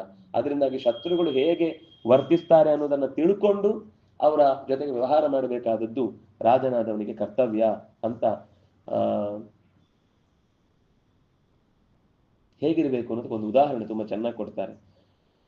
ನೀರಿನ ಮೇಲೆ ಒಂದು ತುಪ್ಪದ ಹನಿ ಬಿದ್ರೆ ಹೇಗಿರುತ್ತೆ, ಎಣ್ಣೆಯ ಹನಿ ಬಿದ್ರೆ ಹೇಗಾಗುತ್ತೆ? ತುಪ್ಪ ಅಲ್ಲೇ ಇರುತ್ತೆ, ಡಾಟ್. ಆದ್ರೆ ಎಣ್ಣೆ ನೀರಿಗೆ ತುಂಬಾ ಹಬ್ಬಿಕೊಳ್ಳುತ್ತೆ. ರಾಜನಾದವನು ಎಣ್ಣೆಯ ಹಾಗೆ ಎಲ್ಲ ಕಡೆಗೆ ಆವರಿಸ್ಕೊಂಡು ಎಲ್ಲಾ ಕಡೆ ವಿಷಯವನ್ನು ಗಮನಿಸಬೇಕು. ಸುಮ್ಮನೆ ಒಂದ್ ಕಡೆ ಇದ್ದೇನೆ ಅಂತ ಅಲ್ಲೇ ಇದ್ದು ಬಿಟ್ರೆ ಏನು ನಡೆಸ್ಲಿಕ್ಕೆ ಆಗುದಿಲ್ಲ. ಅಷ್ಟೂ ಕಡೆ ವಿಷಯವನ್ನು ಗಮನಿಸಬೇಕು. ಆರ್ಯಪುತ್ರ, ಕೌರವರ ದುರಾಚಾರಗಳನ್ನ ತಪ್ಪಿಸ್ಲಿಕ್ಕೋಸ್ಕರನೇ ನಾವು ಸೈನ್ಯವನ್ನ ಸ್ವೀಕರಿಸಿದ್ದು. ನಾವು ಅವರನ್ನ ತಂತ್ರದಿಂದಾಗಲಿ ಅಥವಾ ಮೋಸದಿಂದಾಗಲಿ ಅಥವಾ ಅವರು ಮಲಗಿದ್ದಾಗಲಿ ಕೊಲ್ಲಿಲ್ಲ. ನಾವು ಕ್ಷತ್ರಿಯ ಧರ್ಮದಿಂದ ಅವರನ್ನ ವಧಿಸಿದ್ದಾದ್ಮೇಲೆ ನಮಗೆ ದೋಷ ಇಲ್ಲ. ನಾವು ಕಾರಣ ಹೇಳದೆ ಸುಮ್ಮನೆ ಕಾಲ್ ಕೆದಕಿಕೊಂಡು ನಾವು ಯುದ್ಧ ಮಾಡಿದ್ದಲ್ಲ, ಅವರೇ ಯುದ್ಧ ಮಾಡಿ ಪ್ರಾಣವನ್ನು ಬಿಟ್ಟದ್ದು. ಹಾಗಾಗಿ ಶಿಷ್ಟ ರಕ್ಷಣೆ, ದುಷ್ಟರ ನಾಶ ಇದು ಅತ್ಯಂತ ಮುಖ್ಯ ಕರ್ತವ್ಯ. ಆದ್ರಿಂದಾಗಿ ನೀನು ಹಿಂತೆಗೆಯದೆ ಈ ರಾಜ್ಯದ ಧರ್ಮವನ್ನು ಪಾಲಿಸಬೇಕು ಅಂತ ನನಗೆ ಅನ್ನಿಸ್ತಾ ಇದೆ ಅಂತ ಹೀಗೆ ಅವಳು ಅನೇಕ ವಿಷಯಗಳನ್ನು ಇನ್ನೂ ಹೇಳುತ್ತಾಳೆ. ದ್ರೋಣ, ಕರ್ಣ, ಅಶ್ವತ್ಥಾಮ, ಕೃಪ ಇವರೆಲ್ಲರೂ ಕೂಡ ಯಾಕೆ ಎದುರಿಗೆ ನಿಂತರು? ಅವರು ಅವರ ನಂಬಿದ ಧರ್ಮದ ಹಿನ್ನೆಲೆ ನಿಂತರು ಹೊರತು ನಾವು ಅವರನ್ನೇನು ಎದುರಿಸ್ಬೇಕು ಅಂತ ಕರೆದಿದ್ದಲ್ಲ. ಅದರಿಂದಾಗಿ ಅವರನ್ನು ಕೊಂದೆ ಅನ್ನುವ ವಿಷಯಕ್ಕೂ ನೀನು ವ್ಯಥೆ ಪಡೋದ್ರಲ್ಲಿ ಯಾವುದೋ ಅರ್ಥ ಇಲ್ಲ. ದುರ್ಯೋಧನನ ಪರವಾಗಿ ನಿಂತರು ಅನ್ನೋದೇ ಅವರ ಮಹಾ ತಪ್ಪಿತ್ತು. ಕೃಷ್ಣ ಅದನ್ನು ಹೇಳಿನೇ ನಮ್ಮನ್ನು ಯುದ್ಧಕ್ಕೆ ಸೇರಿಸಿದ. ಅವನು ನಮ್ಮನ್ನ ಅಧರ್ಮ ಮಾಡ್ಲಿಕ್ಕೆ ಬಿಡ್ತಾನ? ದ್ರೋಣರಿದ್ದಾರೆ, ನೀವು ಹೊಡಿಬಾರ್ದು, ಅಶ್ವತ್ಥಾಮಾಚಾರ್ಯ ಇದ್ದಾರೆ, ಕೃಪಾಚಾರ್ಯ ಇದ್ದಾರೆ, ಅವರನ್ನೆಲ್ಲ ಹೊಡಿಬಾರ್ದು ಅಂತ ಹೇಳ್ತಿದ್ದ ತಾನೆ. ಕೃಷ್ಣನ ಕಿಡಿಗೆಯನ್ನು ತಾನೆ ಎಷ್ಟು ಅಂದ್ರೆ, ಬೇಕು ಅಂತ ಭೀಷ್ಮ ದ್ರೋಣ ಪ್ರಮುಖತಃ ಸರ್ವೇಶಾಂಚ ಮಹೀಕ್ಷಿತಾನ್ ಉವಾಚ ಪಾರ್ಥ ಪಶ್ಯೇತಾನ್ ಸಮವೇತಾನ್ ಕುರುಮಿತಿ. ದುರ್ಯೋಧನನ ಮುಂದೆ ನಿಲ್ಲಿಸಿದ್ದೀರ ರಥ, ಈ ಪ್ರಶ್ನೆನೇ ಬರ್ತಿಲ್ಲ ಅರ್ಜುನನಿಗೆ. ಕೂಡಲೇ ಯುದ್ಧ ಶುರುವಾಗ್ಬಿಡ್ತಿತ್ತು. ಆದ್ರೆ ಅವನ ಒಳಗೆ ಒಂದೇನಿತ್ತು ಅಂದ್ರೆ, ನಾನು ಯುದ್ಧ ಮಾಡಿದ್ರೆ ಯಾರು ನಿಲ್ತಾರೆ? ಕೈರ್ಮಯ ಸಹ ಯೋದ್ಧವ್ಯಂ ಅಸ್ಮಿನ್ ರಣ ಸಮುದ್ಯಮೆ ಯೋತ್ಸ್ಯಮಾನವೇಕ್ಷೇಹಂ ಯಯೇತೇತ್ರ ಸಮಾನ. ನನ್ನ ಹತ್ರ ಸಾಯ್ಲಿಕ್ಕೆ ಬಂದವರು ಯಾರು ಅಂತ ಒಮ್ಮೆ ತೋರಿಸಿ ಅಂತ, ನನ್ನ ರಥ, ನನ್ನ ಯುದ್ಧ, ನನ್ನ ಯುದ್ಧದಲ್ಲಿ ಸಾಯುವ ಪ್ರಾಣಿಗಳು ಯಾವುದದು ತೋರಿಸು ಅಂತ ಅಹಂಕಾರ ಇತ್ತು. ಅದನ್ನು ಬಡಿಬೇಕಿತ್ತು ಕೃಷ್ಣನಿಗೆ. ಅದಕ್ಕೆ ಸೀದಾ ಭೀಷ್ಮ ದ್ರೋಣರ ಮುಂದೆ ನಿಲ್ಲಿಸಿದ. ಎಲ್ಲ ಜರ್ರ ಅಂತ ಹಿಡಿದೋಯ್ತು. ತುಂಬಾ ಒಳ್ಳೆ ಟ್ರೀಟ್ಮೆಂಟ್ ರೀ ಭಗವದ್ಗೀತೆ ಅಂದ್ರೆ, ಸುಮ್ಮನೆ ಶ್ಲೋಕ ಅಲ್ಲ, ತುಂಬಾ ಚೆನ್ನಾಗಿರೋ ಟ್ರೀಟ್ಮೆಂಟ್ ಅದು. ಅದು ಆ ದಾರಿಯಲ್ಲಿ ನಾವು ಅಧ್ಯಯನ ಮಾಡಲ್ಲ, ಅಥವಾ ಆ ರೀತಿ ನಾವು ಮಕ್ಕಳಿಗೆ ಅದನ್ನು ಹೇಳ್ಕೊಡಲ್ಲ. ಅದರಿಂದಾಗಿ ನಮಗೆ ಯಾವ ಸಮಸ್ಯೆನ ಹೇಗೆ ಟ್ಯಾಕಲ್ ಮಾಡಬೇಕು ಅನ್ನೋದೇ ಗೊತ್ತಿಲ್ಲ. ಸಣ್ಣ ವಿಷಯಕ್ಕೆ ನೋಡಿ ಎಷ್ಟು ಬೇಗ ಮನಸ್ಸು ವಿಕ್ಷುಣ್ಣವಾಗಿಬಿಡುತ್ತೆ, ನಿರ್ವಿಣ್ಣವಾಗಿಬಿಡುತ್ತೆ. ನಿಮ್ಗೆ ನೆನಪಿದೆ, ಒಂದು ಇಡೀ ವರ್ಷದಲ್ಲಿ ಮೋಸ್ಟ್ಲಿ ದೀಪಾವಳಿಗೋ ಯುಗಾದಿಗೋ ಹೊಸ ಬಟ್ಟೆ ಸಿಕ್ತಿತ್ತು. ನಾವು ಬೇಸರ ಮಾಡ್ಕೊಳ್ತಿದ್ವಾ? ಅದು ಕೆಲವೊಂದು ಸರ್ತಿ ಕೆಲವು ದೀಪಾವಳಿಗೆ ಇರ್ತಿರ್ಲಿಲ್ಲ. ಈ ಸರ್ತಿ ಇಲ್ಲ, ಕಷ್ಟ ಉಂಟು, ಅಪ್ಪ ಹೇಳ್ತಾನೆ, ಮುಂದಿನ ಸಲ ಖಂಡಿತ ಕೊಡಿಸ್ತೇನೆ. ಆ ಮುಂದಿನ ಸಲ 3 ಸಲ ಹೇಳಿರ್ತಾನೆ. ಆದ್ರೂ ನಾವು ಬೇಸರ ಮಾಡ್ಕೊಳ್ಳಲ್ಲ, ಯಾಕಂದ್ರೆ ಇದ್ದಿದ್ರಲ್ಲಿ ಒಂದು ಇಲ್ಲ, ಇದು ಒಂದು ಜೀವನದಲ್ಲಿ ಹೀಗೂ ಇರುತ್ತೆ, ಇದನ್ನು ನಡ್ಕೊಳ್ಬೇಕು ಅಂತ ಒಪ್ಕೊಳ್ಳೋ ಶಕ್ತಿ ಇತ್ತು. ಈ ಮಕ್ಕಳಿಗೆ ನೀವು ಅಕಸ್ಮಾತ್ ಒಂದು ಮಾತು ಕೊಟ್ಟು ಅವತ್ತು ಅದನ್ನು ಮಾಡ್ಲಿಲ್ಲ ಅಂದ್ರೆ ಅದನ್ನು ಒಂದು ತಿಂಗಳು ತಲೆ ತಿಂತಾ ಇರ್ತಾರೆ. ಅದನ್ನ ಮಾಡ್ಲಿಲ್ಲ, ನೀನು ಅದನ್ನು ಹೇಳಿದ್ದು ಕೊಡ್ಲಿಲ್ಲ, ಅದನ್ನೊಂದು ಹೇಳಿದ್ದು ಕೊಡ್ಲಿಲ್ಲ. ಸಹಿಸ್ಕೊಳ್ಳಿಕ್ ಶಕ್ತಿನೇ ಇಲ್ಲ ಇವತ್ತು ನೋವನ್ನ. ಇಲ್ಲೇ ನಾವು ಆ ಶಕ್ತಿಯನ್ನು ಬೆಳೆಸ್ಲಿಲ್ಲ ಅಂದ್ರೆ ಮುಂದೆ ಜೀವನದಲ್ಲಿ ಬಂದ ಸಮಸ್ಯೆಯನ್ನು ಅವರು ಎದುರಿಸ್ಲಿಕ್ಕೆ ಶಕ್ತಿ ಎಲ್ಲಿಂದ ಬರ್ಬೇಕು ಹೇಳಿ? ಹಾಗಾಗಿ ಗೀತೆ ನಮಗೆ ಕಲಿಸುವುದು ಇದೆಯಲ್ವಾ, ಪ್ರತಿ ಸಣ್ಣ ಸಣ್ಣ ಹಂತದಿಂದಲೂ ನಮಗೆ ಸಹಿಸಿಕೊಳ್ಳುವ ಶಕ್ತಿ ಬಂದ್ರೆ ಮಾತ್ರ ಜೀವನದಲ್ಲಿ ದೊಡ್ಡ ಸಮಸ್ಯೆ ಬಂದಾಗ ನಾವು ಅದಕ್ಕೆ ಎದೆ ಕೊಡ್ಲಿಕ್ಕೆ ಶಕ್ತಿ ಬರುತ್ತೆ. ನಮ್ಮ ಪೂರ್ವಜರ ತ್ಯಾಗ ನಾವು ಸುಮ್ಮನೆ ಅದನ್ನ ವ್ಯರ್ಥ ಮಾಡ್ತಾ ಇದ್ದೇವೆ ಅಂತ ಅನ್ಸುತ್ತೆ ಕೆಲವೊಂದು ಸರ್ತಿ. ಜೀವ ಕೊಟ್ಟು ಇದೊಂದು ಸ್ವತಂತ್ರವಾದ ದೇಶಕ್ಕೆ ಒಂದು ಮುನ್ನುಡಿ ಅಂತ ಬರೆದ್ರೆ ನಾವು ಅದನ್ನು ಇನ್ನೂ ಬೌದ್ಧಿಕ ದಾಸ್ಯದಲ್ಲಿ ಬದುಕ್ತಾ ಇದ್ದೇವೆ. ಅವ್ರು ಬಿಡಿಸಿ ಹೋದ್ರು, ನಾವು ಬೌದ್ಧಿಕವಾಗಿ ಅವ್ರು ಮಾಡ್ತಾರೆ ನಾವು ಮಾಡುದು. ಅವ್ರು ಯಾಕೆ ಮಾಡ್ತಾರೆ ಅಂತ ನಮ್ಗೆ ಗೊತ್ತಿಲ್ಲ. ಸುಮ್ಮನೆ ನಮ್ಮಲ್ಲಿ ಹಿಂದೆ ಎಲ್ಲ ನೆಲದಲ್ಲಿ ಅಡಿಗೆ ಮನೆಯಲ್ಲಿ ಕೂತು ಮಾಡೋದು ಅಭ್ಯಾಸ ಇತ್ತು. ಯಾಕೆಂದ್ರೆ ನಮ್ಮ ಅಡಿಗೆ ಸಾಮಾನ್ಯ ಏನಿಲ್ಲ ಅಂದ್ರೂ 3 ರಿಂದ 4 ಗಂಟೆ ತನಕ ಅಡಿಗೆ ಇರುತ್ತೆ. ತುರ್ಕೊಳ್ಳೋದು, ಹೆಚ್ಚುದು, ಬೇಯಿಸುದು, ಹುರಿಯುವುದು, ಕರಿಯುವುದು, ರುಬ್ಬುದು ಎಲ್ಲ ಇರುತ್ತೆ. ಈ ದೇಶದ ಅಡಿಗೆಯಲ್ಲಿ ಅವ್ರು 2 ಬ್ರೆಡ್ ರೆಡಿ ಇರುತ್ತೆ, ಅದನ್ನ ತಂದು ಆ ಡಬ್ಬಿಗೆ ಸಿಕ್ಕಿಸ್ತಾರೆ, ಅದು ಟೊಳ್ಳಂತ ಹಾರುತ್ತೆ. ಒಂದು ಚೀಸ್ ತಂದ್ರು, ಹಚ್ಚಿದ್ರು, ಒಂದು 4 ತರಕಾರಿ ಹಸಿ ಹಾಕಿದ್ರು, ತಿಂದ್ರು, ಹೋದ್ರು. ಅವ್ರದ್ದು 3 ರಿಂದ 5 ನಿಮಿಷದ ಕೆಲಸ ಅಡಿಗೆ ಮನೆ. ಆದ್ರಿಂದ ಅವರು ನಿಂತ ಅಡಿಗೆ ಮನೆ ಸೃಷ್ಟಿ ಮಾಡಿದ್ರು. ನಮ್ಮವ್ರು ಯೋಚನೆನೇ ಮಾಡ್ಲಿಲ್ಲ, ಎಲ್ಲರೂ ಕೂಡ ನಿಂತ ಅಡಿಗೆ ಮನೆ ಸೃಷ್ಟಿ ಮಾಡಿದ್ರು. ಎಲ್ಲರೂ ಬೆನ್ನು, ಕಾಲು, ಮಂಡಿನು ಕೂತು ಇವತ್ತು ಒದ್ದಾಟ. ಅಂದ್ರೆ ನಾವು ಅದು ಕಮ್ಮಿ ಅಂತ ಅರ್ಥ. ಕೂತು ಮಾಡೋದು ಅಡಿಗೆ ಕಮ್ಮಿ ಅಂತ. ಕೂತು ಮಾಡೋದು ಅಡಿಗೆ ಕಮ್ಮಿ ಅಲ್ಲ, ದೇಹಕ್ಕೆ ಅದು ನಿಜವಾಗಿ ರೆಸ್ಟ್, ಅದು ದೇಹಕ್ಕೆ ನಿಜವಾಗಿ ಆರಾಮಾಗಿ ಮಾಡುವ ವ್ಯವಸ್ಥೆ. ಅದು ಇನ್ನೂ 16 ದಿವಸ ಮೈ ಕೈಯನ್ನು ಗಟ್ಟಿ ಇಟ್ಕೊಳ್ಳುವ ವ್ಯವಸ್ಥೆ. ನಾವು ಅದನ್ನು ಬಿಟ್ವಿ. ಯಾಕೆ ಅವ್ರು ಮಾಡ್ತಿದ್ರು ಅಂತ ಯೋಚನೆ ಮಾಡಲಿಲ್ಲ. ಅವರ ಲೈಫ್ ಸ್ಟೈಲಿಗೂ ನಮ್ಮ ಲೈಫ್ ಸ್ಟೈಲಿಗೂ ತುಂಬಾ ವ್ಯತ್ಯಾಸ ಇದೆ. ಅವ್ರಿಗೆ ಬೇಕಾಗುವ ಅವ್ರು ಮಾಡಿದ್ದಾರೆ. ನಾವು ಇಟಾಲಿಯನ್ ಕಿಚನ್ನು, ಮತ್ತೊಂದು ಕಿಚನ್ನು, ಇನ್ನೊಂದು ಕಿಚನ್, ಹೆಸರು ಎಲ್ಲ ದೊಡ್ಡ ದೊಡ್ಡ ಕೊಟ್ಟಾಗ ಏನು ಅದ್ಭುತ ಅಂತ ನಾವು ಹಿಂದೆ ಮುಂದೆ ಯೋಚನೆ ಮಾಡದೆ ಇವತ್ತು ರೂಢಿಸಿಕೊಂಡು ಒದ್ದಾಡ್ತಾ ಇದ್ದಾರೆ ಎಲ್ರು. ಆದ್ರೂ ನಾವೇ ಮಾಡ್ಕೊಂಡ ಸ್ವಯಂಕೃತ ಅಪರಾಧ ಅಲ್ಲ, ಹೇಳ್ಕೊಳ್ಳಿಕ್ಕೆ ಆಗಲ್ಲ ಅಷ್ಟೇ. ಯಾಕಂದ್ರೆ ದೊಡ್ಡಸ್ತಿಕೆಯನ್ನು ತೋರಿಸಿ ಆಗಿದೆ. ಈಗ ಆ ದೊಡ್ಡಸ್ತಿಕೆಯನ್ನು ಒಪ್ಕೊಂಡು ಹೇಗಾದ್ರೂ ಸಮರ್ಥಿಸ್ಕೊಳ್ಬೇಕು. ನಾವು ಮಾಡಿದ ಅನ್ಯಾಯ ಅನರ್ಥವನ್ನೇ ತಂದ್ಕೊಂಡು ಅದು ಆಗುತ್ತೆ, ಸ್ವಲ್ಪ ಬೆನ್ನು, ಅದಕ್ಕೊಂದು ಚೇರ್ ಇಟ್ಟಿದ್ದೇನೆ, ಹಾಗಾಗಿ ಮುಂದೆ ಕೂತ್ಕೊಂಡು ಮಾಡಿ ಬರ್ತೇನೆ ಅಂತ ಅದ್ರಲ್ಲೂ ಸಮಾಧಾನ ಮಾಡ್ಕೊಳ್ಳೋದು. ಬಿಡಿ, ಎಲ್ಲೆಲ್ಲೋ ಹೋಯ್ತು. ಅಂತೂ ಇನ್ನೂ ಕೆಲವು ಮಾತುಗಳನ್ನ ಧರ್ಮದ ವಿಷಯ ನೋಡಿ, ಎಷ್ಟು ಚಂದ ತಿಳುವಳಿಕೆ ದ್ರೌಪದಿಗೆ. ನಾವು ಹೀಗೆ ಒಂದು ಮನೆಯಲ್ಲಿ ಒಂದು ಹೆಣ್ಣಿತ್ತು ಅಂದಾದ್ರೆ ಮನೆಯಲ್ಲಿ ಯಾವತ್ತೂ ದುಸ್ಥಿತಿ ಬರಲ್ಲ. ಆ ಸ್ಥಿತಿಗೆ ಕರ್ಕೊಂಡು ಹೋಗುವ ಶಿಕ್ಷಣದ ವ್ಯವಸ್ಥೆ ಇವತ್ತಿಲ್ಲ. ಮನೆಯಲ್ಲೂ ಸಿಗಲ್ಲ, ಶಾಲೆಯಲ್ಲಿ ದೇವರೇ ಗತಿ. ಎಲ್ಲಿಂದ ಬರ್ಬೇಕು ಜ್ಞಾನ? ಓದ್ಬಾರ್ದು ಅಂತ ಬೇರೆ ಬೊಬ್ಬೆ ಹೊಡಿತಾ ಇರ್ತಾರೆ ಒಂದಿಷ್ಟು ಜನ. ಅವ್ರಿಗೆ ಏನ್ ಕಲಿಸ್ಬೇಡಿ, ಅವ್ರಿಗೆ ಅದು ಹೇಳ್ಕೊಡ್ಬೇಡಿ, ಅವ್ರಿಗೆ ಉಂಟಲ್ಲ ಯಾವ್ದೋ ಒಂದು 4 ಯಾವ್ದು ದಾಸರ ಹಾಡು ಹೇಳ್ಕೊಂಡು ಕೂತ್ಕೊಳ್ಳಿ. ಯಾವಾಗ ಗೊತ್ತಾಗುದು ಈ ಸಂಗತಿಗಳು? ದಾಸ ಸಾಹಿತ್ಯ ಕಲಿಬೇಕು, ನಾನು ಅದನ್ನು ವಿರೋಧಿಸ್ತಾ ಇಲ್ಲ. ಆದ್ರೆ ಅದರ ಜೊತೆಗೆ ಮಹಾಭಾರತ, ಪುರಾಣ, ಭಾರತ, ರಾಮಾಯಣಾದಿಗಳ ಚಿಂತನೆಯು ನೇರ ಗ್ರಂಥದ ಮೂಲಕ ಸ್ವಲ್ಪ ಆದ್ರೂ ಆಗ್ಬೇಕು. ಎಲ್ರಿಗೂ ಮಕ್ಕಳಿಂದನೇ ಆಗ್ಬೇಕು. ಅದಾಗದೆ ನಾವು ಚಂದದ ಜೀವನ ಮುಂದೆ ನಡೆಸ್ತೇವೆ ಅಂತ ಅನ್ನೋದು ಕೇವಲ ಕನಸಷ್ಟೇ. ಅದಿಲ್ಲದೆ ನಮಗೆ ಧೈರ್ಯನೂ ಬರಲ್ಲ. ಅದಿಲ್ಲದೆ ಸಣ್ಣ ಪುಟ್ಟ ಸಮಸ್ಯೆಗಳನ್ನು ಎದುರಿಸ್ಲಿಕ್ಕೂ ನಮ್ಮ ಹತ್ರ ಶಕ್ತಿ ಇಲ್ಲ ಅಂತ ಆಗುತ್ತೆ. ನಮ್ಮ ಮಕ್ಕಳಿಗೆ ಇವತ್ತು ಸಂಸ್ಕೃತನೇ ಕಲ್ಸಲ್ಲ ಅಂದ್ಮೇಲೆ ನಮ್ಗೆ ಏನಂದ್ರೆ ಅದು ಕೋರ್ ಸಬ್ಜೆಕ್ಟ್ ಅಲ್ಲ. ಅದು NGEನೋ NETನೋ ಮತ್ತೊಂದು ಮಣ್ಣು ಮಸಿ ಅಂತ ಏನೊಂದಿಷ್ಟು ಕಲಿಸ್ತೇವಲ್ಲ, ಅದಕ್ಕೆ ಅದು ಉಪಯೋಗ ಇಲ್ಲ. ಶಾಲೆಯಲ್ಲೂ ಹಾಗೆ ಮಾಡ್ತಾರೆ. ಲ್ಯಾಂಗ್ವೇಜ್ ಅದಕ್ಕೂ ಬೇಕಿಲ್ಲ. ನಿಮ್ಗೆ ಬೇಕಿರೋದು ಸೈನ್ಸು, ಮ್ಯಾಥ್ಸು, ಇಂಥದ್ದು ಮಾತ್ರ 4 ಸಬ್ಜೆಕ್ಟ್ ಪ್ರಧಾನ, ಅದಕ್ಕೆ ತಲೆ ಕೊಡಿ. ಈ ಕನ್ನಡ, ಸಂಸ್ಕೃತ, ಹಿಂದಿ ಎಲ್ಲ ತೆಗೆದು ಬಿಸಾಕಿ. ಅದು ಕೇವಲ ನಿಮ್ಗೊಂದು ಸರ್ಕಾರದ ಅನಿವಾರ್ಯವಾದ ಒಂದು ಆದೇಶಕ್ಕೆ ಇಟ್ಟಿರುವುದು ಅಷ್ಟೇ. ಅದು ಆ ಸ್ಥಿತಿಯಲ್ಲಿದ್ದಾಗ ಭಾಷೆಯೇ ಒಬ್ಬ ಮನುಷ್ಯನಿಗೆ ಬರದೆ ಯಾವ ಸಬ್ಜೆಕ್ಟ್ ಅನ್ನಾದ್ರೂ ಅವ್ನು ಹೇಗೆ ಚೆನ್ನಾಗಿ ನಿರ್ವಹಿಸಬಲ್ಲ ಹೇಳಿ? ಭಾಷೆ ಚೆನ್ನಾಗಿದ್ರೆ ತಾನೇ ಒಬ್ಬರಿಗೆ ಇನ್ನೊಂದು ಕಮ್ಯುನಿಕೇಟ್ ಮಾಡಬಹುದು. ನಾವು ಯಾವ ಭಾಷೆನೂ ಕಲಿಸಲ್ಲ. ಟುಡೇ ಈವ್ನಿಂಗ್ ಮಾರ್ಕೆಟಿಗೆ ಹೋಗಿ ವೆಜಿಟೇಬಲ್ ಪರ್ಚೇಸ್ ಮಾಡಬೇಕು, ಇದು ಕನ್ನಡ. ಬೆಂಗಳೂರಲ್ಲಿ ನೀವು ಸರಿಯಾಗಿ ಮಾತಾಡಿದ್ರೆ ಯಾವ ಭಾಷೆ ಮಾರ್ರೆ ಅಂತ ಕೇಳ್ತಾರೆ. ಆ ಸ್ಥಿತಿಗಿದೆ ಇವತ್ತು. ಭಾಷೆ ಇಲ್ಲ, ದೇಶದ ಅಭಿಮಾನ ಇಲ್ಲ, ನಮ್ಮ ಸ್ವಂತ ಜಾತಿ ಧರ್ಮವೋ ಅಥವಾ ವರ್ಣಾಶ್ರಮ ಧರ್ಮವೋ ಅದರ ಪಾಲನೆ ಗೊತ್ತಿಲ್ಲ. ಏನ್ ಬದುಕ್ತಾ ಇದ್ದೇವೆ ಅಂತಾನೆ ಅರ್ಥ ಆಗುದಿಲ್ಲ. ಆದ್ರೂ ಹೋಗ್ತಾ ಇದೆ. ನಾನು ಬೇಸರ ಆಗ್ಬೇಕು ಅಂತ ಹೇಳಿದ್ದಲ್ಲ, ಸ್ವಲ್ಪ ಪ್ರಶ್ನೆ ಬರ್ಬೇಕು ನಮಗೆ. ಬಂದು ಇದಕ್ಕೆ ಏನ್ ಪರಿಹಾರ ಅಂತ ಒಂದು ಸಣ್ಣ ಪ್ರಯತ್ನ ಆದ್ರೂ ಮಾಡದೆ ಹೋದ್ರೆ ಈ ಸುಮ್ಮನೆ ಕೇಳಿ ಪುಣ್ಯ ಬಂತು ಅಂತಂದ್ರೆ ಏನು ಉಪಯೋಗ ಇಲ್ಲ. ದ್ರೌಪದಿ ಅದನ್ನೇ ಬೈತಾಳೆ, ಈ ಪುರಾಣ ಕಥೆಗಳನ್ನ ಬರೀ ಕೇಳಿದ್ರೆ ಉಪಯೋಗ ಇಲ್ಲ. ಅದು ನಾವು ನೋಡಿ, ಜೀಜಾಬಾಯಿ ಅಷ್ಟು ಹೇಳಿದ್ರಿಂದ ಶಿವಾಜಿ ಅಷ್ಟು ದೊಡ್ಡ ಸಾಮ್ರಾಜ್ಯವನ್ನು ಬೆಳೆಸ್ದ. ನಮ್ಗಯಕ್ರಿಯಾವಾನ್ ಸ ಪಂಡಿತ, ಯಾವುದು ಕಾರ್ಯರೂಪಕ್ಕೆ ಬರುತ್ತೋ ಅದು ಪಾಂಡಿತ್ಯ. ಸುಮ್ಮನೆ ಹೇಳುದು ಕೇಳುದು, ಲೈಕ್ ಕೊಟ್ಟು ಒಳ್ಳೆ ರೀಲ್ಸ್ ಹಾಕಿದ್ರು, ಒಳ್ಳೆ ಉಪನ್ಯಾಸ ಮಾಡಿದ್ರು, ಲೈಕ್ ಹಾಕಿ ಕಳಿಸಿದ್ರೆ ಏನು ಉಪಯೋಗ ಇಲ್ಲ. ನಮ್ಗೆ ರೂಢಿಗೆ ಬಂತ, ನಾಳೆ ಅದನ್ನ ನನ್ಗೆ ಸಮಸ್ಯೆ ಬಂದಾಗ ನಾನು ಅದೇ ತರ ಅದನ್ನು ಎದುರಿಸ್ತೇನ, ನನ್ಗೆ ಉಪಯೋಗ. ಕಾರ್ಯರೂಪಕ್ಕೆ ಬರದೆ ಯಾವ ಆದೇಶಗಳು, ಯಾವ ಕಾನೂನುಗಳು, ಯಾವ ವ್ಯವಸ್ಥೆಗಳು, ಯಾವ ನಿಯಮಗಳು ಯಾವ ಫಲವನ್ನು ಕೊಡಲ್ಲ. ಅದನ್ನ ದ್ರೌಪದಿಯು ಹೇಳ್ತಾಳೆ. ಅದರ ಮತ್ತಷ್ಟು ವಿವರ ನಾಳೆ ಸೇರಿದಾಗ ನೋಡೋಣ ಅಂತ ಹೇಳ್ತಾ ಶ್ರೀಕೃಷ್ಣಾರ್ಪಣಂ ಅಸ್ತು.